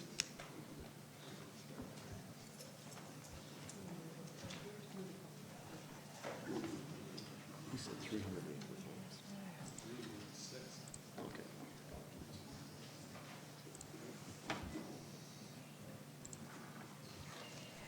Good evening, Mr. Mayor and members of council. In your agenda package this evening is my report regarding committee appointments to the Mayor and Council Remuneration Task Force. This task force was requested to be convened by council ahead of schedule to ensure a thorough review of council remuneration prior to the 2020 budget coming forward, and in response to the changes implemented by the federal government that took effect in January of this year.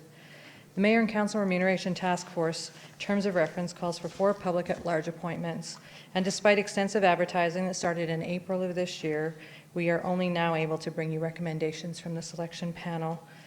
We did extensive advertising not only in the paper, social media, as well as contacting directly with the Chamber of Commerce to try to get the word out there that we were looking for some public at-large applications. Due to the need to bring forward recommendations prior to Council receiving the budget, administration is bringing forward our selection panel recommendations at this time to allow the committee to begin its work in the summer with the intention of bringing forward policy recommendations for Council's consideration in October. All applications were forwarded to Council for review last week in accordance with Section 17 of the Freedom of Information and Protection of Privacy Act. These applications are confidential and provided separately in your agenda package.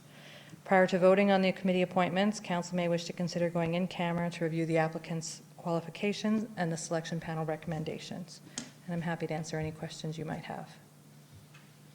Okay, I think we should have a motion to go in camera. We always do. Councillor Nagel, all those in favor? It's carried. Thank you. Be about 2 minutes, maybe 5.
All those in favor?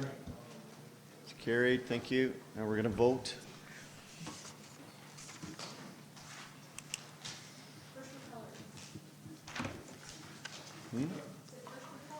Yeah.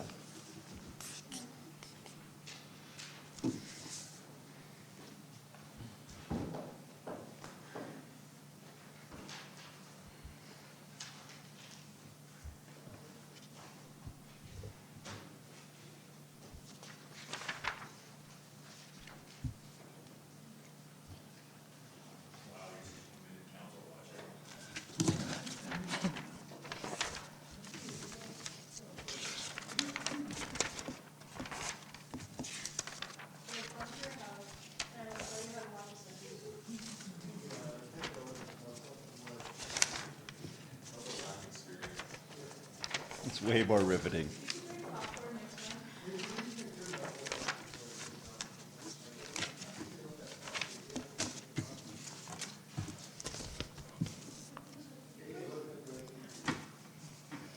You have results? I do.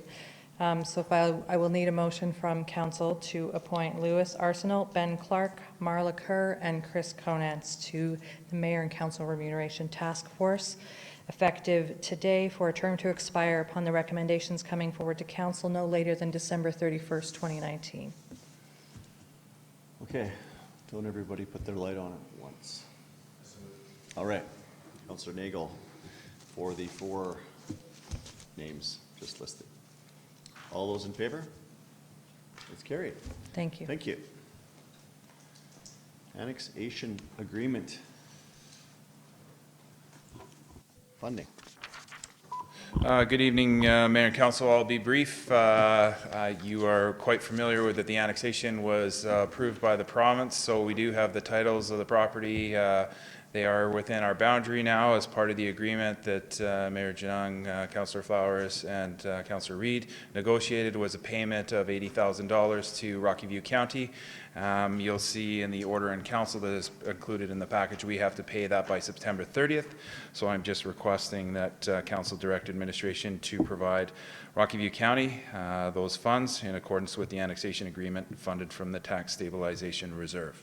So that's my presentation. Happy to answer any questions. Thank you. Councillor Reed. I'm really pleased to be able to move option 1 to council direct administration provide Rocky View County with $80,000 in accordance with the annex agreement funded through the tax stabilization reserve. Any questions, comments? I think we all knew this was coming. Okay. All those in favor? That is carried. Great, thank you. Thank you.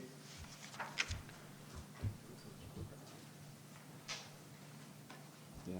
Yeah, thank you, Drew, for all the work you've done with that on that file. Good evening. Welcome back. Yes. As promised earlier this evening, I'm back to give administration's report on the 2018 Q4 or quarter 4 report. Before you are 2 recommended actions. One is to accept my report as information, and then 2 is to do something with the calculated surplus at the end of the year. So as was mentioned earlier in the evening, we experienced 3 challenges to get this report before you this evening. One was the change in the financial software. 2 was staffing changes, which made corporate memory not happen in our financial world. And 3, computer system outage in the middle of the audit preparation work, hence the delay in bringing this report forward to council. Also, another challenge, as a result of the challenges we experienced with the change in financial software, there wasn't continuity necessarily in the general ledger accounts. So everything's accounted for.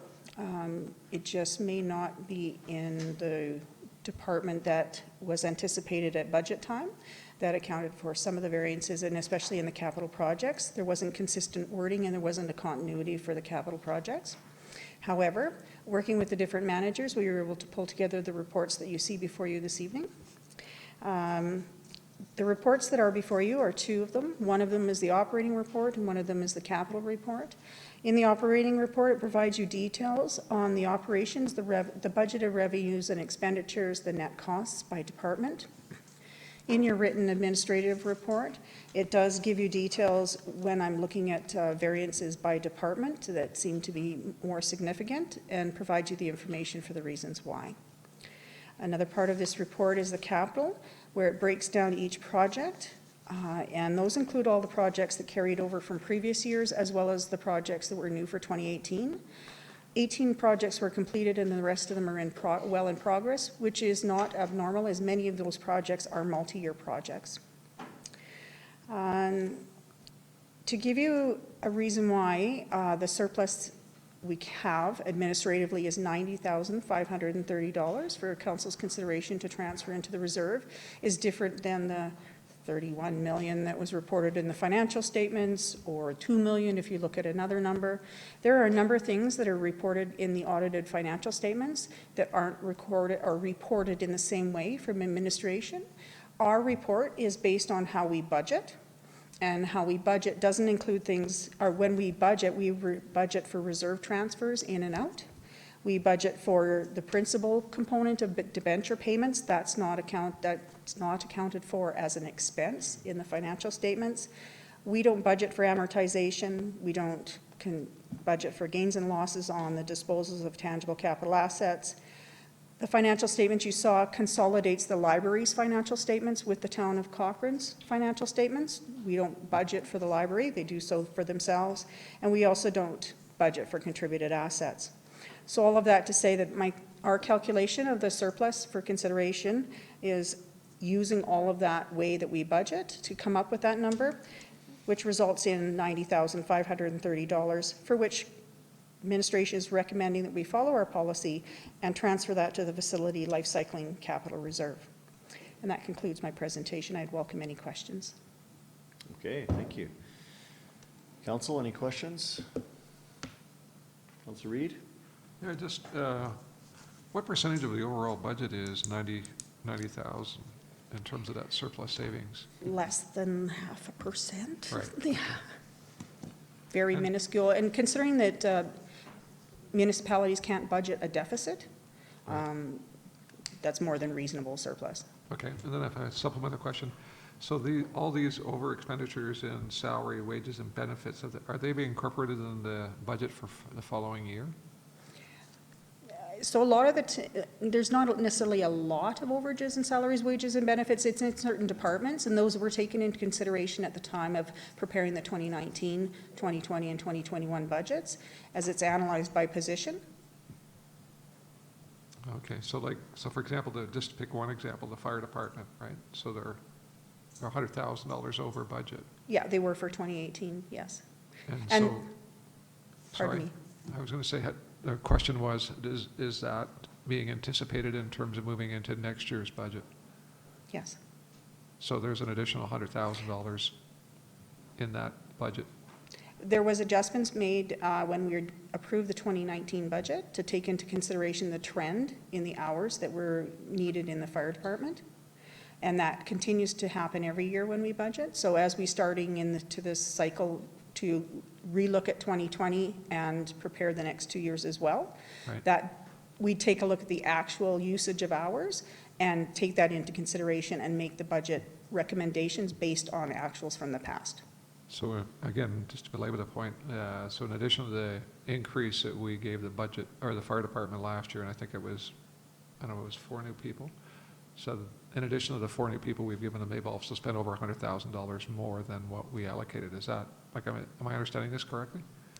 Yes. Okay. Here, Wow. Mr. Devanna? We, last year, there was a trending of overtime in the fire department that was trending up. We did talk to the fire chief and the deputy fire chief and indicated to them that they could start to use their casual staff instead of using their regular shift staff, and that has had a significant reduction in the amount of overtime that they're incurring at the fire department. And so when we incorporated that new thinking when we developed the 2019 budget to try and reduce that number. That was my question. Thank you. Any other questions, Councillor Reid? No. No? Sorry. Okay. Anyone else? Anything? I get a motion?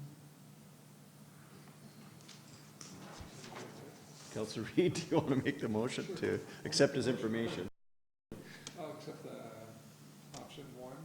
The council received the 2018 quarterly 4 financial report for the town covering the January 1st to December 31st, 2018 for information, and approved the transfer of $90,530 from the 2018 year end of operating surplus to the facility's life cycle capital reserve. Okay. Any other comments? No?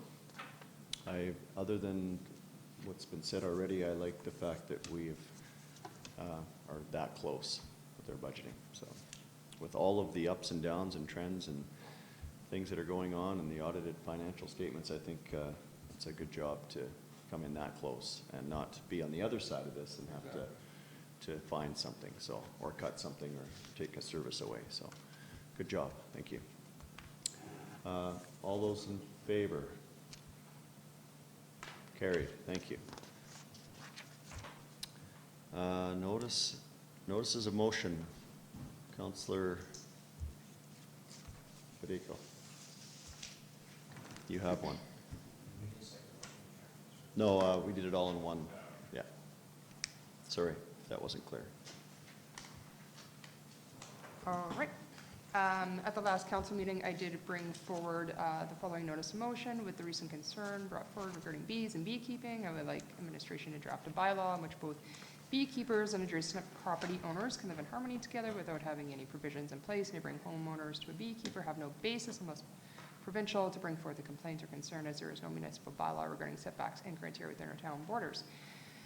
And I was asking administration to take a look at some of the provisions contained in the AirG pilot program, and I did hear that Strathmore also has a really great pilot program that has been quite successful, I hear from one of their councillors, which, if supported by council, will set out some clear rules and regulations for all, and it's not about not being supportive of bees or beekeeping, but more to keep harmonious neighborly relationships when concerns do arise.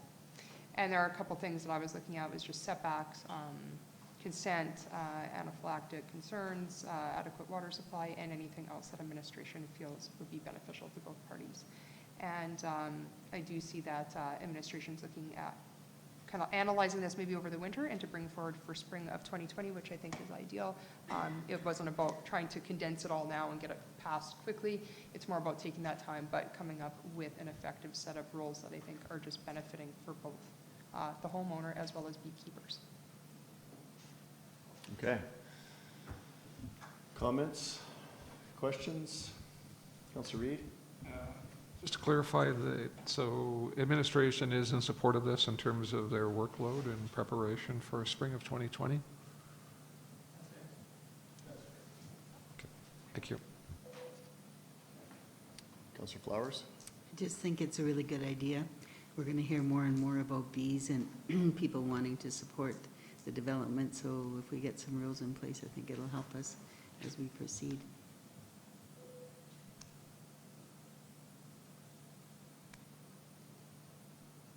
No?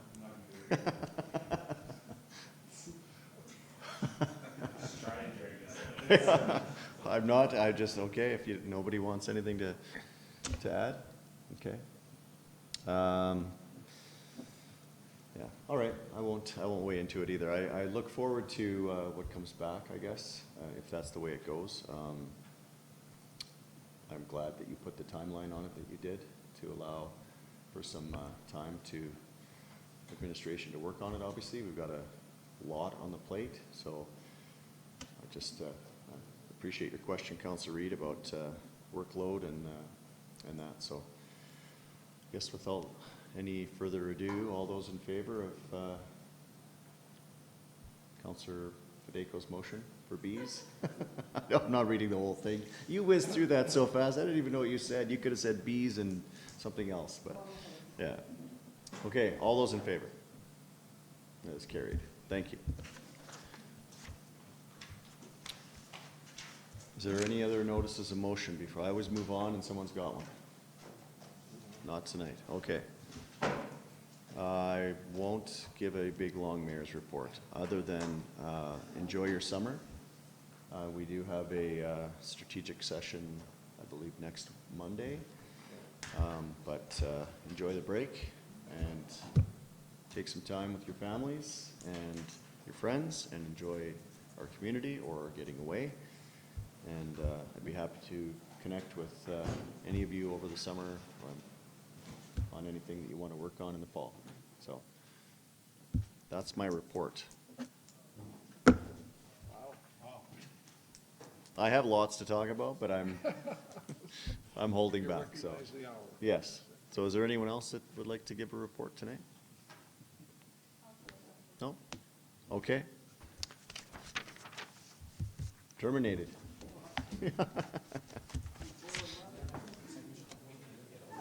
What's after?